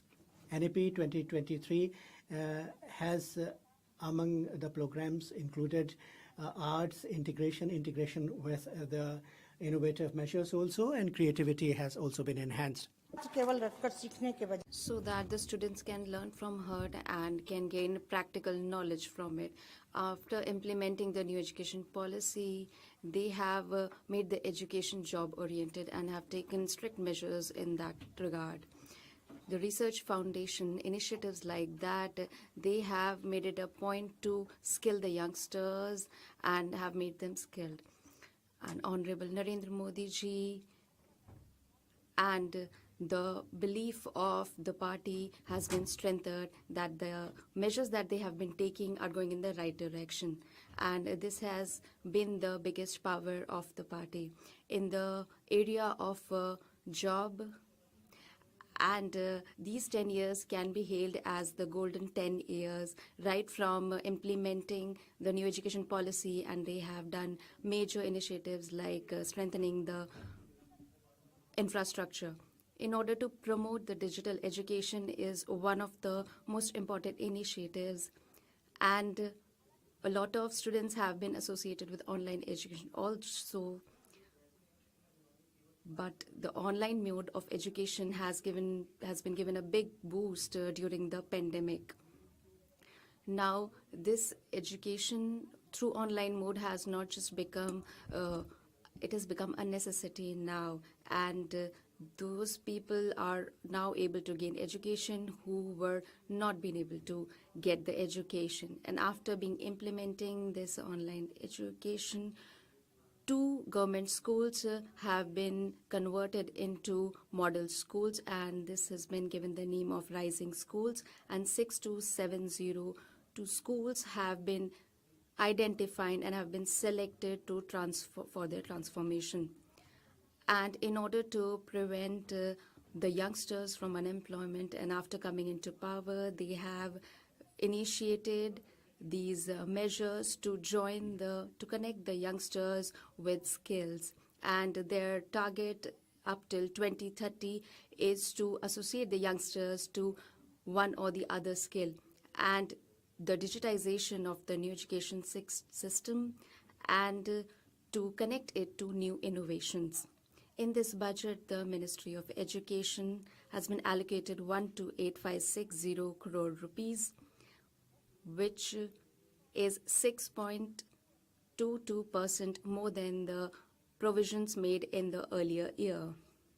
78572 crore rupees have been allocated for primary, and 5002 crore rupees have been allocated for higher education, so that the education can be strengthened, and the school education can be made more inclusive and quality oriented. And for that, 3 laboratories have been set up, so that innovation and the interest of the youngsters can be inculcated towards research. When in 21st century the revolution of digitization is on the rise, it is mandatory for everyone to include them. Especially under the Digital India revolution, all the government schools have been given broadband connectivity, so that online education will get a bigger boost. And in order to make the online education, to give it global standards, government has adopted new technical authorities, and it has also established central universities and other institutes, and it has also increased their budget, so that the youngsters can be made ready for global competition. In the previous year, in 23 IITs, the number of students have risen up to more than 65,000. And under the Samagra Shiksha Abhiyan, the education is being provided to girl child, and several measures have been taken in this regard. And the female girls, the students, they have also been given free of cost dress and books, so that they can continue their schooling till class 12. And they are also being provided training of self-defense. And in remote areas, in order to improve the quality of education, several measures have been taken in this regard. And other teachers have also been employed, so that the girl child and the students, they feel safe in the school. In the rural villages, there was lack of basic infrastructure, and there was lack of quality education and quality course. From the point of view of language, BJP has given priority to mother tongue. The result of which was that the deprived categories, the students belonging to that category, they were not able to get education, and BJP government has started Bharatiya Pustak Yojana in this regard. For this, free of cost study material will be provided to the students, and in this regard, the government has established Digital University, which will provide a digital platform and will also keeping in mind the job opportunities. Rashtriya Kaushal Sansthan have also been set up in this regard. The government also is trying to connect the social security and is also trying to establish identity cards. In terms of innovation and research and to give them a boost, the government has allocated 20,000 crore rupees and they have taken a step in this regard so that India, our nation, can rise as a center of research and innovation. And 5,000 crores have been allocated in this regard so that more and more students can get quality education. And apart from this, Pradhan Mantri Vidya Yojana, the digitized mode of education will be strengthened so that e-classes will be held for the students and be made more effective. National Education Policy 2020, under this interdisciplinary learning has been adopted, because of which the students are able to generate opportunities, and they have also taken measures with regard to job-oriented courses, and students can also come up with their own version of jobs. And the students belonging to the deprived section can get benefit from that. And the government has assured that this should not be just a way to acquire degrees, but their skills should also be enhanced. And I would like to thank Education Minister Shri Dharmendra Pradhan Ji that this budget will focus and will boost the area of research and innovation. And this will not only lead to better the quality of education, but will also contribute effectively in the sector of education.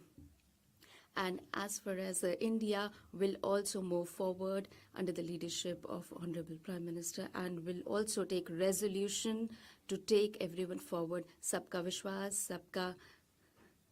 And with this slogan, this budget is knowledge-based and it is a historical step taken in this regard, and I completely support this bill. Thank you. Manage the Sri Abdul Bahab. Honorable Member Shri Abdul Wahab Ji. An opportunity to talk on the Nagpur, not Nagpur, new education policy. My request to our minister is, first of all, in our Malappuram, we need a Kendriya Vidyalaya. It's a long pending case in Ponnani. And the next is central assistance to set up digital libraries in Kerala. Only 3,416 schools out of 15,864 in Kerala has digital library. And fund allocation to AMO Center Malappuram, Aligarh Muslim University, there is a campus. We have given 300 acres, acquired 300 acres and given to that campus. Nothing is there. Either you return the property to Kerala government so that we can set up some universities there. Minister Ji, Aligarh Muslim University, the 300-acre, this is unutilized for years, and we, with much difficulty, we acquired that. If you are not in need of Aligarh Muslim University, please return to Kerala government. We are scarcity of land in Kerala, as you all know. And timely disbursal of scholarship, which is not happening now. Forget about the what you call Azad, Maulana Azad. Change the name Maulana Azad to Prime Minister, no problem. We want scholarship. If the name is the problem, change the name. And disbursal even to SC, ST, coming from there, for them also is not getting. And OBC fellowship is late by 6 to 8 months.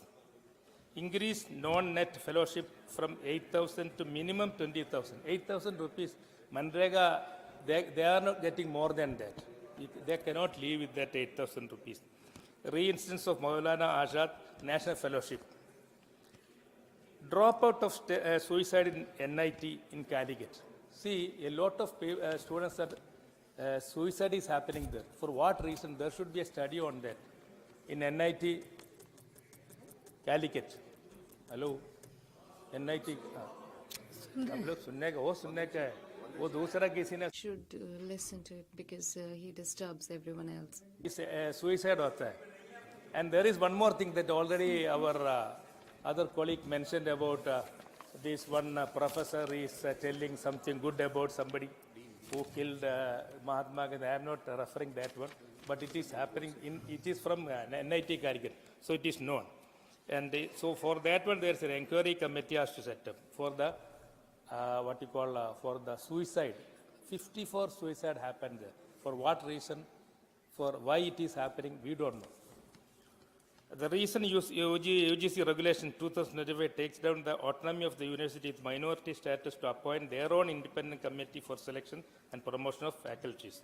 The reason UGC regulation 2025 did not involve any role for the state government in appointing vice chancellors in public universities under state act. Finished? It is not. How it is possible, ma'am? Time to complete. No, thank you. Your time is over. This is why violation of fundamental rights of state. Within 1 in a minute, please federal setup. conclude. And many other aspects. The UGC regulation 2025 is highly controversial. Hence, it must be taken back. Thank you very much. Now, okay. Thank you. Sri S. Selva Ganvithi.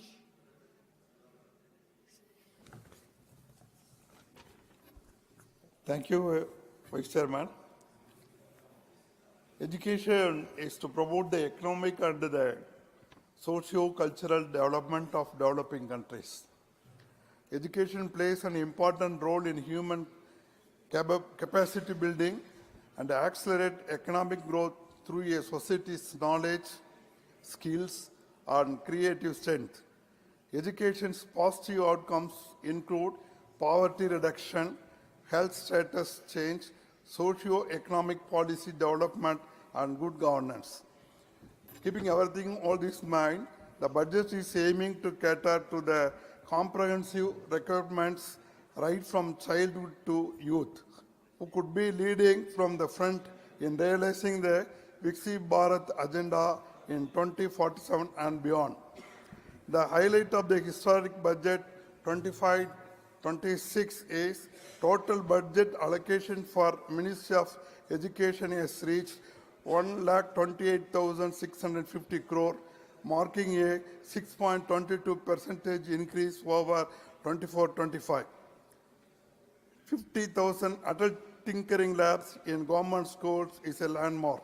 In next 5 years, all government secondary schools will be provided with broadband connectivity under BharatNet. In the next 3 years, Bharatiya Bhasha Pustak scheme to provide digital form Indian language books. Allocation of rupees 20,000 crores to implement private sector driven research, development and innovation. IT started after 2014 have got new infrastructure which could accommodate 6,500 students more. It also provides provision of 10,000 fellowships for technological research under PM Research Fellowship Scheme. 5 national centers of excellence for skilling to equip youth for Make for India, Make for World. Manufacturing Center of Excellence in Artificial Intelligence for Education with a total outlay of 500 crores. Through regulatory changes, regulators are facilitating opportunities for stakeholders by taking measures to internationalize the education ecosystem, bring transparency and industry relevance, and improve access to education for India's youth. Some areas where regulatory stakeholders consultations have resulted in promulgation of regulations are UGC guidelines to facilitate the setting up foreign university campuses anywhere in India, which will further add to this impetus of internationalization. An institution development plan, IDP, for higher education institutions, which provides a strategic roadmap for their functional and structural growth.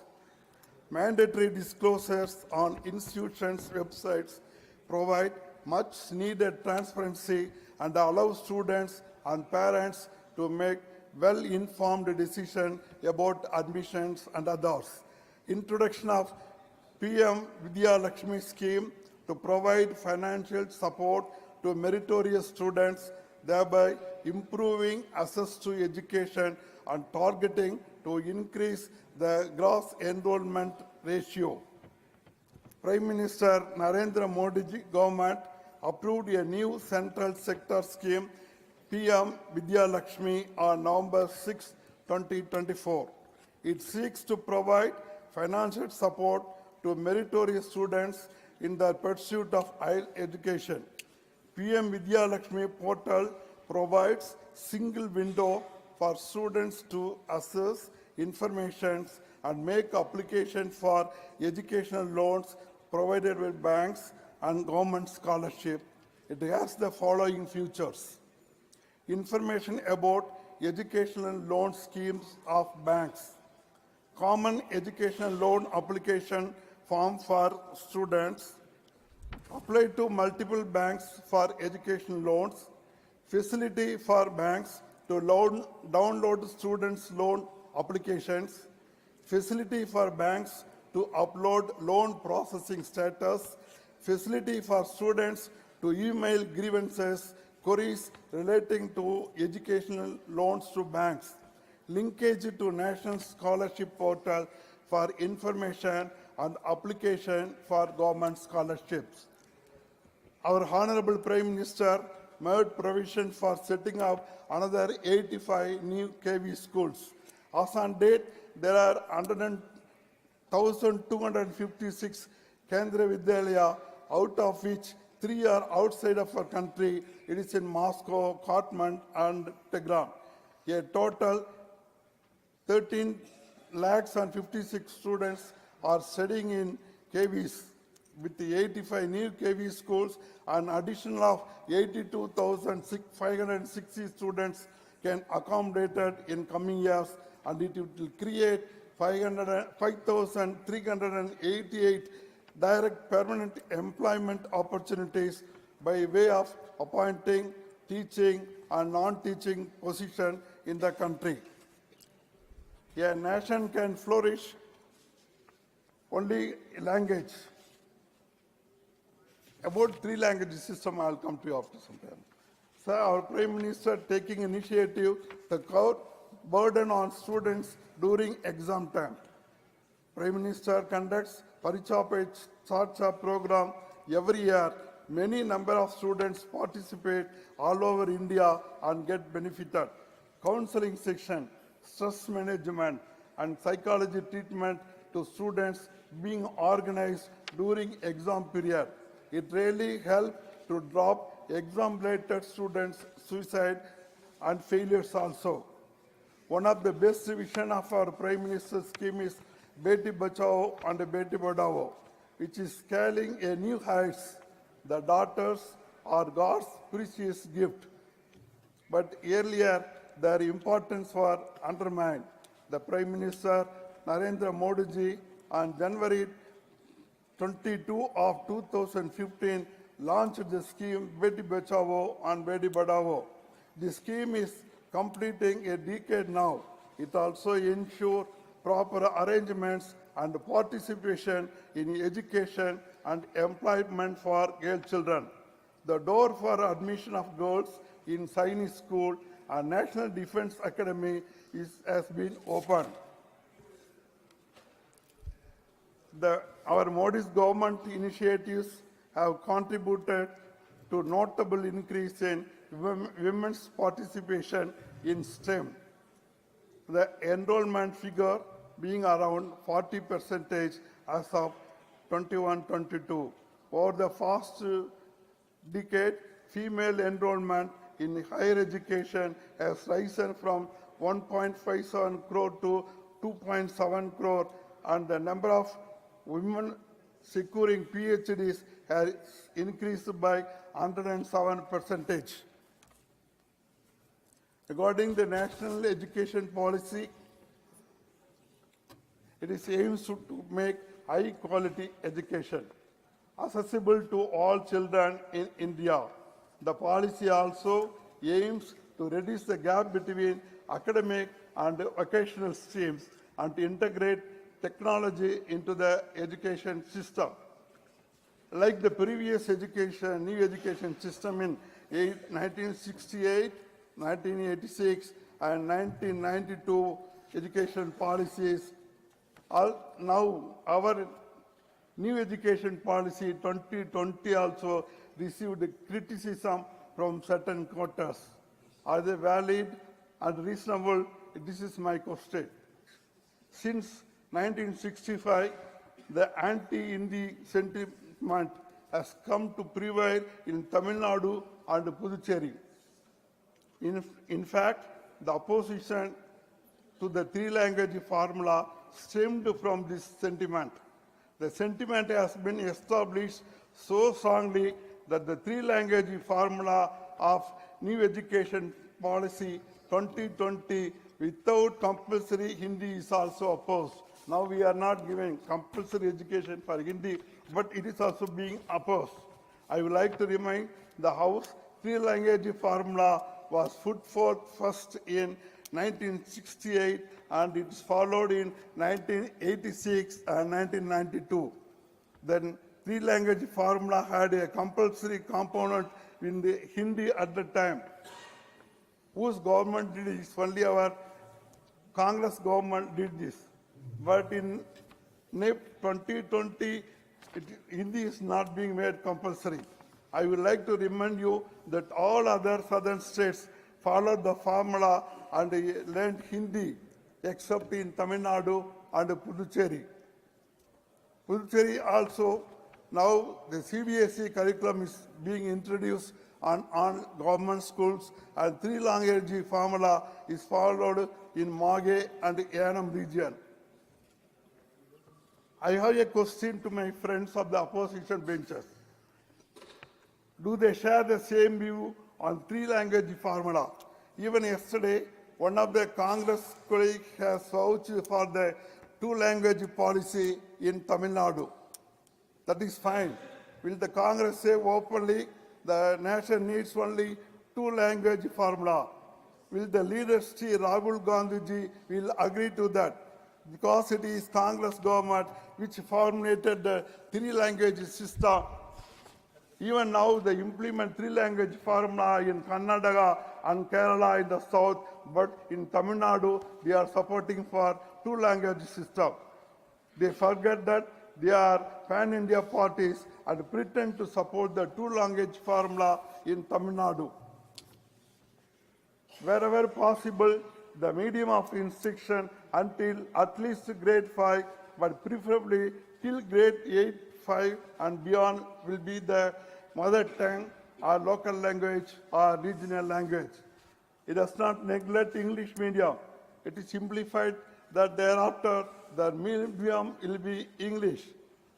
I have another question to the champions of Tamil. This new education policy prescribes mother tongue as the medium of instruction up to 8th standard. This was not the case with the previous policies.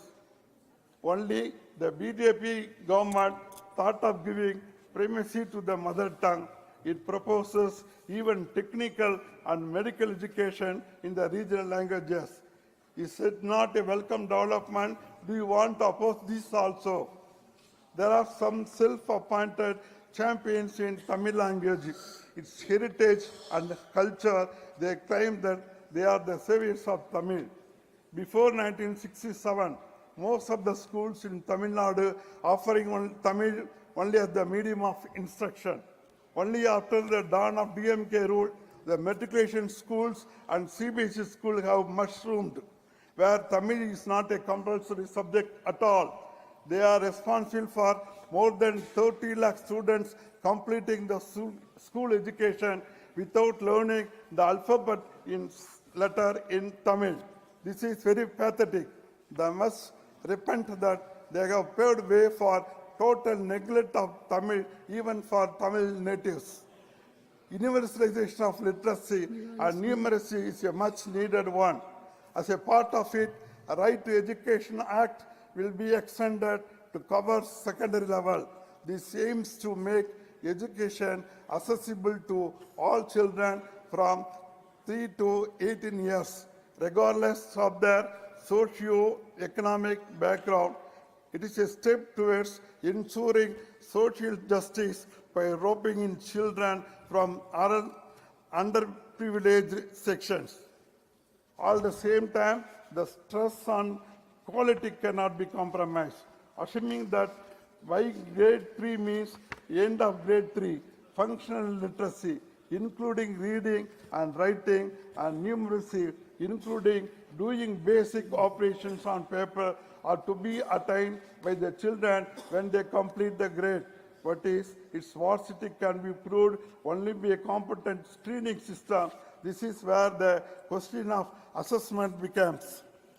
The new education policy 2020 brought out by the central government, a target of 6% of GDP was fixed for education. For the year 25-26, the budget allocated for the Ministry of Education is rupees in more than 1 lakh crores, which is 33% above the revised estimate of 24-25. The Department of School Education and Literacy has been allocated for 78,572 crores, which is 60% increase over the revised estimate of 24-25. And the Department of Higher Education has been allocated rupees 50,000 crores, which is an 8% increase over the revised estimates of 24-25. Sir, only one with small request I conclude. Our Puducherry has introduced CBSE syllabus in all government schools. Sir, Puducherry requires special assistance for upgrading the government schools, improving infrastructure in colleges, and expanding scholarship for students from economically weaker sections. I urge the ministry to allocate specific funds for ET of Puducherry to ensure equitable educational development. Thank you very much. धन्यवाद. Thank you. माननीय सदस्य. Honorable member. Thank you. Sir, education is not just a sector, it is a foundation upon which our nation's future rests. It is a bridge between poverty and prosperity, ignorance and knowledge, unemployment and opportunity. While the government boasts of record enrollment, the harsh reality is that learning levels are declining, teacher vacancies remain unfilled, and school infrastructure in many rural areas is shockingly inadequate. The truth is education is not a priority for this government. Public investment on education has actually fallen during the Modi years. Why did the union budget slash education spending from 3.1% from 2014 to 2.9% in 2024? Far below the 6% recommended by the National Educational Policy. And this figure is among the lowest in the world. The government talks about equal opportunities, but how can a farmer's son in Bihar or a factory worker daughter in Uttar Pradesh compete with elite coaching students in cities? Even the Kendra Vidyalaya, it was once a pride of this nation. If you take the last 10 years, the quality of Kendra Vidyalaya all over India has deteriorated, mainly because of the lack of resources, even the not equipped teachers. This has to be, I think we need an inquiry into it. And if you can see the Chinese school, what do we find that the public sectors have been even privatized. Even the Chinese school also have been privatized. So actually the quality has come down. So the over 8 lakh engineering graduates pass out every year, but only 20% gets job relevant to their degree. Over 50% of the Indian graduates remain either unemployed or stuck in low-paying, unrelated jobs. If the PhD holders are applying for a peon's job, if the MBA students are selling vegetables and the engineering students are driving a delivery bike, The government is not only neglects the education but also politicalizes it. Universities are being forced to follow ideological agendas instead of academic independence. Dissenting voices in campus are silenced.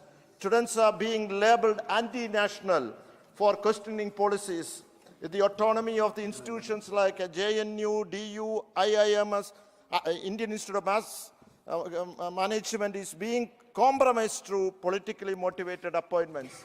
So recently, we find that there is a lot of antisocial activities and also drug abuse, and also you find even murder cases reported in minor students below the age of 18.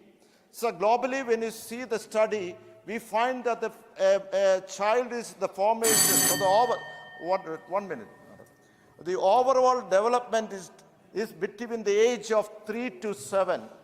And if you are given a good guidance, instruction and education, that child will be successful in future. But whenever the good guidance are not given between the age of 3 and 7, we find most of the child is being diverted to all these antisocial activities. Even if you take Finland, where the national education policy is being, one of the points are being taken, Finland, the Scandinavian countries, the teachers in the kindergarten, the LKG, their teachers given a pay which is much more than the principal. So I request the government to go through all the facts, what is happening in the country with the children who's going through antisocial activities, and see that a scheme is drafted for the lower classes grade so that they can achieve, they can be successful in the future.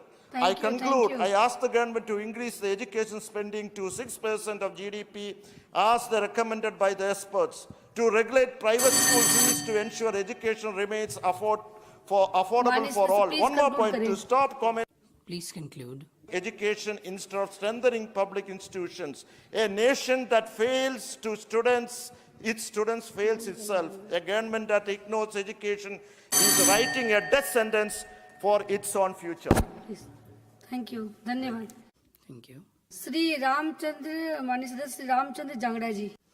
Honorable Ramchandra Angla ji. Thank you, Honorable Vice Chairman, ma'am. Today, we are having discussion on the education policy of India. I would like to talk about the traditional knowledge of India, social, economic, and such transformation requires education, because it's only through education that people can get free of all kinds of slavery. In Gita, Lord Krishna says that war initiates in our mind, and if we make it cultured, if we can pacify it, it can only be done through education. In the Indian tradition of knowledge, rather than taking statistics too much, culture has been given more importance, and I will be talking around that only. Honorable Vice Chairman, ma'am, we have the population, but to convert it into the force, that has not been done, and it can be done only when ethics is there in our education. Without ethics, we can only promote rote learning, and the knowledge that we get through it without ethics, it is simply meaningless. The objective of education should have emotions and spirituality also into it. It is not only for the livelihood, it should be for the initiation of life. So we have some questions that are posed in front of us. This education that we have had since ages, the talent that people have, has that education ever contributed in bringing out that talent? Have we ever been able to make a good society? Are we only into the wealth and luxuries? Is it only creating the unemployment youth? Honorable Vice Chairman, ma'am, if a learned engineer is there, he gets a good salary. If a good educated IAS officer gets a good salary, and his or her parents live in the old age home, then that education is deprived of ethics. We have talked much about education. Honorable ma'am, my friend Sanjay Singh is not here. He talked about the education system that we have today, and he talked negatively. A person is there on the top level, and he says that I am an engineer, I have got birth in a society where I am good at calculation, but he has to go to jail due to his acts. Then that questions his education. Our honorable friend Kanimoji is not here. She talked about the education system, but I'm surprised that after getting education and coming to such a high position, despite that if they are incarcerated due to some spectrum where they have done some machinations, then we should also look at the other aspect that the education is not only for livelihood, rather it creates life, it makes life. There have been vast changes that have been done in education, and more is to be done in that, because in 1192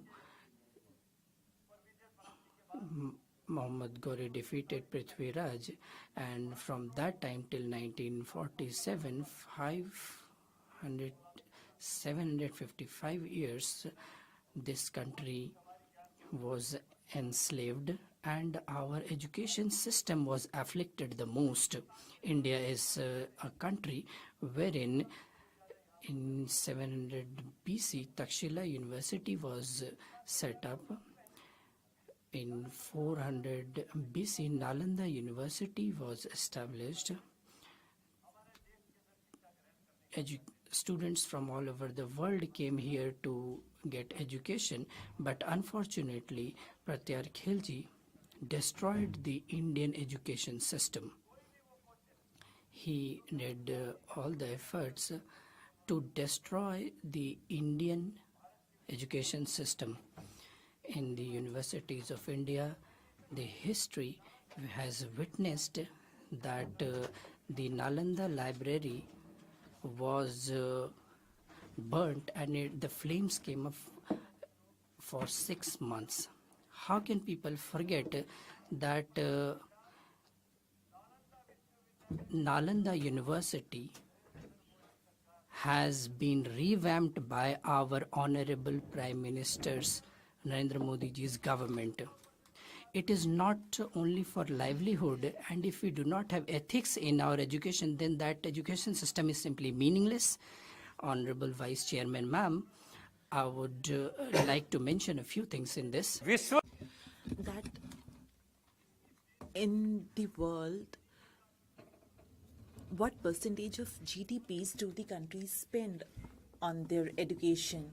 The first education policy came in 1968. The second education policy came in 1986.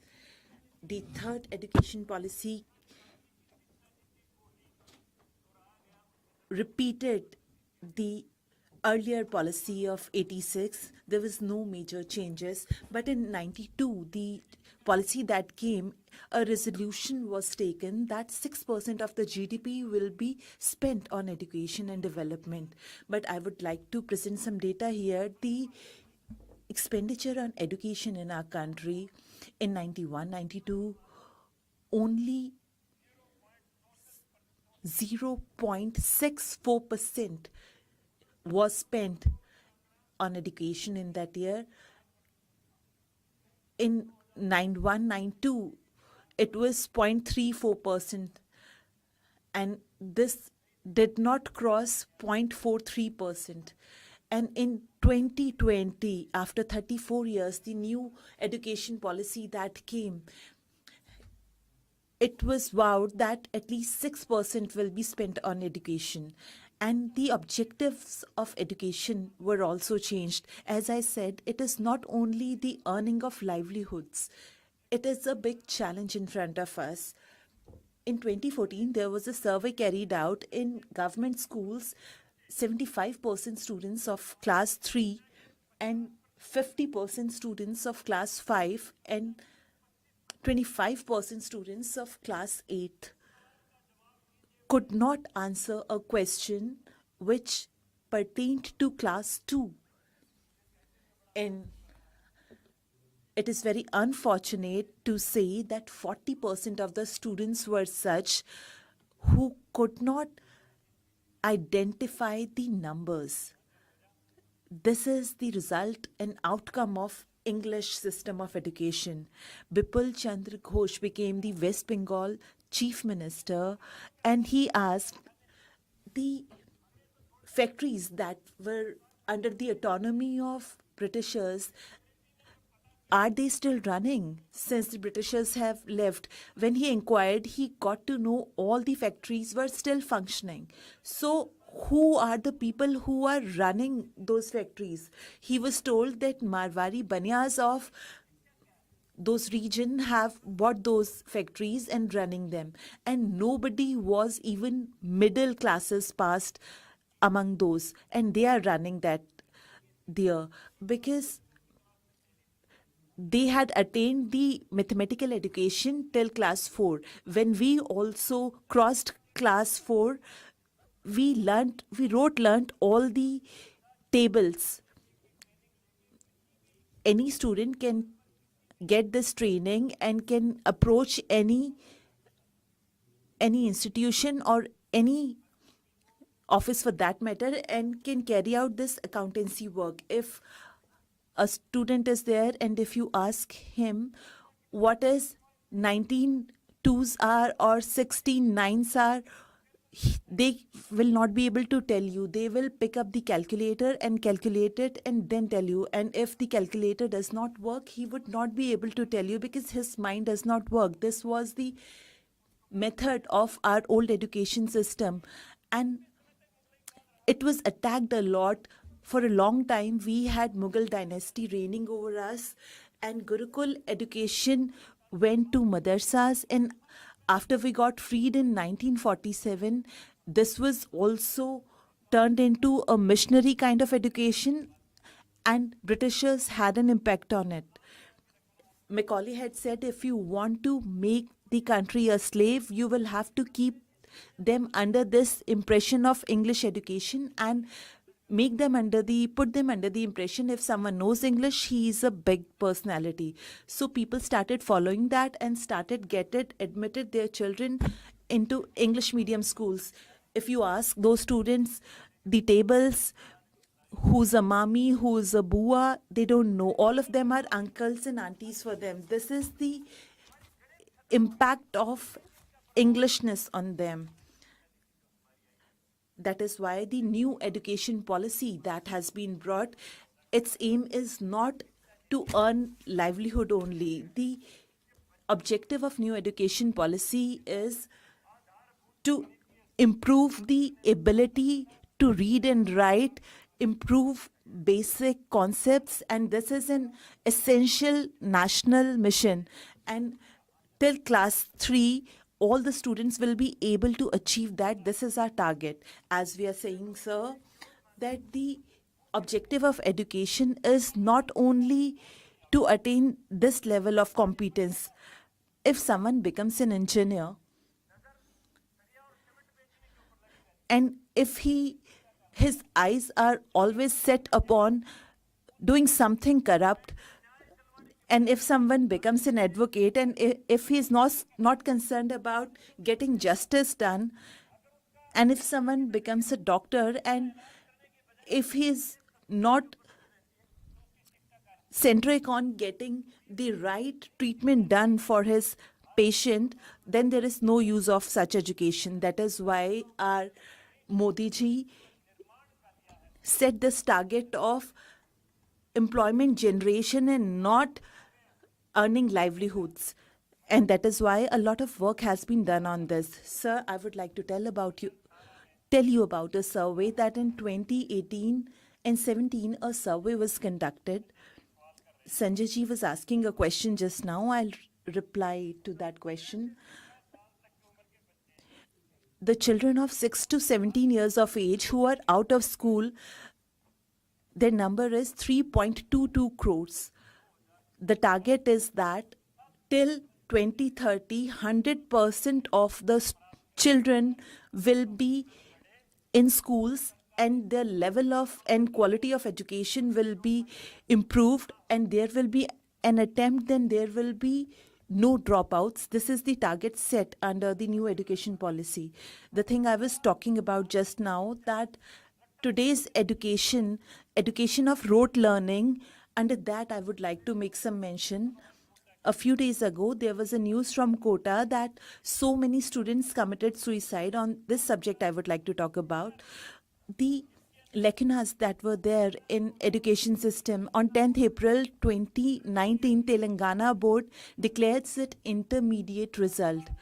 10 lakh students had appeared for that examination, out of which 3 lakh students failed. 22 of them committed suicide.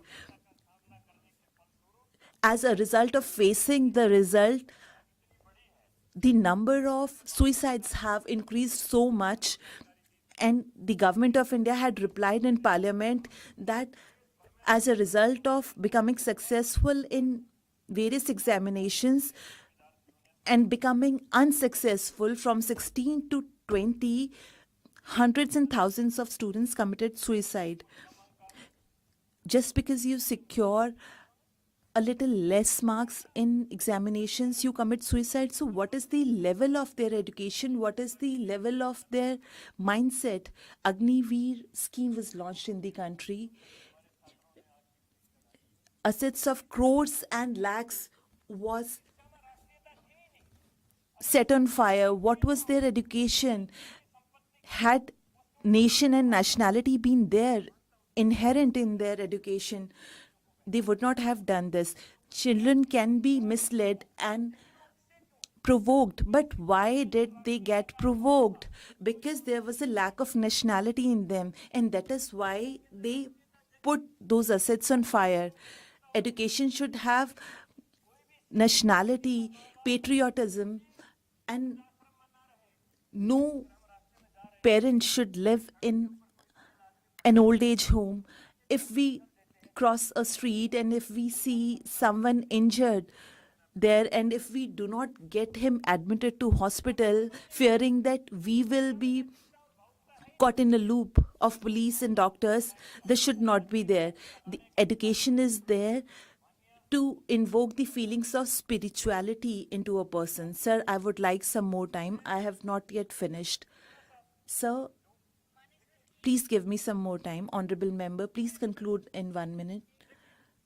So, education should be such that children should not get disappointed and take a dangerous step.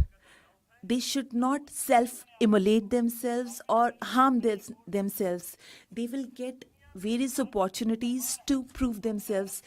Many such people are there in the world who fail in their initial lives, but later on they go on creating histories. There is always a dawn after dusk. They should not get disappointed. They should realize their capabilities, accept the challenges, and success will be there. They should not compare themselves to others. They should learn from their own mistakes and improve them. It is important to understand those students who bring 95% marks, do they go on becoming Newton or Edison? That is why I want to say that success is not directly related to the marks you get in an examination.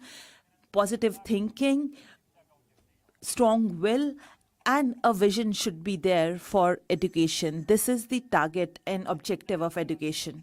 Thank you. Okay, thank you, madam. Thank you, honorable member. Mrs. Sudhamurthy. Opportunity to talk. Guru Brahma, Guru Vishnu, Guru Devo Maheshwaraha, Guru Sakshat Parabrahma, Tasmai Shri Gurave Namaha. This is the age-old saying.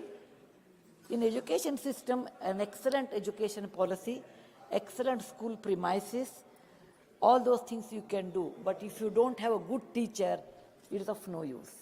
Teachers play an important role in education system, not only by their qualification, their methodology of teaching, convincing, becoming friendly, at times strict, many times, very soft.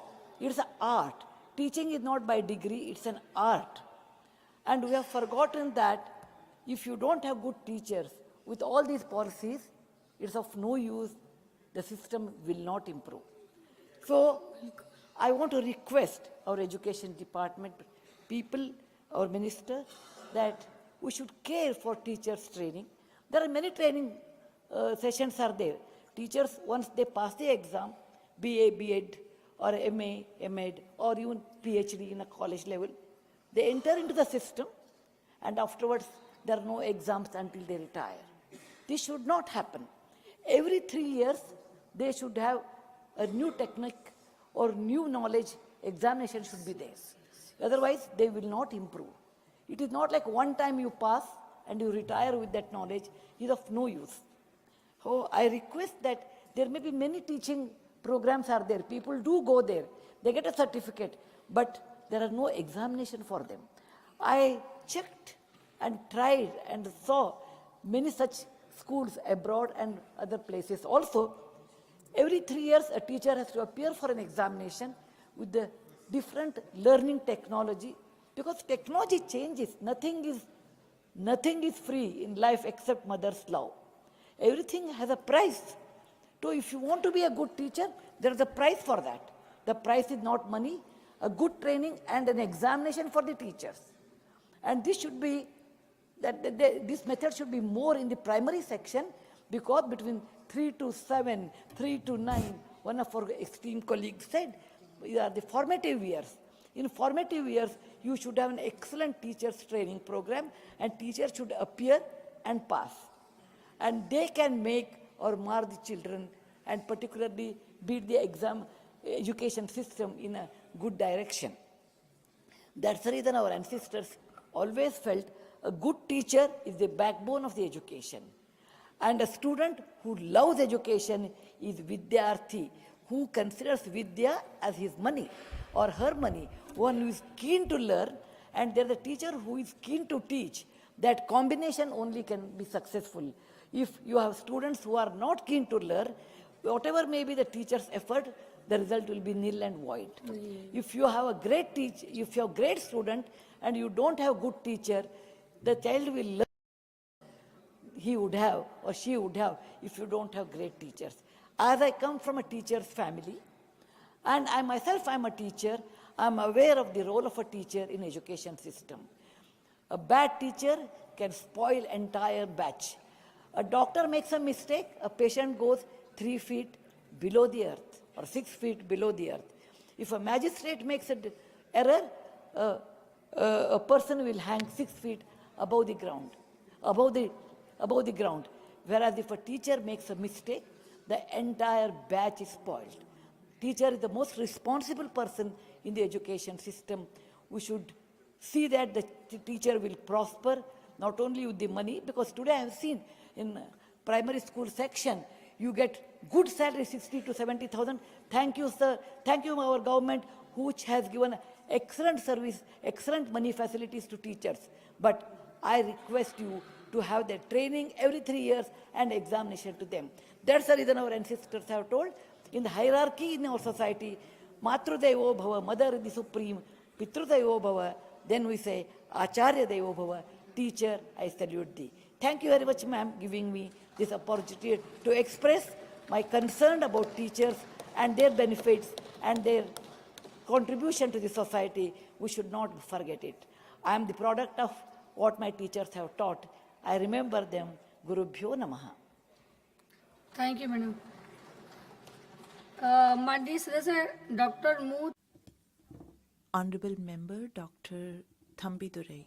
Mr. Vice Chairman, Madam, on behalf of my ADMK party leader, Thiru Edappadi Palaniswamy, I raise to participate in the discussion on the functioning of the Ministry of Education. Madam, with the foresightedness of the ADMK leaders like Procedural MGR, Amma, and Edappadi Palaniswamy, in Tamil Nadu, the state has come to the forefront of in education a great endowment ratio. The founder leader of ADMK, Dr. MGR, has brought the midday meal scheme and gave the free uniform and books for the, attract the students to retain. And also many engineering colleges have started during this period. Following his footsteps, Dr. Amma Jayalalitha has given free laptops to students. She has given the goal, Mangal Sutra, to see that girls go to higher education and come to for the life, good life. So, and also she gave many schemes. Sir, during the period of Thiru Edappadi Palaniswamy, understanding the predicament of the students of the rural areas, he reserved 7.5% MBBS seats to the students who study in government school, particularly rural areas. Sir, Tamil Nadu has been following the two-language formula, which is well established. Tamil Nadu is convenient with the two-language formula, and so ADMK party is also supporting welfare two-language formula. Sir, but now the crisis, what is happening in Tamil Nadu, the ADMK government raised, it is due to because of the Congress party, during the emergency period, Srimati Indira Gandhi introduced emergency period, took the education from state subject to concurrent list. But the DMK never opposed and afterwards never brought that to the education. And also, sir, in April, I am telling, there are 7 vice chancellors vacant in Tamil Nadu. Vice chancellors are not appointed. Higher education, what you are facing problem? Why the problem? Why the problem is 2010, the rules are regulated by UGC. Please. 2010, during the UPA and the Congress DMK period, they brought UGC nominee must be the selection committee. 2010, who brought that? That is why the DMK making excuse, the UGC nominee coming, governor is not appointed, is accusing that. Who is responsible? This is Congress and DMK people. They have brought this 2010, the rule has come. How can they blame this government? And also, sir, regarding the NEET examination, who brought? 2010 also. 2010, Ghulam Nabi Azad had the health minister. At that time, the Gandhi Selvam, the MOS of DMK, remember, they introduced that NEET exam, the rule. That is the thing. But the DMK government gave the promise Tamil Nadu people that about the NEET examination. Whether they have done anything, they are telling that go and blame the central government. But they could not do that. But the money they are asking 2,000 crores. So who is responsible for three-language formula? It's the Congress government. Who introduced the Hindi? Congress government. Whether the DMK take, why they are continuing with the Congress government? India Alliance, they are telling India Alliance India. Who brought all this policy? 2010 policy regarding the UGC nominee and also three-language formula, Hindi imposition, all done by the Congress government. Congress period. At that time, India, now they are joining with them and playing game, blaming this government. I am taking, this is the curricular thing.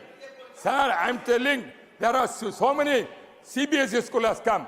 Whether they are going to given the concern or not, sir, I want to know from the education minister, whether how many CBSE schools recommended by the DMK period and given the clearance. When they are giving no objections to certificate, then automatically CBSE will come. CBSE school will come, then language problems will come. Who is responsible for all this? This is, they are shouting against the minister. That is minister, I am not, if at all minister had the DMK, I am joining with them now. But the issues of the thing, what is now Tamil Nadu government facing crisis? Nothing is, sir, even here when ADMK government is ruling, Edappadi Palaniswamy is facing a crisis. He managed everything. But these people, they are gone blaming the central government.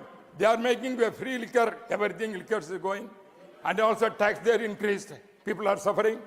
And same way, no law and order ladies facing a lot of problem. But they failed to sideline the issue. They have brought a certain issue now. Blaming, I am for two language, but I am not doing that. But they are highlighting, putting black shirts, they are coming. What is the black shirt they are doing? Therefore, I am telling sir, this is, they are DMK failed all the field. But for ADMK party, still I am telling, they are telling two language formula. And also, you won't get the more share money for the school education. We have no objection. But the DMK, this government is making wrong. Please conclude.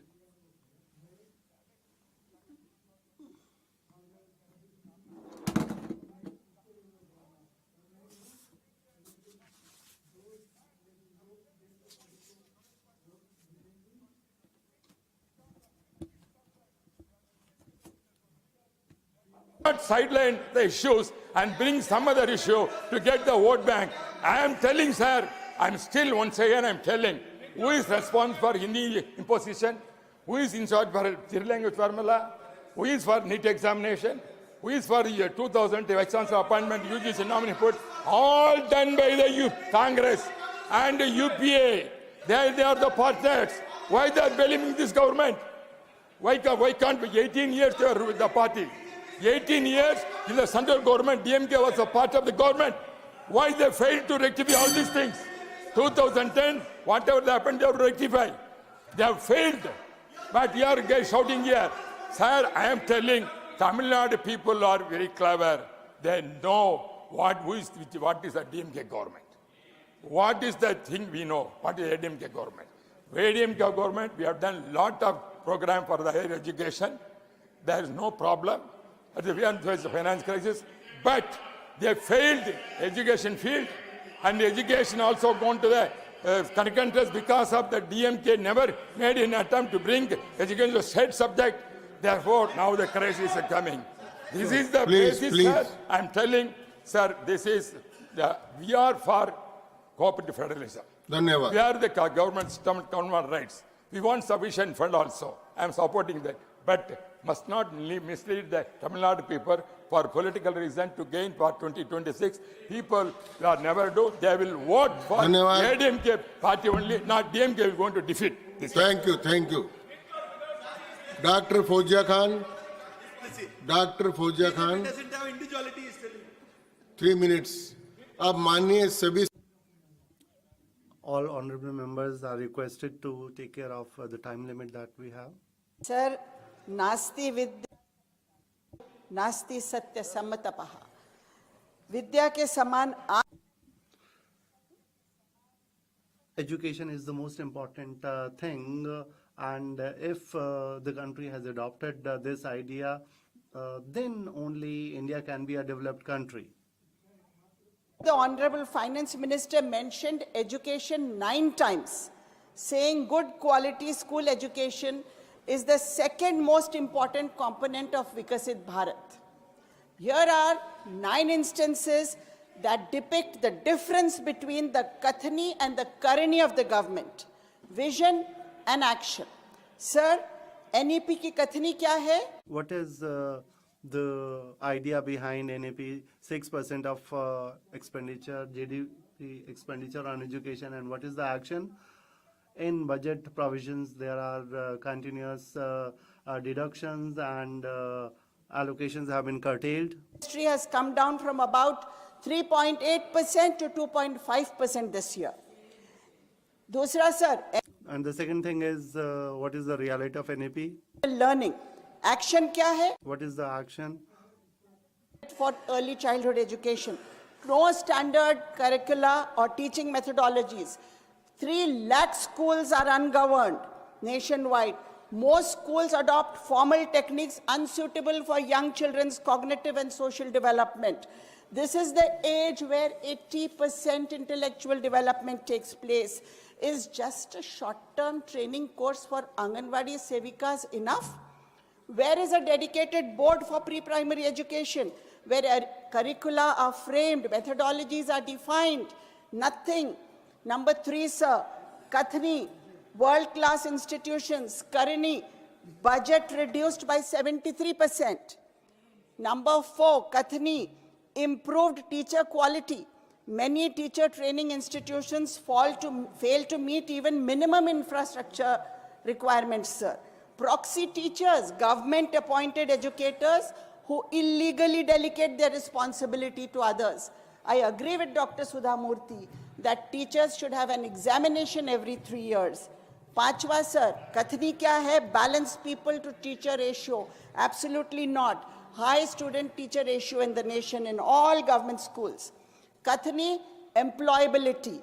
Karani, employment crisis. Grave skill mismatch. Kathni, good infrastructure. Karani, schools lack toilets for girls, libraries, computers. No Indian institution in the QS World Rankings. Significant brain drain. Concurrently, the perilous donkey routes are being used, sir. Unauthorized migration. Why? Because of our education system. My only request is increase the budget allocation as recommended in the NEP to make the solutions to all these problems. Schools are not just walls and gates. They are stepping stones to brighter fates. Thank you, sir. धन्यवाद. Thank you. Sri Niranjan BC. Sri Niranjan BC. Sri Niranjan BC. Only 5 minutes, please. Giving me an opportunity to speak on the working of the Ministry of Education. Sir, Article 21 of the Constitution of India guarantees free and compulsory education to children. Right to Education Act, which describes the modalities of the importance of free and compulsory education for children. Sir, education is necessary. Quality education, higher education, vocational education, professional education for development of our nation. But sir, हम जहाँ भी जाते हैं, public. But sir, wherever we go as public representatives, people say that there are no teachers in schools, there are no lecturers in colleges, there are no readers in universities, there are no assistant professors, associate professors. So how will people get higher education? How will they get quality education? How will they get professional education?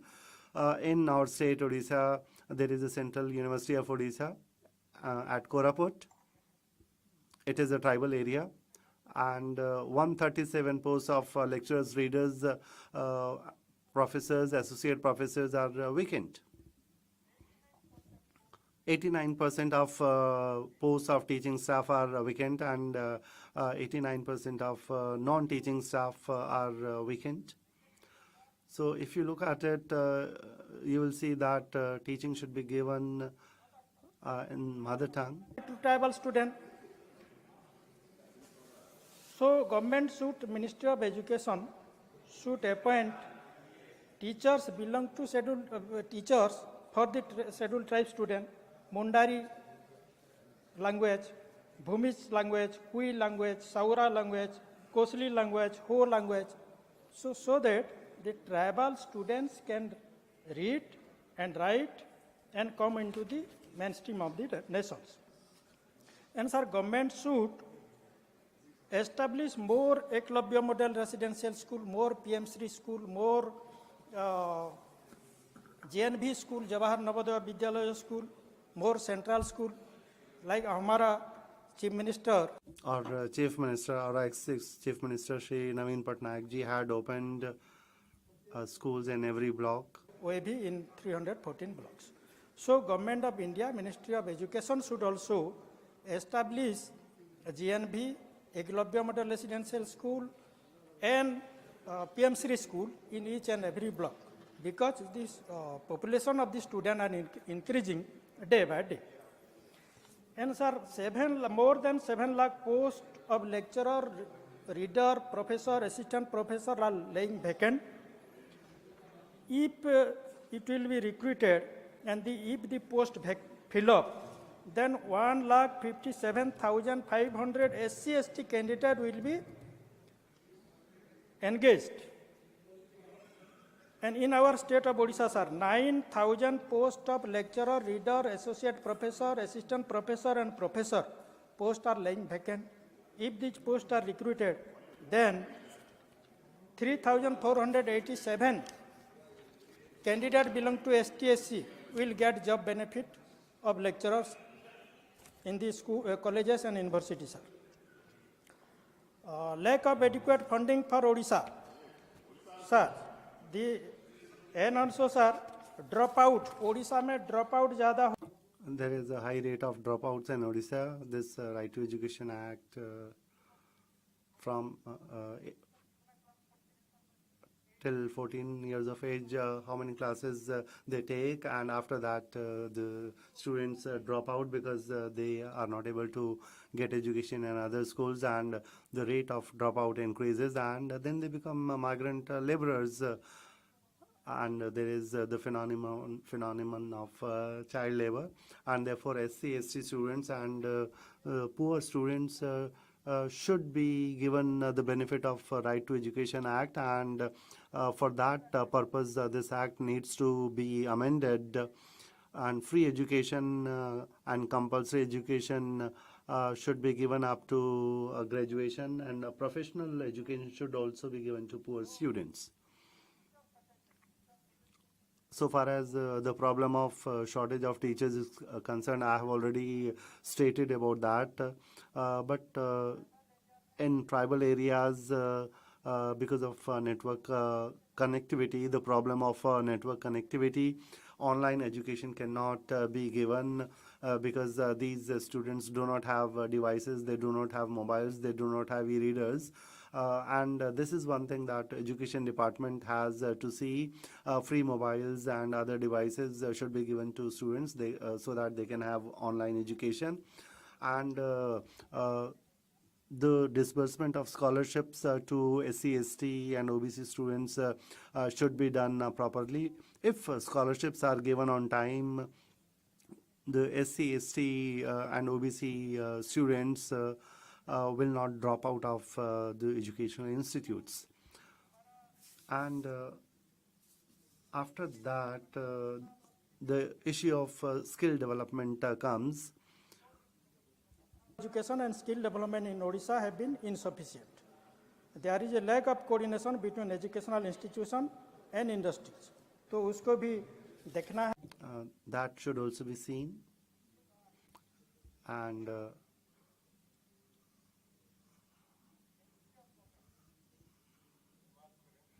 please conclude.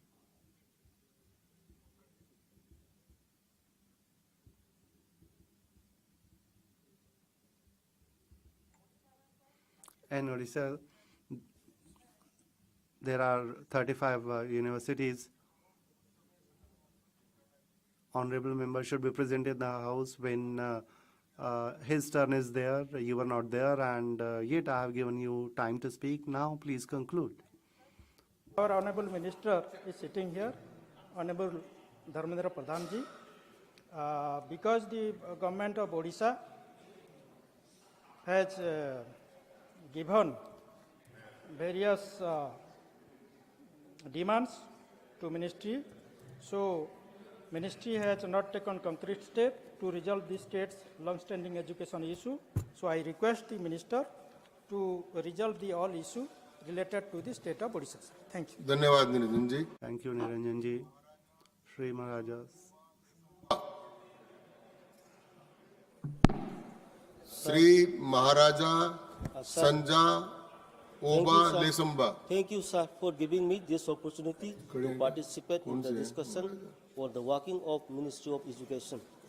Sir, to ensure 100% good and quality education, our government, led by Sri Narendra Modi ji, has allocated a total outlay of rupees 1,28,650 crores and taken up the following steps to improve our educational sectors. Number one, sir, 50,000 Atal tinkering labs are going to be set up in government schools in the next 5 years to cultivate the spirit of curiosity and innovation and foster a scientific temper among our young students. Number two, broadband connectivity will be provided to all government secondary schools in rural areas of the country under Bharat Net project. Number three, Bharatiya Bhasha Pustak scheme will introduce to provide digital form Indian language book for schools and higher educations, aiming to help the students understand their subject better. Number four, an additional infrastructure will be created in the 5 IITs started after 2014 to facilitate education for 6,500 more students. Total number of students in 23 IITs has increased 100% from 65,000 to 1.35 lakhs in the past 10 years.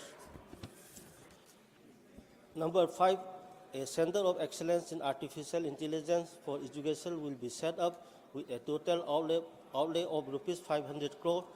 3 centers of AI for agriculture, health and sustainable cities had been announced in 2023.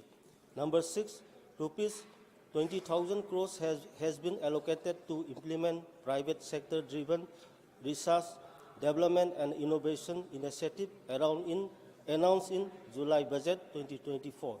Number 7, in the next 5 years under the Prime Minister Research Fellowship Scheme, our government will provide 10,000 fellowships for technological research in IITs and IIS with enhanced financial support.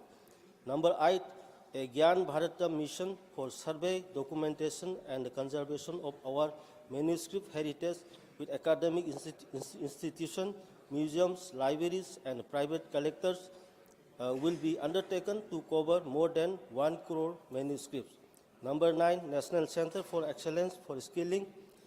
Building on the initiative announced in the July 24 budget, 5 National Centers of Excellence for Skilling will be set up with global expertise and a partnership to equip our youths with the skill required for Make for India, Make for the World manufacturing. The partnership will cover curriculums design, trainings of trainers, a skill certification framework and a periodic review. Number 10, educational reform and steps towards innovation. Our government has established a modern education system for our students through National Education Policy 2020. Opportunities for learning in mother tongues are being provided so that no child is deprived of education. Various recruitment examinations are being conducted in 13 Indian languages, eliminating language barrier to enhance ease of doing research and one nation, one subscription scheme, etc. Offering of free access to international research material has been introduced recently. Drone Didi Yojana has been instrumental in empowering our women both economically and technically. Our daughters are flying fighter jets. They are joining the armed forces and the leading corporate companies owing to the bold decisions and the promise to empower Nari Shakti of our Honorable Prime Minister. Our daughters are being admitted to National Military School and the National Defense Academy. This is a matter of pride for this House and the entire country. We all feel proud of our daughters for bringing laurels and medals in the Olympics. In the QS World University Asia rankings, 163 Indian universities have been included. Inaugurations of new Nalanda University campus has revived India's ancient glory in the field of education. Our Rashtrapatiji has proudly mentioned that the day is not far when an Indian citizen would travel to space abroad with the indigenously developed Gaganyaan spacecraft. The recent success in space docking further paved the way for Bharat to establish its own space station, and for this, our President congratulates ISRO's and all the citizens for this achievement. Number 11, the Saksham Anganwadi and Poshan 2.0 programs provide nutritional support to more than 8 crore children in aspirational districts and the northeastern regions. Number 12, sir, Viksit Bharat by 2047. Lastly, I would like to express my thankfulness to our Honorable Prime Minister and Honorable Education Minister for their meaningful and holistic approach for the development of our nation in the field of education. We all know Viksit Bharat is a campaign for the welfare and inclusive development of our Bharat. By 2047, to achieve this goal, our government has to be more and more considerate for the less developed states of the Northeast region. For example, a 2 years disturbance in an underdeveloped state like Manipur is a real hindrance to development. My state Manipur is backward in comparison with other states already, but the disturbance have dragged down the state further. It will take a lot more time to bring the development of Manipur at par with other states of India. To fulfill the vision of Viksit Bharat by 2047 for educational infrastructure, economic growth, social progress, and environmental sustainability, etc., we have to bring peace and normalcy fast in Manipur. We need a long-lasting and amicable solution of the present crisis in Manipur so that the Viksit Bharat vision is achieved by 2047. Otherwise, the state of Manipur shall be left behind. Sir, with these few points, I conclude my speech on the discussion of working of the Ministry of Education. Thank you. Thank you, sir. धन्यवाद. Thank you. Sri Santosh Kumar P, 3 minutes. Thank you, Vice Chairman, sir. It's very difficult even to mention issues related to the education system within such a short span of time. So I shall try to highlight 1 or 2 points. So the problem with this government is that it always forgets that there is an article called 246 in Indian Constitution. And Article 246 speaks about education, which is in concurrent list.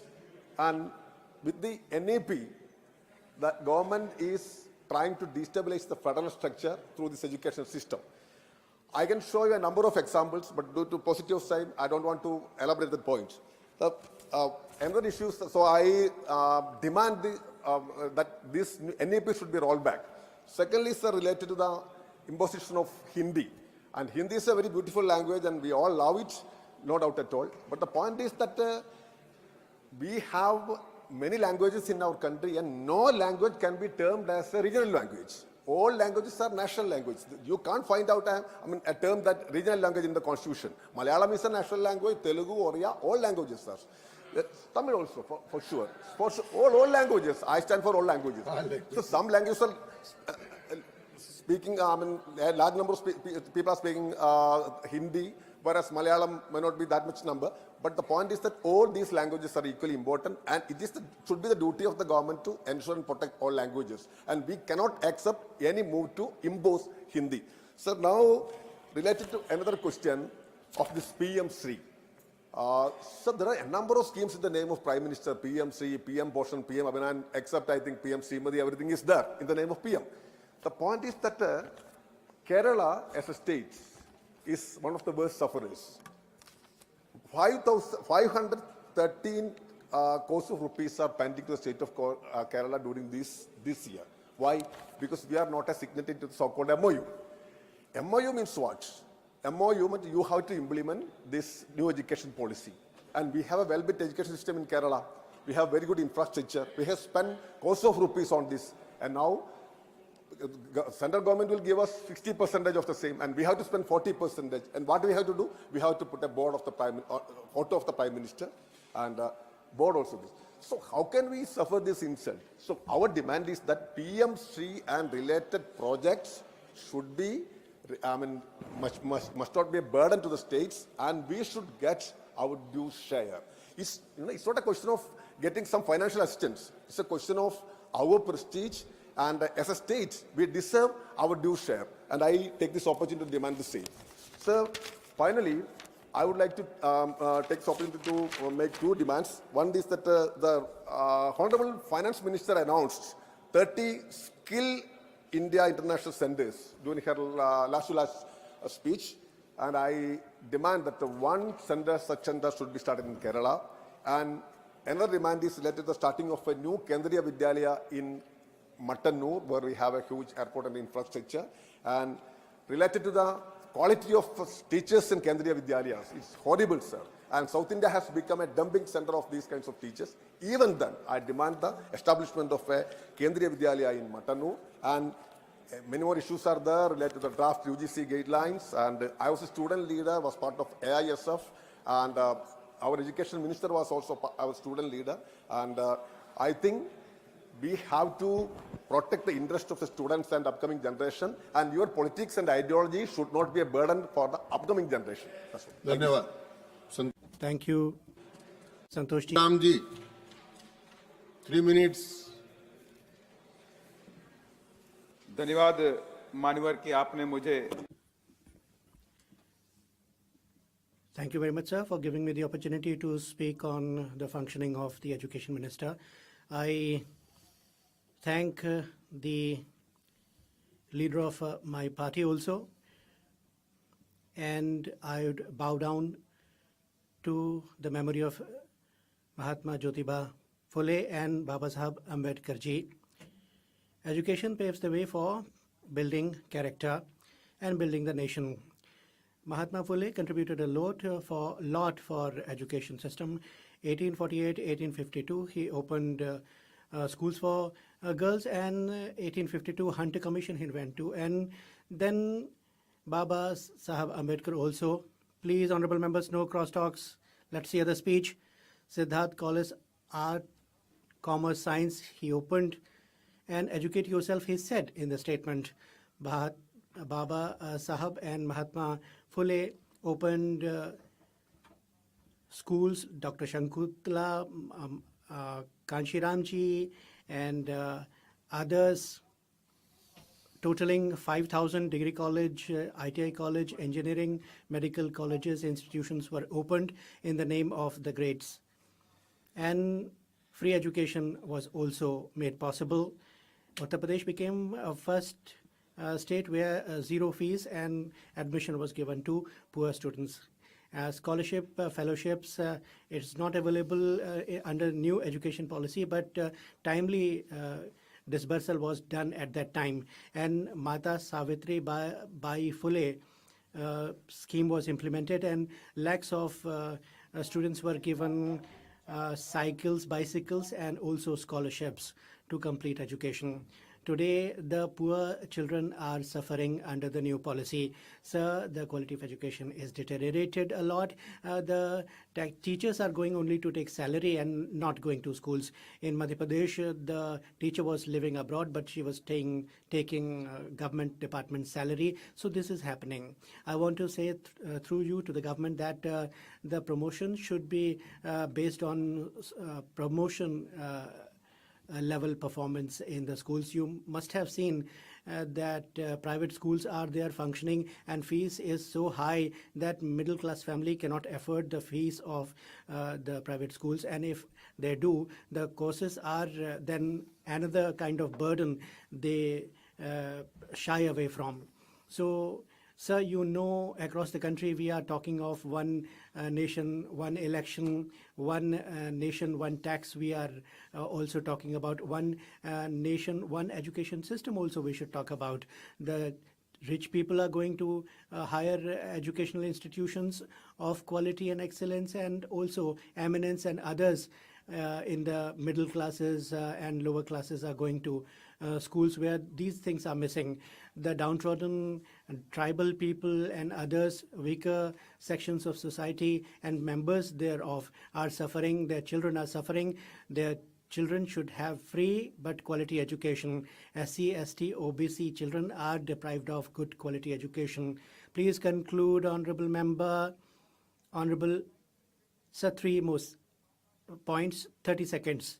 Sir, we should have more opportunities for the poor children, and we should have more schools, colleges, institutions of eminence in the country. Sir, we are talking of online education, but online is a risky kind of platform. The government has to have something to monitor it, and some policy should be put in place by the government. Lastly, sir, the government should have Mahakumbh of education also, a large fair for education, so that students go there, have education and opportunities thereafter. Thank you. Honorable Sir, you have 3 minutes, please. 1 or 2 more minutes if you could give me more, sir. Sir, language has never been considered historically as a divisive factor. In Jabalpur, for example, 1500-year-old Kannada inscription is there on the rock. In Kashi, Chol-era Tamil stone inscription is there. Tamal Sangamam is there in Kashi. In Ujjain, Pandya copper plate we got. Mahatma Buddha era, Shatvahan era, natural inscriptions of stones have been obtained in Maharashtra and elsewhere also. And in Sri Lanka also we got them in large numbers. So what is the reason? The Emperor Vikramaditya VI roped in Wilhan of Kashmir, the scholar. What was the inspiration of Krishnadev Rai? He was the greatest of the kings in South India, Bengal, Odisha, Karnataka, Tamil Nadu, poets from elsewhere also he supported. So this has been the culture in the country to support the scholars from all around. Likewise, Mysuru had universities, and Anant Krishna Sharma was there. He was a famous Telugu Pandit, Kannada expert he was of literature, and Sanskrit was a must. And for 3 generations, Kannada professors and literateurs and Bankim Chand, Raghunath Thakur of Bangla literature, they used to learn Bangla from there. And Andhra Pradesh also went the same way. Professor T.V. Venkatachal Shastri was there, and Osmania University worked as a famous Kannada professor. Telugu-speaking persons are given repute, where Sanskrit is given eminence by the instructor. Kokil Vidyapati was another poet, and on Radha Krishna he used to write, and very great influence he had on Bengal and on Odisha also, and among the people there. He had great influence. Sir, I think that these were greats, and they learned so many languages, and it was a healthy tradition that they put in place. And they encouraged it because they had open mind and they followed liberal tradition, and their caste, their geographical location could be only a coincidence, and they became greats. They were born greats. And D.V. Gundappa, Masti Venkatesa, T.V. Kailasam, all were Tamil, all of them. D.R. Bendre was Marathi, and he used to instruct in Kannada language. Vice Chairman, sir, I had Nalanda Vishwavidyalaya to discuss about. It is always taken name of. Historian recently launched a book about it and said that William Dalrymple book has been out now, and it is the Oxford, the Cambridge of the world. Harvard of that era was Nalanda University. People from all across used to come. Chinese travelers used to come, and they used to study there in Nalanda University. Now, Chief Minister Nitish Kumarji has restarted the work there, and Honorable Prime Minister supported the Chief Minister there. Modi ji went there, and he just inaugurated in the Nalanda University, and such a big center it has always been of education, we know. One more thing, sir, I have to point out. I believe that Honorable Minister is sitting here, and I feel that he has had put in great effort all the time to have unifying aspects focused upon. It has never been divisive. It should never be a matter of contest. Education is above that, beyond that. A British psycholinguist said that one language sets you in a corridor of life, 2 languages open every door along the way.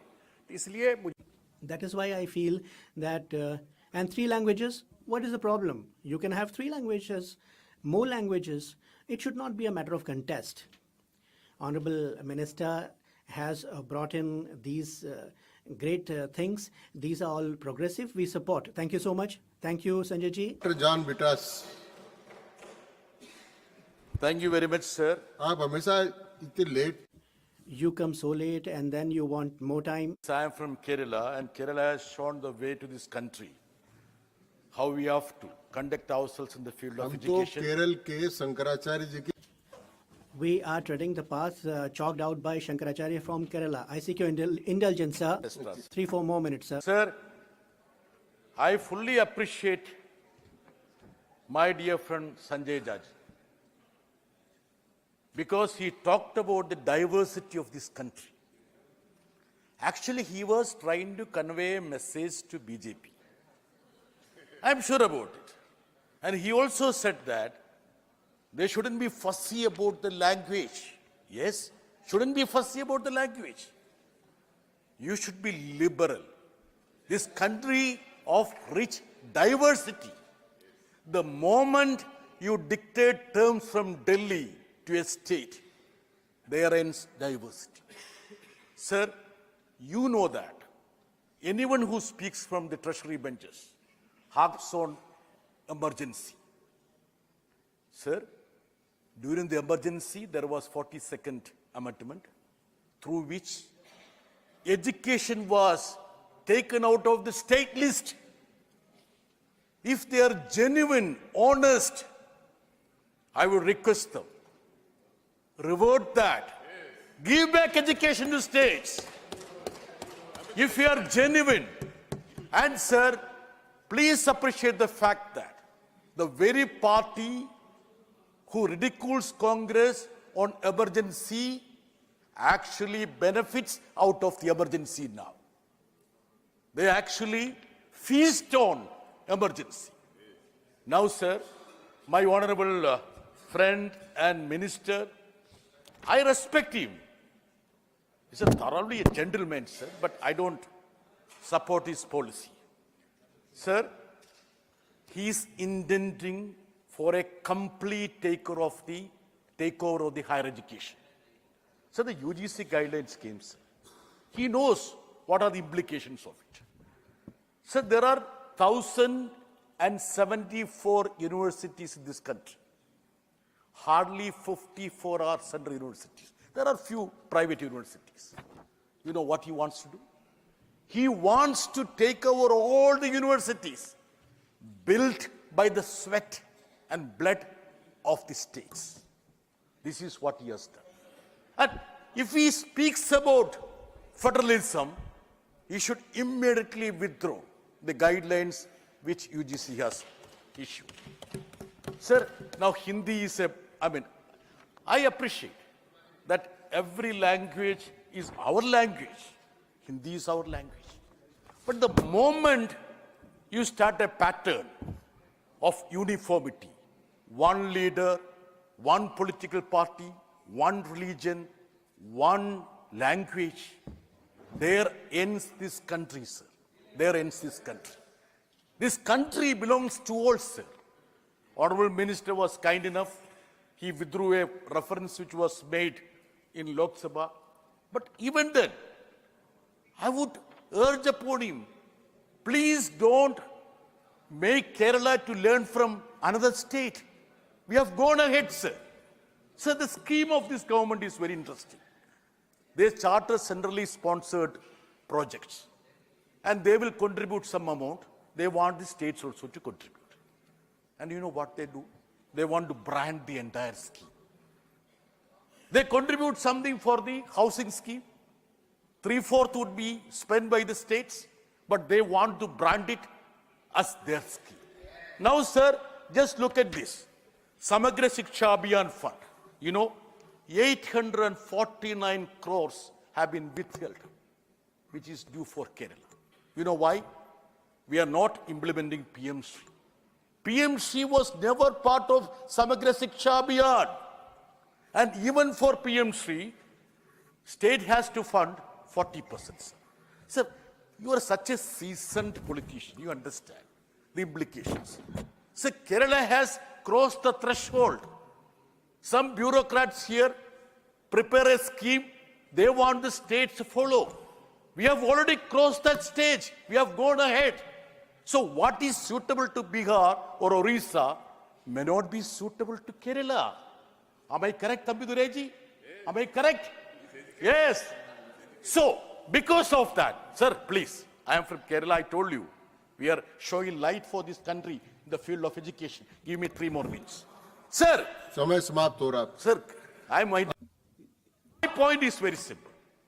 The Honorable Minister has to stop this business of centralization of everything in Delhi. Stop. Respect the state governments. Please understand that there are talents. There is a vision for every state government. Sanjay Jaji, he supports BJP, but he spoke about the rich diversity of this country. Tamil Nadu, Kerala, Orissa, he is from Orissa, and the member who spoke from Orissa says that the entire higher education, Orissa is starved.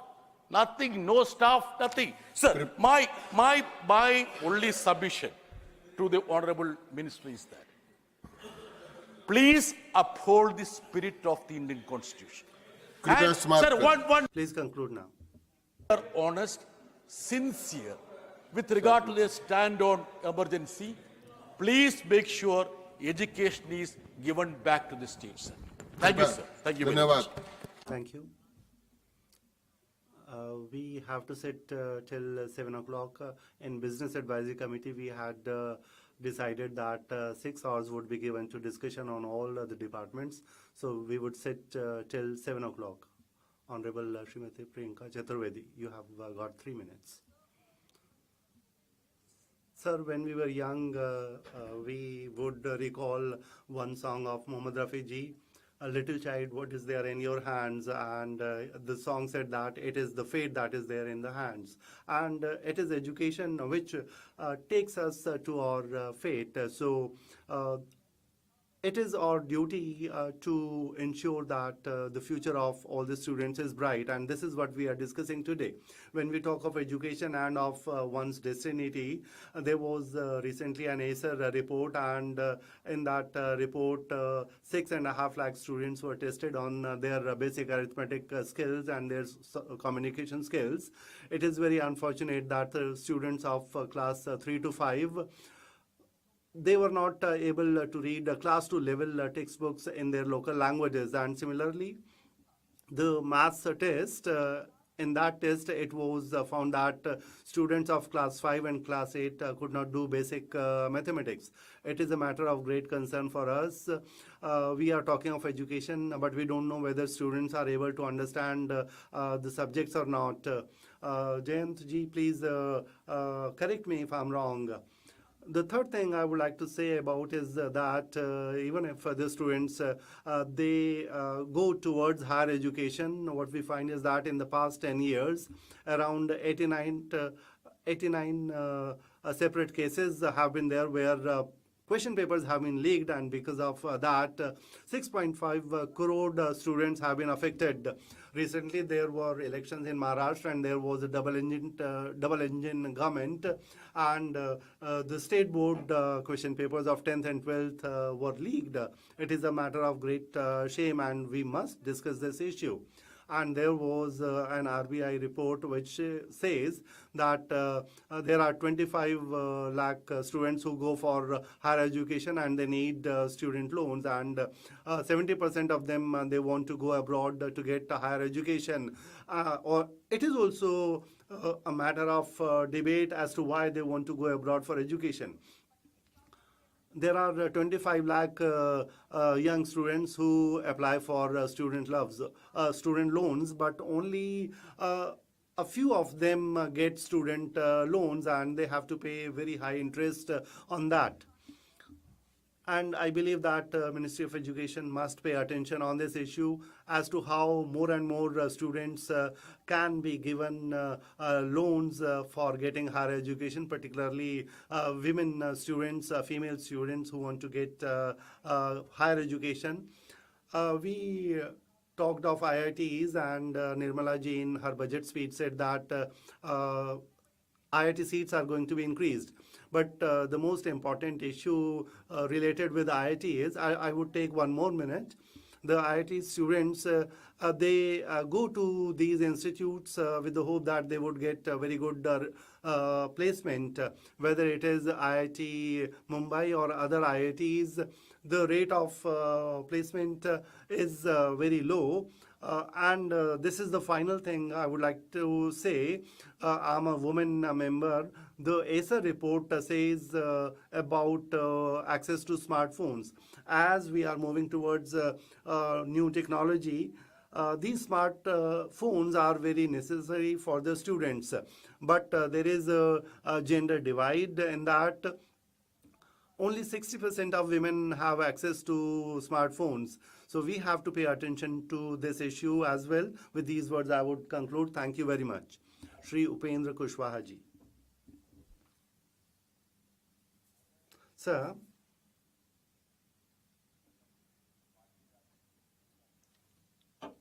on behalf of my party, Rashtriya Lok Morcha, I would like to thank the Government of India and particularly the Department of Education. I would like to thank Honorable Prime Minister and Honorable Education Minister for having brought revolutionary steps in the field of education.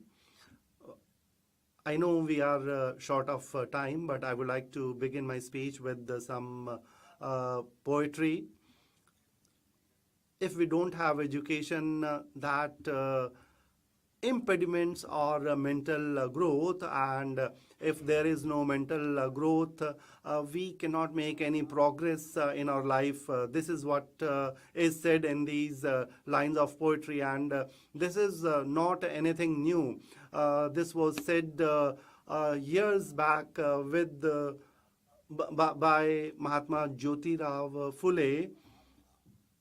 The society of that time, in that society, the people sitting on the lowest rung of the society, they did not have access to education, and that is why Mahatma Phule ji had said this. If we do not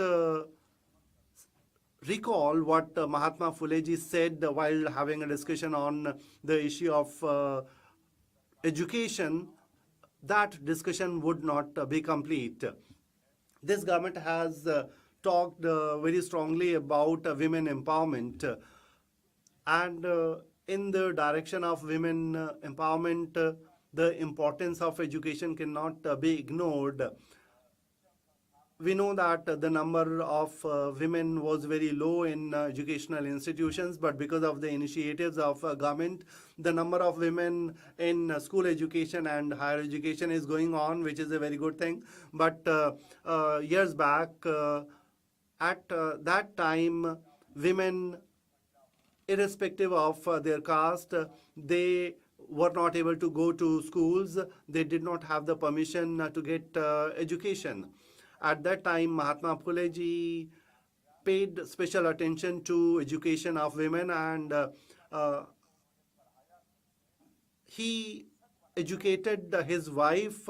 And in our country, Savitribai Phule ji went on to become the first female teacher. When she became a teacher, after having got education from her husband, she established the first school for women in the country, and women have been getting an opportunity to get education ever since that time. I would like to ask Honorable Minister, Honorable Kushwaha ji, please conclude. I would like to ask Honorable Minister, and I would like to urge upon him the way we celebrate Teachers' Day on 5th of September. Similarly, 3rd January, which is the birthday of Savitribai Phule ji, we must celebrate it as Women Teachers' Day, and Government of India must take a decision on that. Although there were many other issues which I wanted to raise, but since we are short of time, I would not say anything further. I would like to thank you for having given me an opportunity. Thank you. Shri Mastan Yadarav Bida. You have got 3 minutes. In the discussion on the Ministry of Education, sir. On behalf of TDP leader Sri Nara Chandrababu Naidu, I participate, sir, in this discussion over the last 3 decades, we all witnessed the rise of Andhra Pradesh and its proud Telugu community, not just in India, but all across the world. I am proud to state that Telugu Desam party under our founder Sri NTR Garu and the present leader Honorable Nara Chandrababu Naidu Garu has been at the forefront of educational development of Andhra Pradesh and our country. Our leader has often said that foundation of a prosperous and progressive society is education. Under NTR Garu setup of Andhra Pradesh first all-women institution, Srimati Padmavati Mahila Viswavidyalayam, which is thriving to this every day. Championed an early form of the midday meal scheme for children in schools so as to provide them all possible nutritional support and help them focus on their education. We revamped the AP Residential Program to provide quality education to rural and socially disadvantaged youth. Under Sri Nara Chandrababu Naidu Garu, world-class institutions such as the Indian School of Business were established to give all Indians an opportunity to world-class education and help grow Indians. In the recent budget, our state government has reaffirmed its commitment to education with its programs such as Talliki Vandanam, 15,000 rupees to mothers for sending children to school.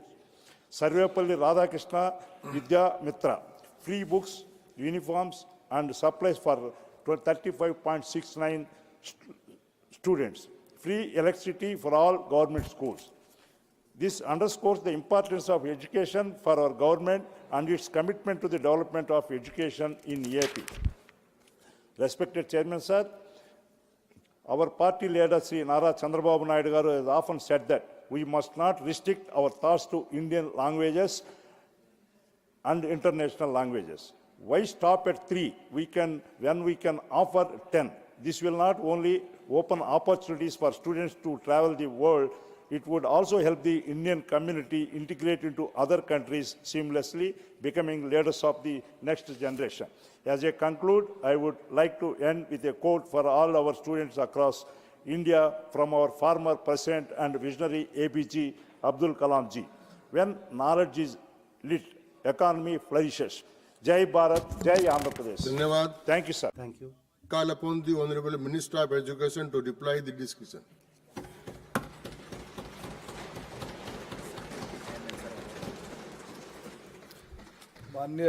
Honorable Vice Chairman, sir,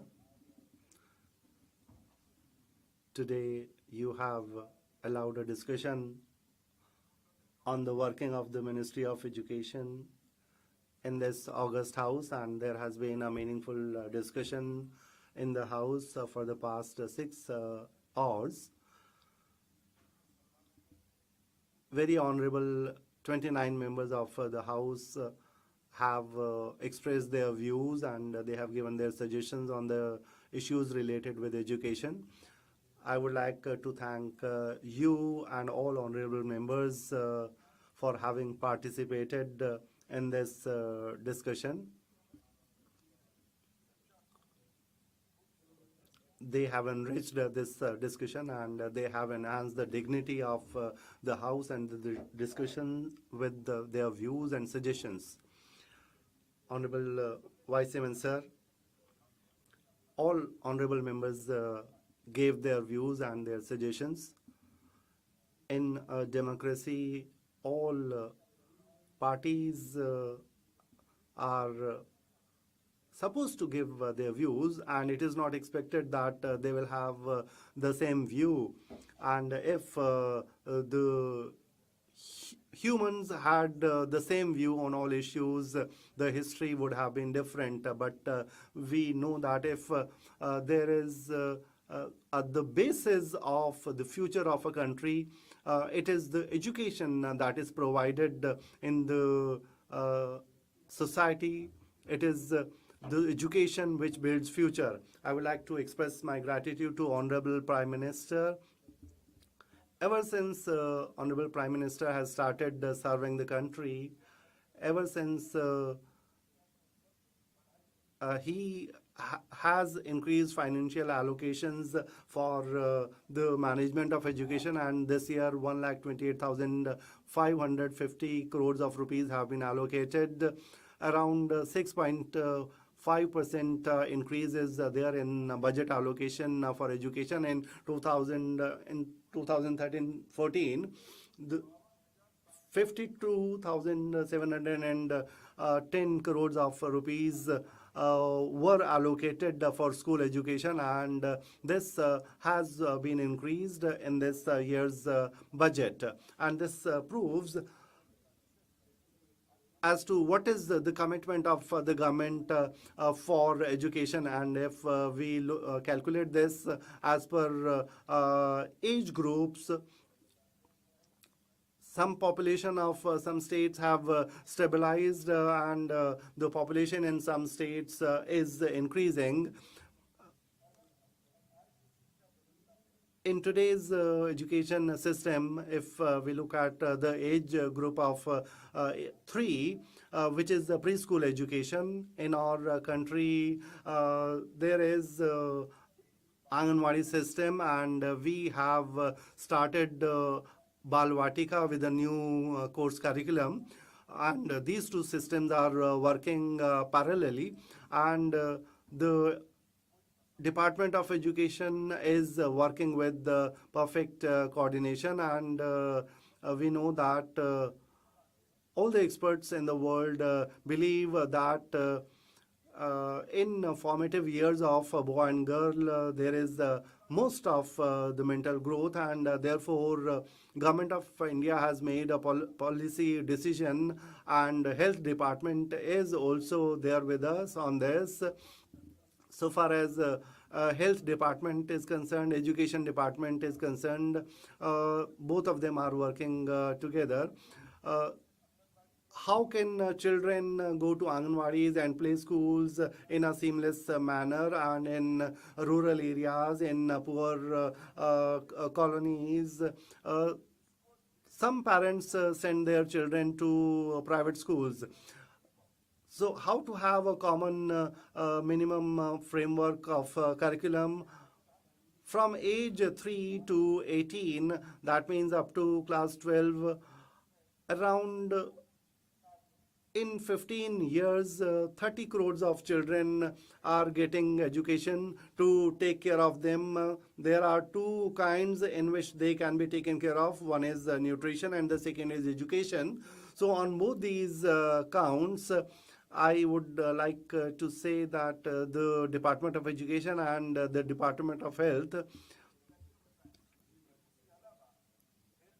about health and about WCD, money is being spent, and we are fully committed that this early age education would be given in a proper manner. From class 3 at the Anganwadi level, at many places, Anganwadis and Balvatikas are co-located, and in this year's budget, efficient Anganwadis have been envisaged, and there are separate budgetary allocations for that. The calorie value of the food that is provided to the students, and that nutritious food should be provided to all the students. In the world, we have pinpointed accounting system, and students' IDs are converted into APAR IDs, and they are Aadhaar enabled, they are registered, and all this is taken care of in an institutional manner, from delivery to pre-primary institution. The students should be given education, and then they get formal education. In the new education policy, we have given importance to all these things. Local education should be given, local things should be taught. This is a part of the strategy of the government, and WCD and Education Department are working together on this. Honorable Vice Chairman Sir, there are many subjects on which I would like to speak. the intensity with which all honorable members have expressed their views, I would like to touch upon all those issues with all humility at my command. I'll try to address all the issues that have been highlighted, but at the outset, I'd like to talk about the policy of the government, and three aspects I'd like to talk about in particular. And in one phase, I'd like to address them. What is it, sir? Many honorable members pointed out about government schools vis-a-vis private schools. Private schools will increase, mushroom or not. No, that is not the intention of the Modi government. We have decided in the budget and through the budget that secondary schools across the country would be taken up and broadband internet connectivity would be provided in all those schools, and BharatNet has been entrusted with the responsibility and they have started the job already. In our country, sir, education had only to be degree oriented to get jobs, minimum knowledge, maximum income. But today we are having abundance of talent.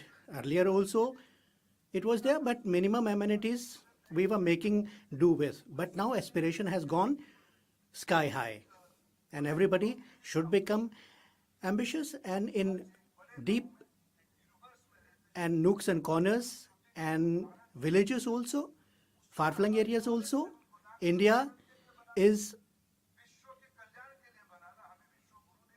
aiming high. We don't have to become Vishwa Guru now. We have to become Vishwa Bandhu, that is friend of the world. That is what the Honorable Prime Minister and his government want. So on G20 platform, we highlighted this issue. All the world came together, and at that time, we did not say that we are shouldering the responsibility in the name of Global South. We did not want to become Vishwa Guru, but we wanted to become the friend of the world, the Vishwa Bandhu. What was the agenda? Agenda was to have good quality education in countries where India would go and help them because they need it the most. India has actually risen above those levels, and 30 crore people we have brought out from poverty, the recesses of poverty. Well, we are not saying Garibi Hatao. We want actually to take people ahead. And poverty alleviation has already been done. Atal mission has been implemented. 10,000 Atal tinkering labs have been put in place. What for? For innovation, for research, for that scientific mindset promotion. Please, please, no interruptions, Honorable Member.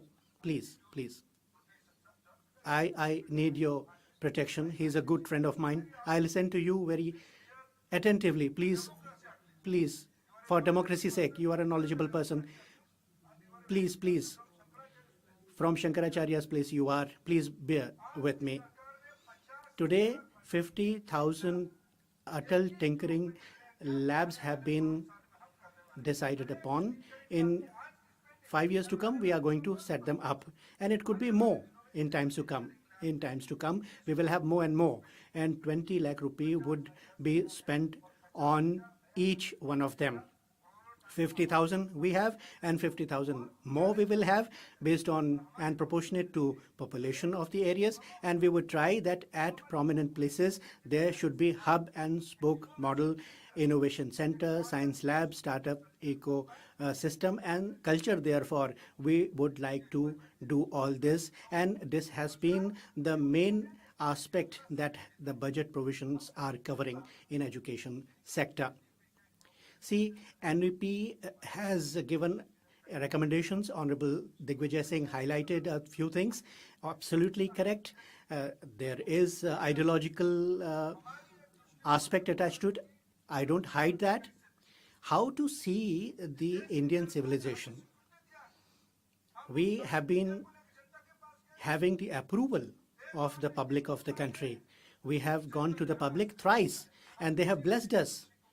And we are not imposing anything on anybody. We would not like to do that either. But we are proud of India. We are proud of Indian languages. We are proud of everything that India stands for. So, Bharat Pustak Yojana, we have come up with 22 scheduled languages we have in India. And they are all equal, important.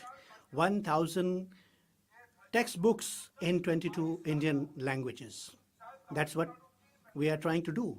Tamil Nadu's mathematics textbook would be used by Assam students, and Punjab's literature book will be inspiring students in Odisha, and Odisha's textbook will inspire Gujarat.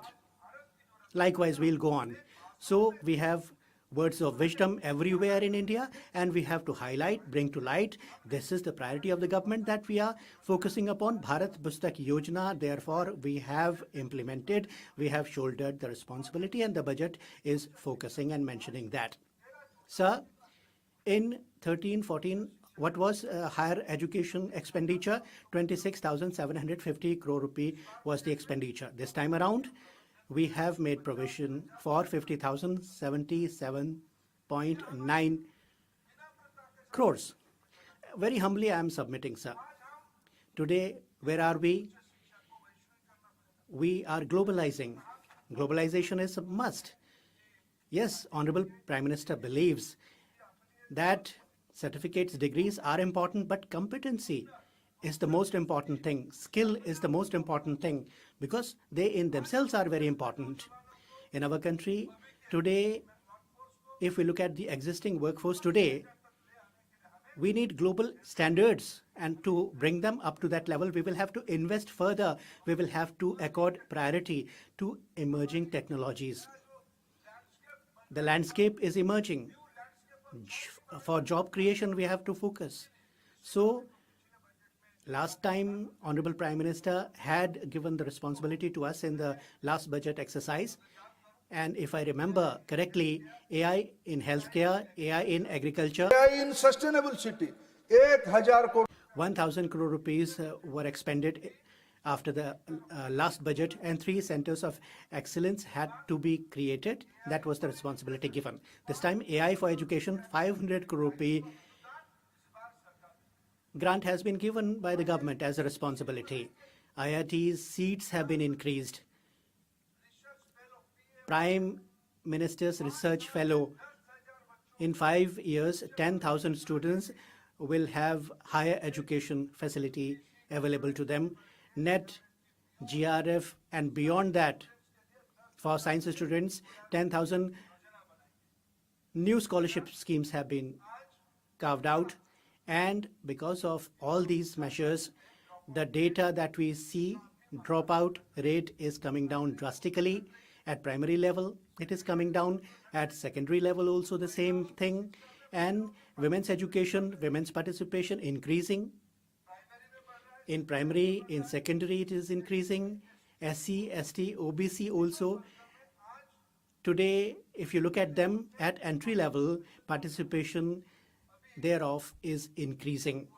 PM Poshan is on, PM Shri is implemented, and flagship programs such like these programs are complementing NEP. Various points have been highlighted, and I'd like to clarify if needed. And policy about teachers was discussed. Their capacity building was also discussed. Number also was discussed. The skilling also was discussed. Diet we have, and new teachers are trained accordingly. Respected Sudhamurthy ji talked about it and expressed concern most of all about teachers' education. 25 crore we have school children, and 4 crore we have high-level students at secondary level. 80% we have, and higher secondary level, it comes down to 75%. Dropout 25%, 20% at higher level it is there. In higher education, it is 27, 28%, and we have to take care. to do all this, the capacity building of teachers needs to be focused upon. All have given important suggestions. Definitely, we would take note of that. And I'd like to give you this assurance to strengthen diet under Samagra Shiksha. We will do things. People highlighted what is lacking, what is not there, what are the flaws. Okay, yes, but capacity building has to be there for teachers. Mid-course step has been taken, prioritizing has to be there, capacity building has to be there, and diet, we have to strengthen. We have zeroed in upon that. Whatever is need-based would be done, would be taken up. It has not to be imposed. Yes, we consulted states. States said to the diets, what is the scale needed? So tailor-made state programs for diets, we are giving support to the states therefore. Sir, today we have highlighted the language issue under NEP in a big way. India is a multilingual country, we all of us know, sir. States, union territories have different languages, dialects, and so many languages we are using, so many dialects we are using. NCERT caters to the students. Odisha member Bishi Sahab talked about tribal languages. Yes, I acknowledge. NCERT in 104 languages across the country has come up with primer. Bilingual they have made it so that children comprehend easily. And literacy rate is going up today. And in principle, it is stated why multilingualism. Constituent Assembly also had discussed it before we came up with the Constitution. And over the years, we have gone progressive, but we have to avoid regressive. I am a student of public policy. I am apprehensive lest it be regressive. National leadership had discussed about languages also. What was the consensus therefore? How did we move ahead? I'm very emotional, sentimental about it. For 24 hours, I have been hearing so much. And I'm an Odia person in Odisha in 1936. What happened there? In 1911, we were part of Bengal presidency. In 1936, you gave us a younger brother's status. I am coming from a state that was formed among the first as a state based on language that was spoken. NEP says something about it, about the language. Let me quote. Today, what does the world believe about India, let alone India? When a senior member says something, you have to pay attention. But it has to be with responsibility. Khadgeji, let me take his permission to take his name. When he was participating, walked out, of course, and on language lines you want to divide and things like that. No, not at all. It's not like that. You come from a particular place which itself is multilingual.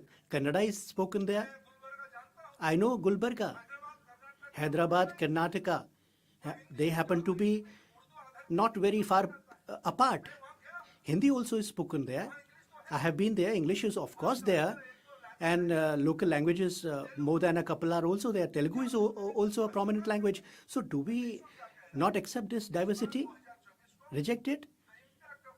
The impact of multilingualism on globalism. We are discussing in 2023, job market in EU, multilingualism vis-a-vis. This has been discussed. Where are we?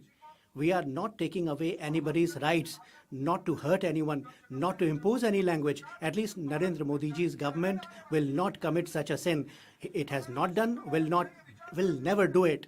It's ideological, yes, we acknowledge. We believe in one earth, one family. And we shoulder the responsibility as member of one entire family that this earth has inhabiting. We are trying to provide for everything. Enrollment has gone up in education sector. GER is the highest in the past decade. And across the country today, what do we find? Challenges are of course there. The youngsters have aspirations, ambitions, and sky high. Now, degree is important, but competence and skill equally important. And government wants, and the challenge before the government is that we have to combine these now.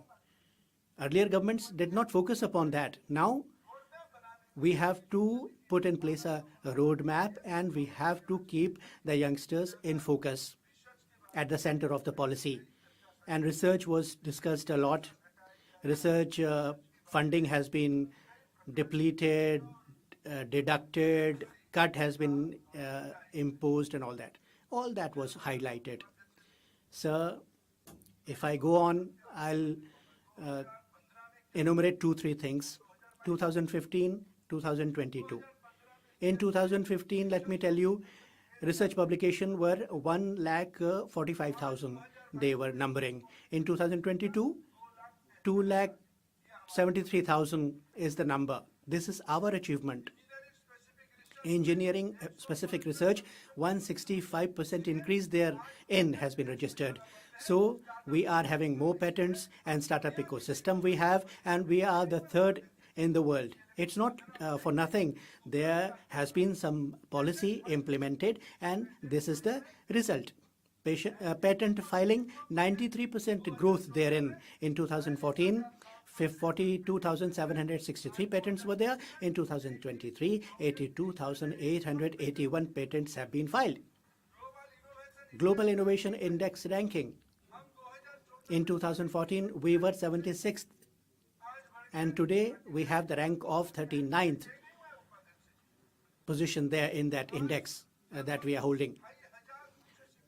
2,500 higher education institutes are there. 300 universities have R&D cells established. And Smart India Hackathon we are organizing. And higher education is witnessing it as an innovative scheme for innovators of the country. An ambitious scheme. In Maharashtra, in Pune in particular, there is an engineering college of Maharashtra government. It is an institution of repute. I had gone there once, sir, and at that time I participated in the program Smart India Hackathon.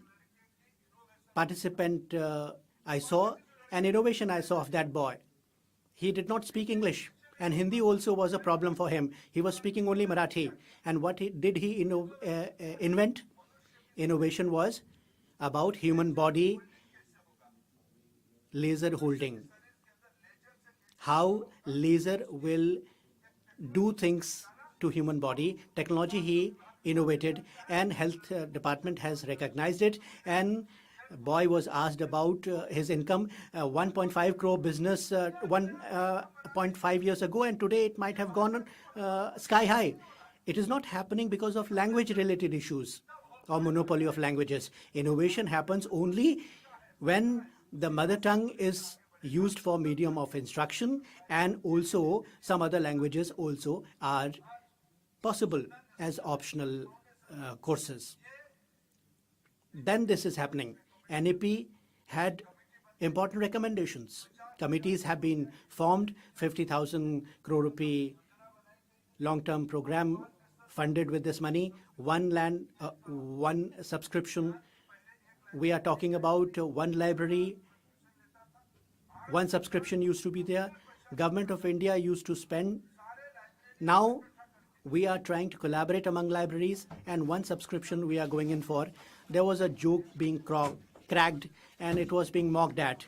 And you want to deprive the poor students of good quality study material. All things were said of this kind. But it is not like that. Research ecosystem, startup ecosystem, I have just mentioned about. In our country today, we are finding that this scenario is going up and up, and our government has given this synergy to the system. And in previous times, we have seen that government was having monopoly in aerospace and space science, but now our youth can make satellites, private players can make satellites, and in the research park in Chennai, I have seen that in Madras IIT, the rural youth of Tamil Nadu, they are not the students of this IIT, they are outsiders, but they are utilizing their innovations, and they have made some low orbit satellites there. And this is what is happening in our higher education institutions, Honorable Sir. That is the new in our systems. And Honorable Sister Priyanka ji has said, and I will also come to Kanimoji ji as well. Priyanka ji has said that 25 lakh people, 25 lakh students go out of our country for higher studies. That is not the only reality, sir. The immigration department of our country, we verify the statistics every year, and the number comes out to be 15 lakhs. It is not 25 lakhs, and our endeavor is this, that, and why we are giving financial muscle to the system, why we are supporting them. We are not only doing that, we are also strengthening our indigenous systems. We are also strengthening our own educational institutions, and we are also making their capacity more and more. We are also doing this capacity building indigenously. So the need to go out is going to reduce in coming years. In future, sir, we will also see. And sir, if I put forward one standard in the QS ranking 2014, this is one globally recognized ranking. QS agency is working for quality measurement, and they said that 46 institutions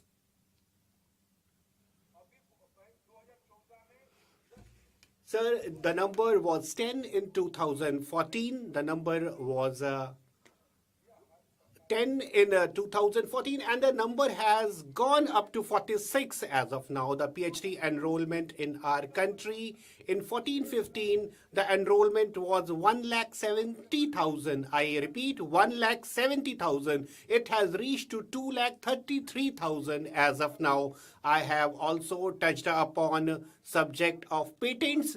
We were having 8th rank in world intellectual property. Our current rank has reached the new level of 6th rank. So our new rank is 6th. And that all is happening, sir, because of governmental initiatives. Then, sir, in the International Science Innovation Tracking Agency is there. The agency is working from Australia, and they have assessed India from 2003 to 2007, because this is a long-term assessment agency, and they have said that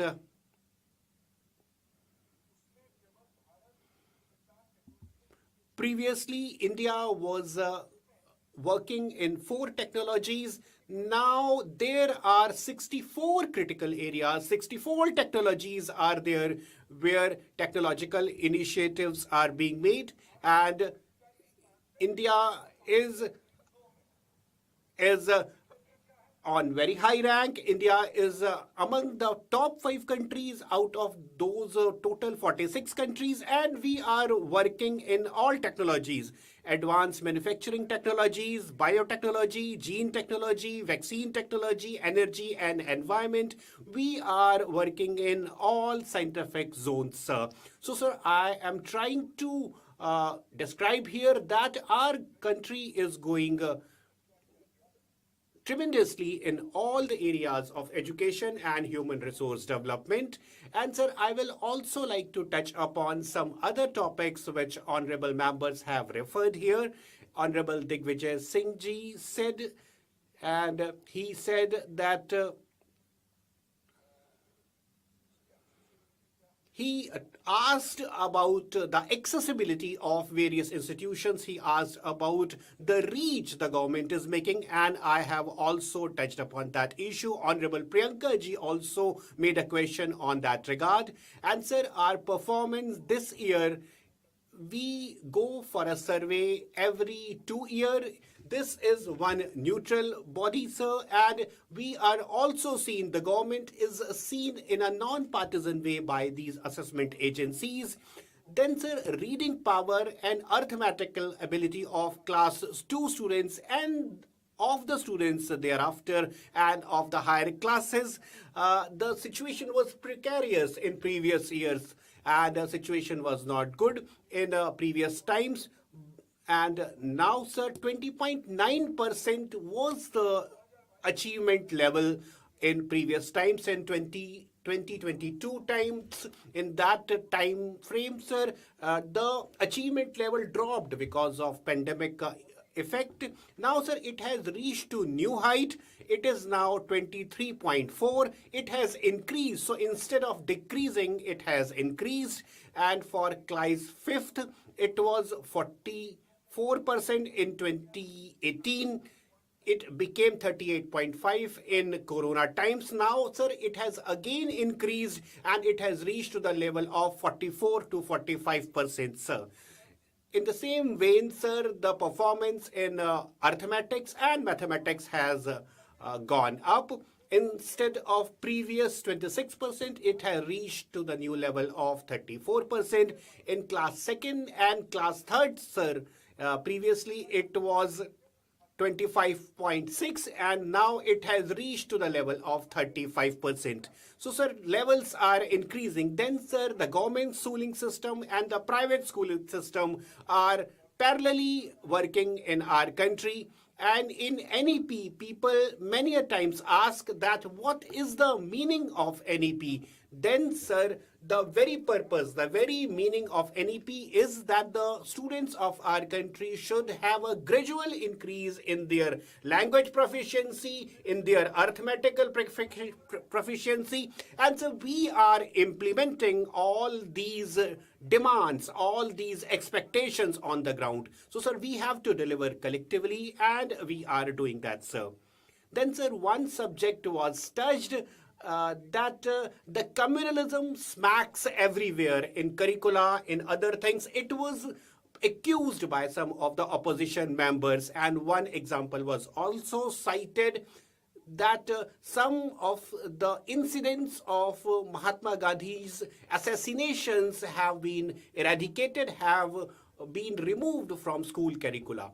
Sir, I have to say in that regard that in year 2005, when that was written, what was the purpose of giving that material space in curricula? The whole country knows about the reality of Gandhiji's assassination. So what is the purpose when we are trying to give that material, that reality space in school curricula? Did question should be asked, sir? Is it right, sir, if we say that only Brahmins of this country were responsible for Gandhi assassination? If we accuse Brahmin community as a whole for that, is that correct, sir? I hope, sir, that is not correct and that should not be done. And if you raise your voice, that is not going to make an untrue truth. So that cannot happen. I am not yielding, sir. I'm not yielding, sir. And so my flow disrupts because of this regular interruption. My friend Rita ji said that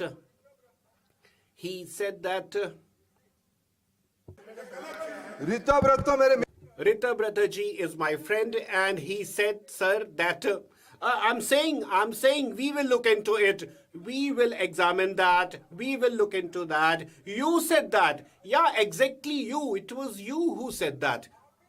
You made that comment. You made that expression here, Honorable Deputy Chairman. So, my friend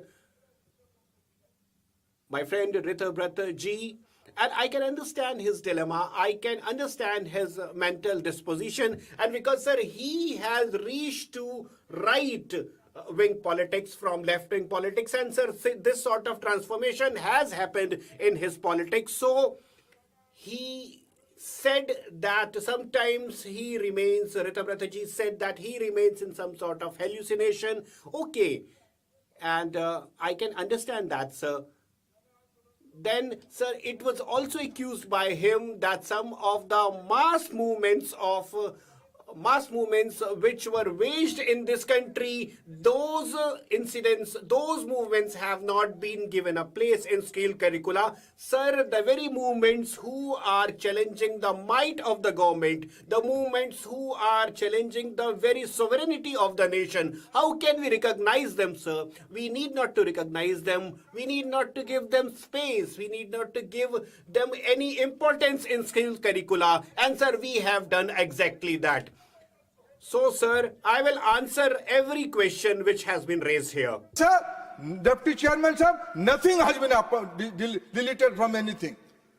During Corona period, some rationalization has been done by NCERT. What they have to do, they have done, they have corrected their mistakes. Whatever mistake was done, sir, that mistake will be taken care of. We will deal with that and we will not continue with that mistake, sir. We will remove that and we will reform that. My friend Pratap Gadi ji, is he sitting here or not? I don't know. And he has a special style that he speaks and then he leaves the house. Then I don't understand what this style is. I don't understand from where he got his facts. But sir, he said that the training of teachers is not happening. The human resource development is not being given due importance. But sir, this is not true. This is totally baseless.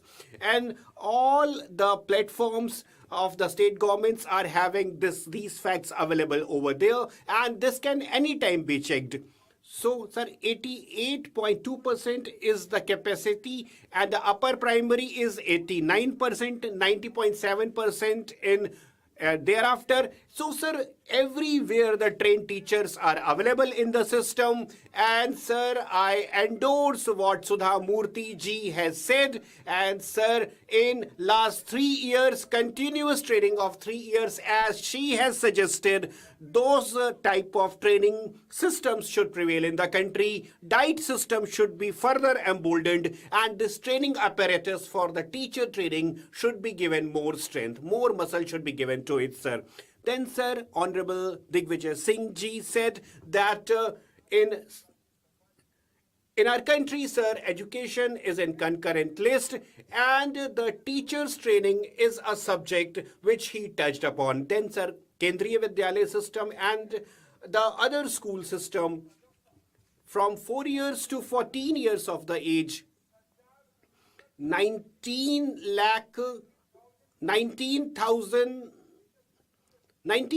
more than 19,000 teachers have been recruited to Kendriya Vidyalaya system. And sir, we are also recruiting teacher in record numbers. This is a new record, sir. And sir, teachers are also going through their aging process. They also superannuate, they retire. And sir, the recruit system is a continuous system and we are continuously recruiting new teachers. And why are you not happy with that? You only did 19,000 recruitments, but we did 33,000 recruitments in this country. Even in Navodaya Vidyalaya system, more than 7,000 appointments have been made in Navodaya Vidyalaya system, and that is also a new in, sir.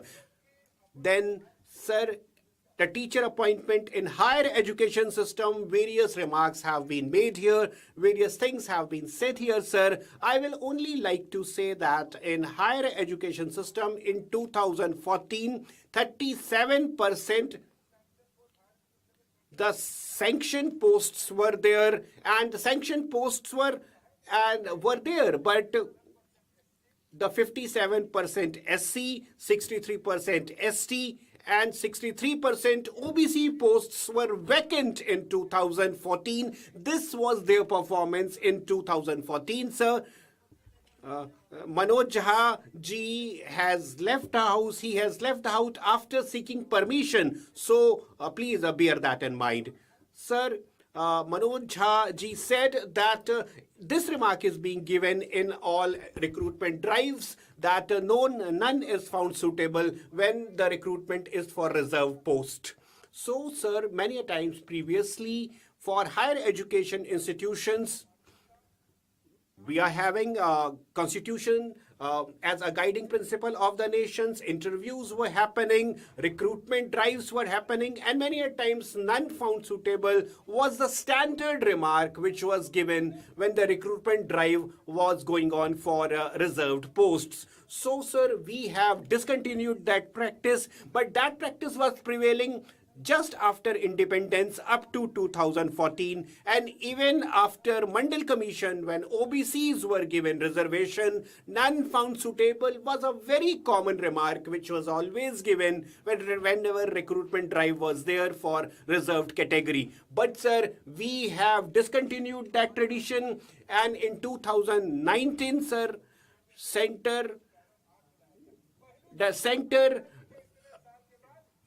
the university reservation cadre has been brought in. We have brought in 2019. And sir, because all sorts of rights were being snatched from reserved categories, SC, ST, OBCs, reserved categories were not being given their due rights. But we have brought a resolution, we have brought one act for that in 2019, and we discontinued that tradition of none found suitable. Then somebody said that the PhD as a prerequisite of university recruitment has been removed, has been done away with. No, we didn't do that. That was there previously, and because on the basis of this research, mandatory research, you were giving people remarks like none found suitable, and you have made the whole subject of higher university recruitment very complex. We have eased the system, we have made it simpler, and you were never stopped. You were also there in the governments. You could have eased the system, you could have regulated the system in the better way, but you were only shedding crocodile tears. And when we do that, when we reform the system, then you keep accusing us. No, you should not accuse us. We are only trying to reform the system, and we will continue doing that. Then, sir, my brother Ritabratji and my sister Noor, both of them said that what is happening in the state of West Bengal. Sir, I cannot make any comment on that, but sir, CAG report makes some comment on that, on the state of affairs which is prevailing in the state of West Bengal.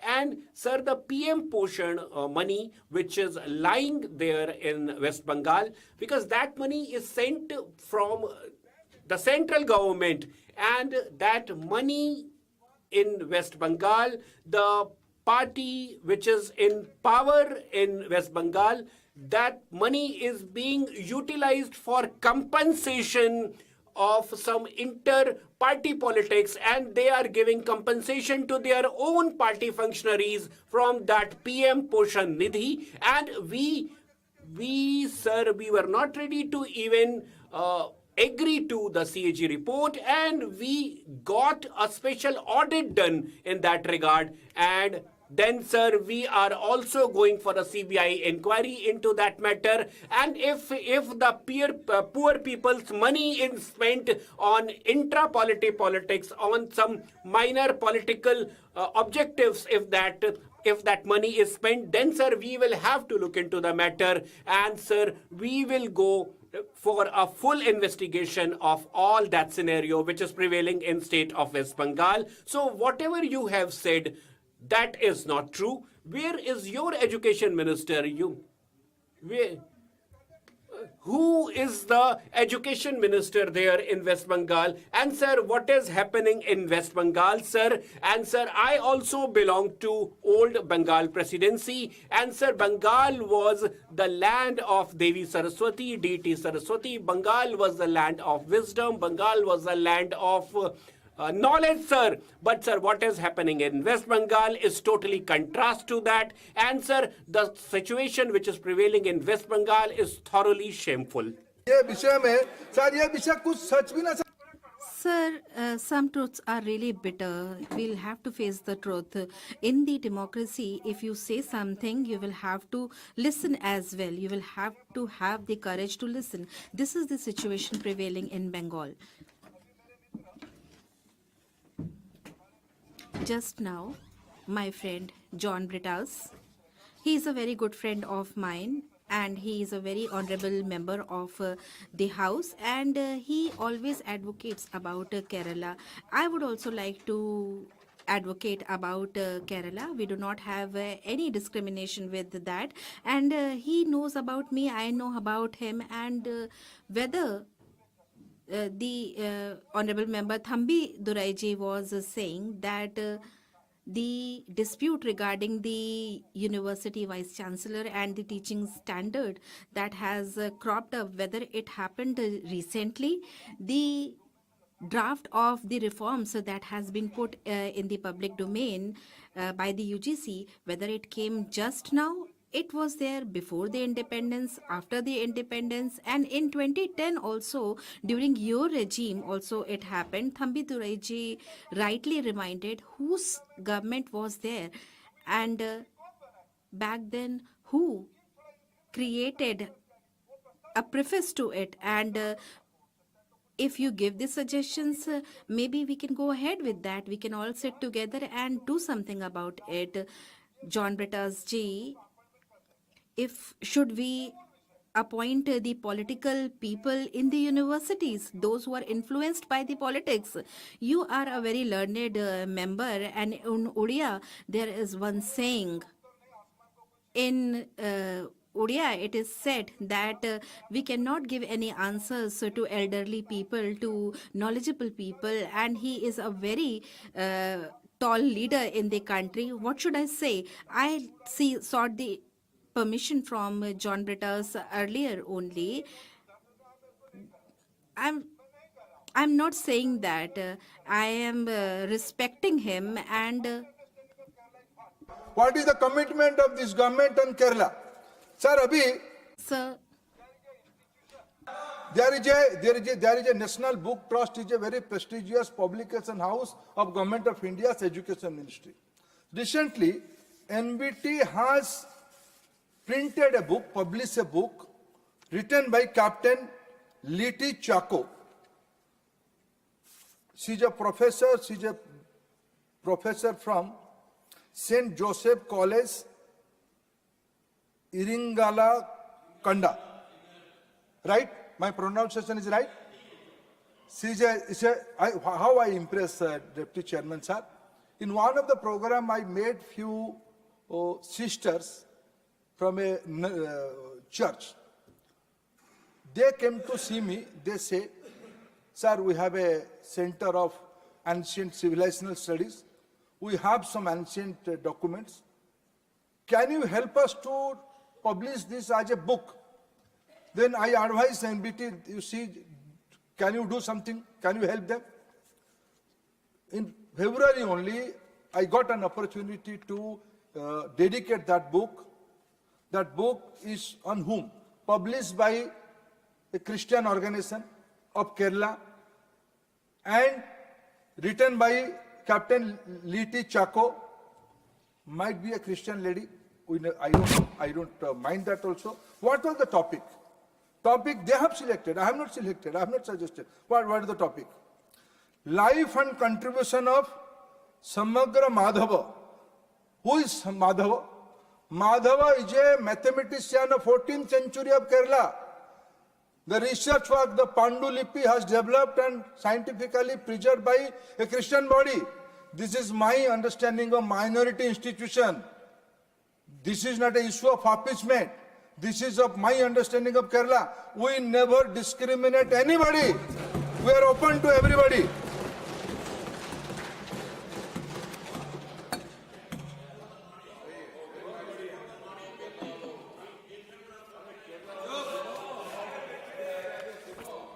Sir, I need your protection. I need you. I want to submit few things.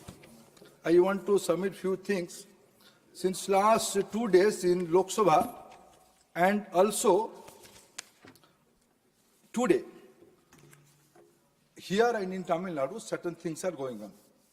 Sir, let me first clarify. Sir, in our society, that means in my own Odia society, Lord Jagannath is above everybody. The king of Puri, which really is not a king, is a very philosopher kind of person. He is the living deity to all Odiyas, all Sanatanis. My king married to the queen of Kanchi. So my mother is from Tamil Nadu. Sir, I am a son of Tamil Nadu's lady. And here it's a coincidence. Here the issue has been raised by none other than one of the very respectable member of this house, Dr. Kanimoji. In another house, yesterday, another Kanimoji is very respectable, very personally, both of them are my sisters. Again, I am a Odia, I am a believer of Lord Jagannath. In my civilization, my society, mother and sisters are above everything. If I hurt anybody in any of my words, again I beg apology, but I will beg apology 100 times. No prestige issue from my side. But you have to face the truth. You have to face the truth. इसलिए मैं कभी-कभी घबराता हूँ. This is the reason sometimes I feel really perplexed. What has happened to the Congress party? Where were we in 68 and where are we now? Who was appointed Kothari Commission? What was the recommendation of Kothari Commission? Dr. Kanimoji was quoting, yes, we have accepted certain things. Let me read out a letter by Chief Secretary of Tamil Nadu. Let me read out. The date 15 March 24 only. We have never stopped anybody's fund, sir. We have never stopped anybody's fund. I can show you the allocation, what we have given to Tamil Nadu. I can show you later on. In 15th March, and exactly a year ago, in those days, there are 15 days left for the closure of the financial year. Negotiation, I have written 5 letters from my side to Honorable Chief Minister of Tamil Nadu. There are, I was counting, there are 13 communications by Government of India to their counterparts at my level, to Honorable Chief Minister, to Honorable Education Minister, to the respective department heads, to the Chief Secretary. On one of the reply, the Chief Secretary of Tamil Nadu on 15th March 24, just a year ago, what he has written. Subject, establishing PM3 schools in Tamil Nadu.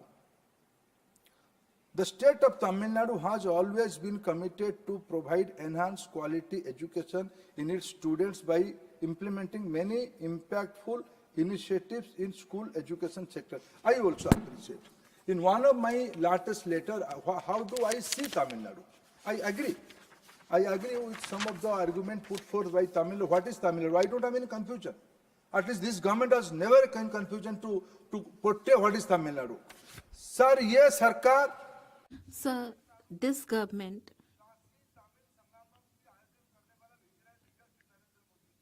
Narendra Modi ji is the visionary leader who has held Tamil Sangamam in Tamil Nadu, and he is the visionary leader who has done it. He has not only done this, but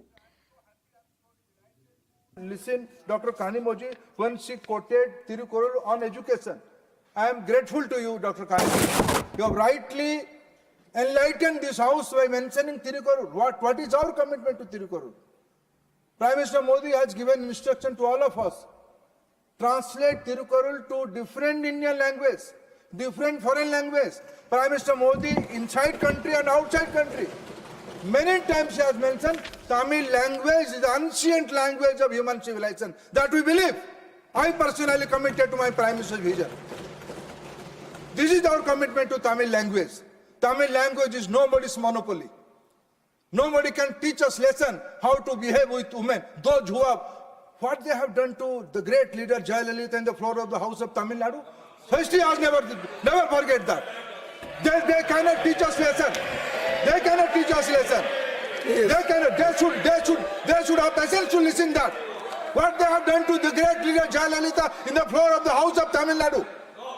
All people are witness. This entire what? Please. We don't need, Deputy Chairman sir, we don't need anybody's certificate. Are we committed to Tamil language or not? We are committed to Tamil language. My Prime Minister is committed to Tamil language. Let me cite another example. Prime Minister Narendra Modi is the only leader in this country who has envisioned an international center. It's an international center in Tiruvalluvar at Singapore, the first of kind in this country. We have this Deputy Chairman sir, truth always enlightened many people, pinch few people. How can we help it? Such the kadwa hota hai. Truth is bitter. Truth is bitter. How can you forget that? 240. 240.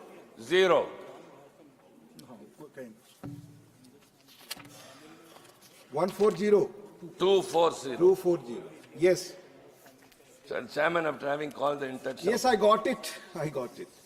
Kindly please. I'll Whichever is irrelevant, I leave it to your decision, sir. Kindly expunge it. Thank you. Which is totally irrelevant to the subject is speaking about. Honorable Minister. Sir, I leave it to your wisdom. Sir, I leave it to your wisdom. I don't have any prestigious on anything. I leave it to your wisdom. But truth is always painful. Some people, as those who are staying in the glass house, they should know they are staying in the glass house. Please take your seat. Please, continue. No, I am. Continue. Sir, I am in social life since my school days. So I am a student of public policy. I track politics. I read newspaper. Nobody has right to outrage the modesty of a senior leader like Jayalalitha ji. If it is truth, you have to accept that.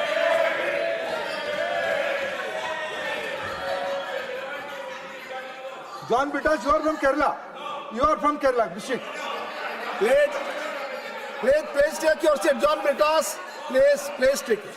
You have already Sir, how do I, in one of my letter to Honorable Chief Minister Tamil Nadu, when I again and again I appealed, you should join NEP, you should join PM3 on the 21st February of this year 25.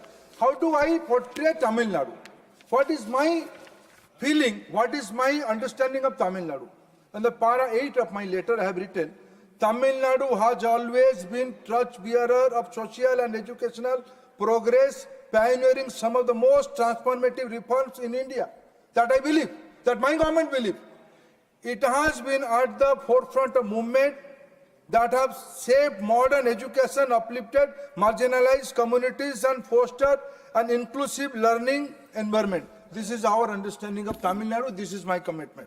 On returning back that, coming to the point, the Chief Secretary of Tamil Nadu has written, with reference to your letter dated so and so, I'd like to inform that the state of Tamil Nadu is very keen to sign the MOU for establishing the PM3 school in the state. So these are very clear terms. Very clear. I'm reading it out. I'm reading it out again, further. Don't disturb me, my dear. Bitas, you are creating problem. Keep quiet. In this regard, a state-level committee headed by School Education Secretary has constituted. Based on the recommendation of the committee, the MOU for establishing pre-MC school will be signed by the state before beginning of the next academic year 24-25. In a way, sir, we have Minister of Education, election were there in those days. Minister of Education has well publicized that this information in the public domain. Sir, when I say, what's your problem? What's your agitation?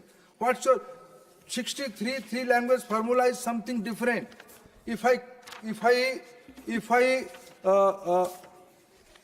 quote, what is there in NEP 2020? What is the interpretation of mother tongue? Everybody appreciated. Somebody said, you have not consulted us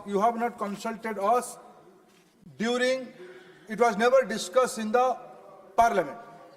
In those days, Corona was there. Deputy Chairman, sir, I think Dr. Kasturi Ranganji is above everybody, above all political colors. He is an integrated person. He is a Gangotri. When I saw him, I said, sir, you are the Gangotri of civilization. You are the epicenter of the knowledge of this country. What he had done, उन्होंने शायद संविधान. After the Constituent Assembly, he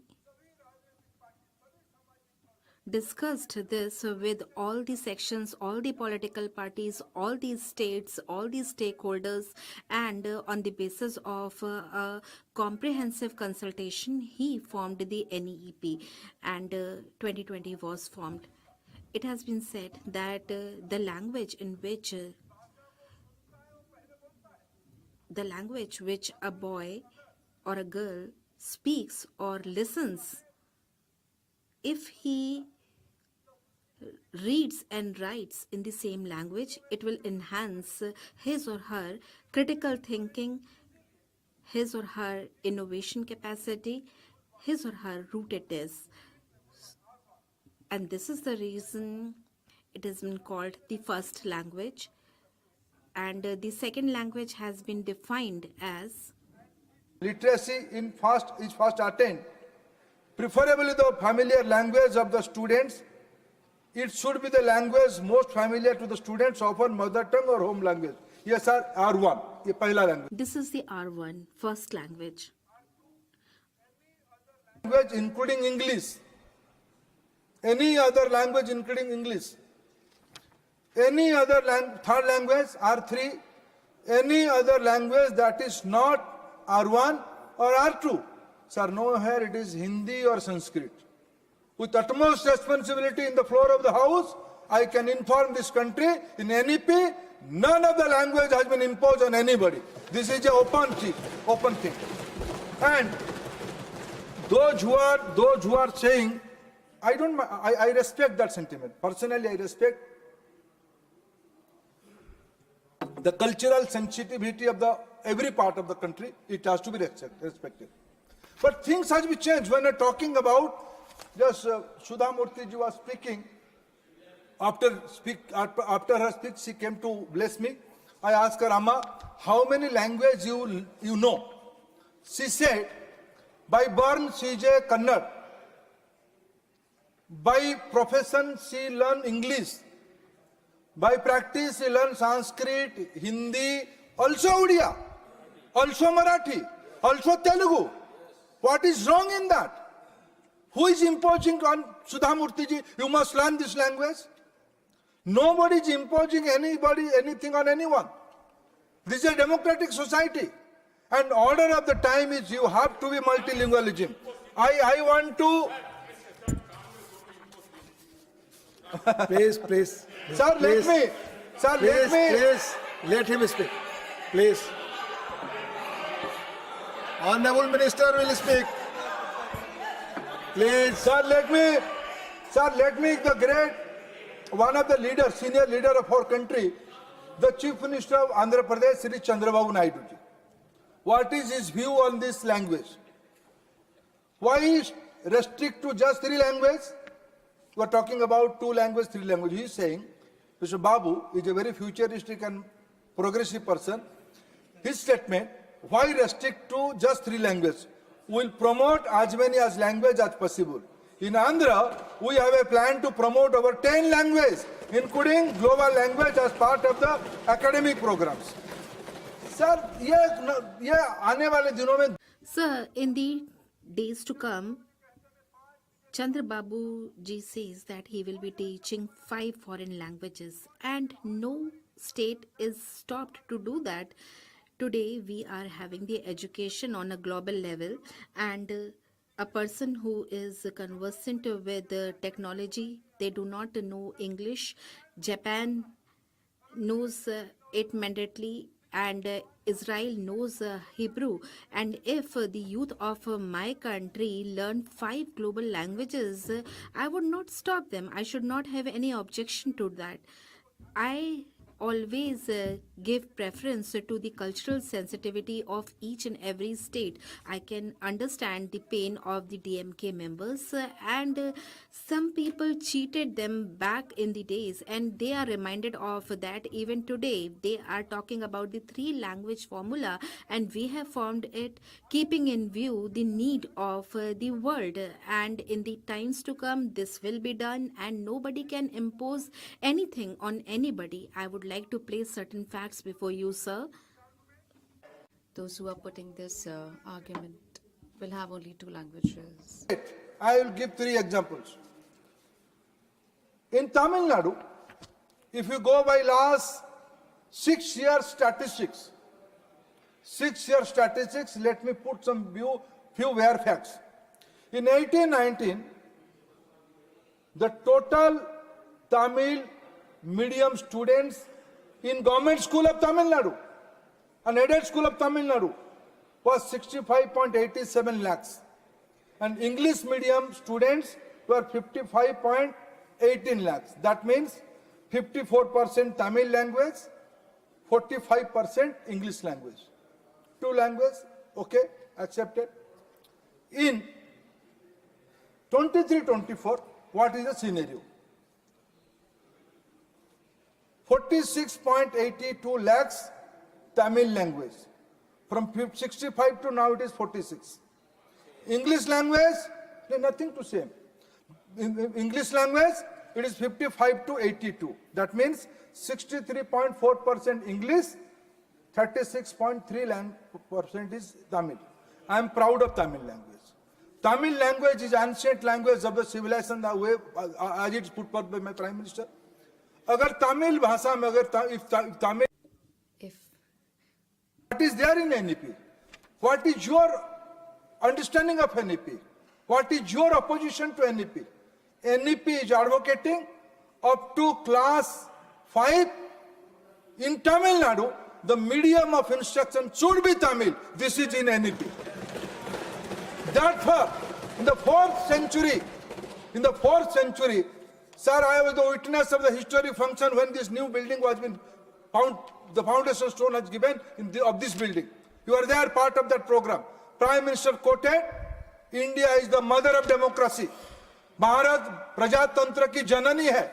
India is the mother of democracy. Acha? Jisko Bharat...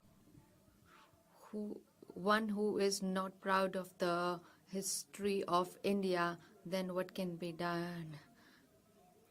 Oh Lord, please give them the wisdom to think.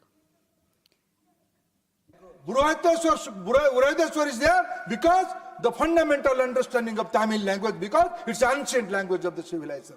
We are promoting Sangol, is understanding of Tamil language. It's Tamil civilization. We are committed to do that.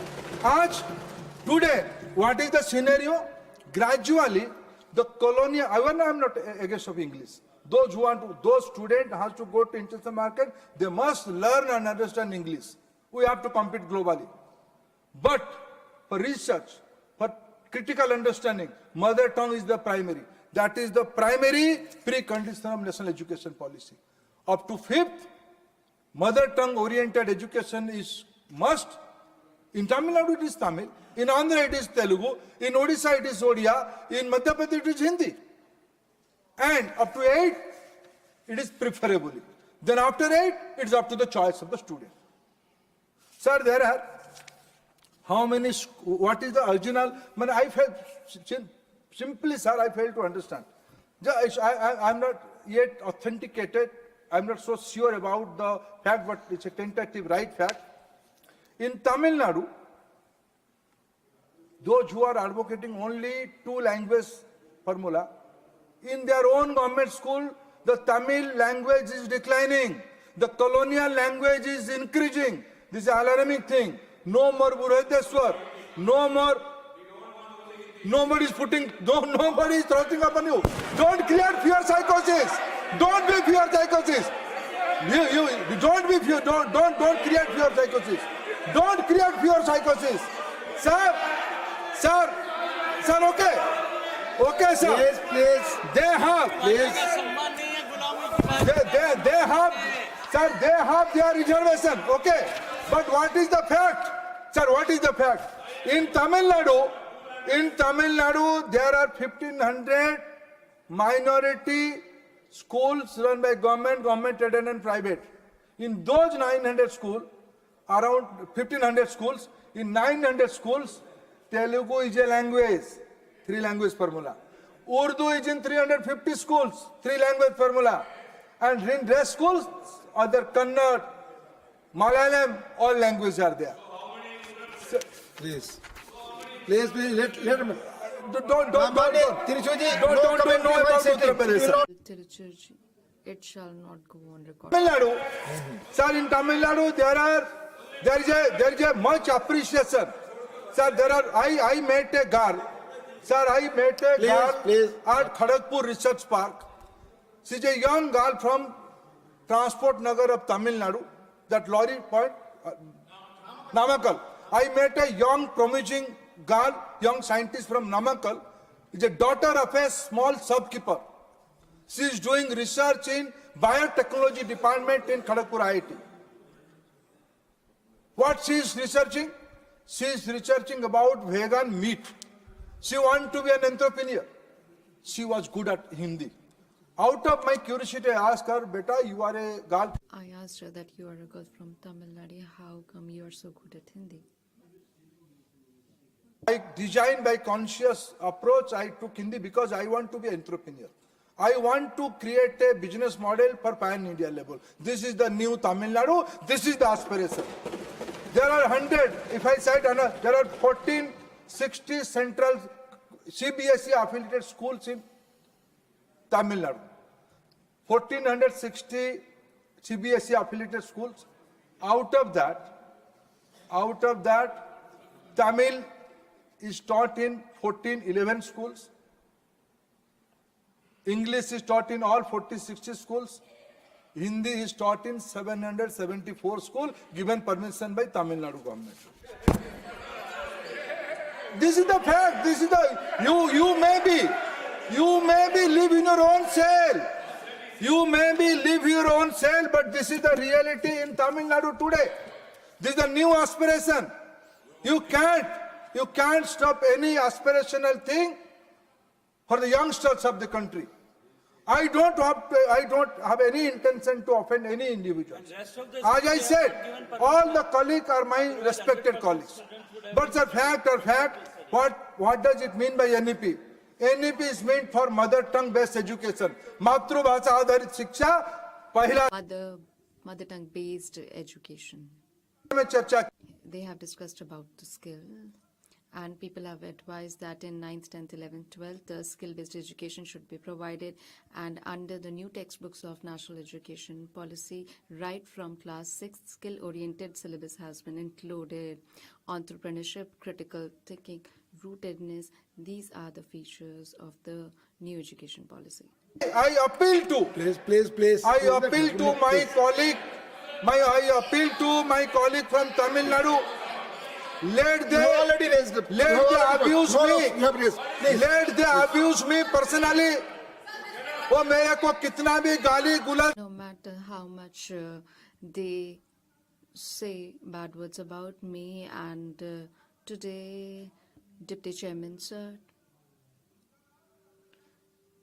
the Chief Minister of Tamil Nadu has said that the Minister of Education, the meaning of NEP, the meaning of Sanskrit and Hindi.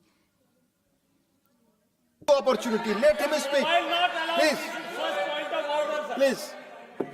Sir, Deputy Chairman, sir, हमारी कोई. Deputy Chairman, sir, there is no condition of ours on any matter. We have to develop our nation. We have to take our country to new heights, and Tamil Nadu is an aspirational state of our country, and under the leadership we have to take Tamil Nadu forward.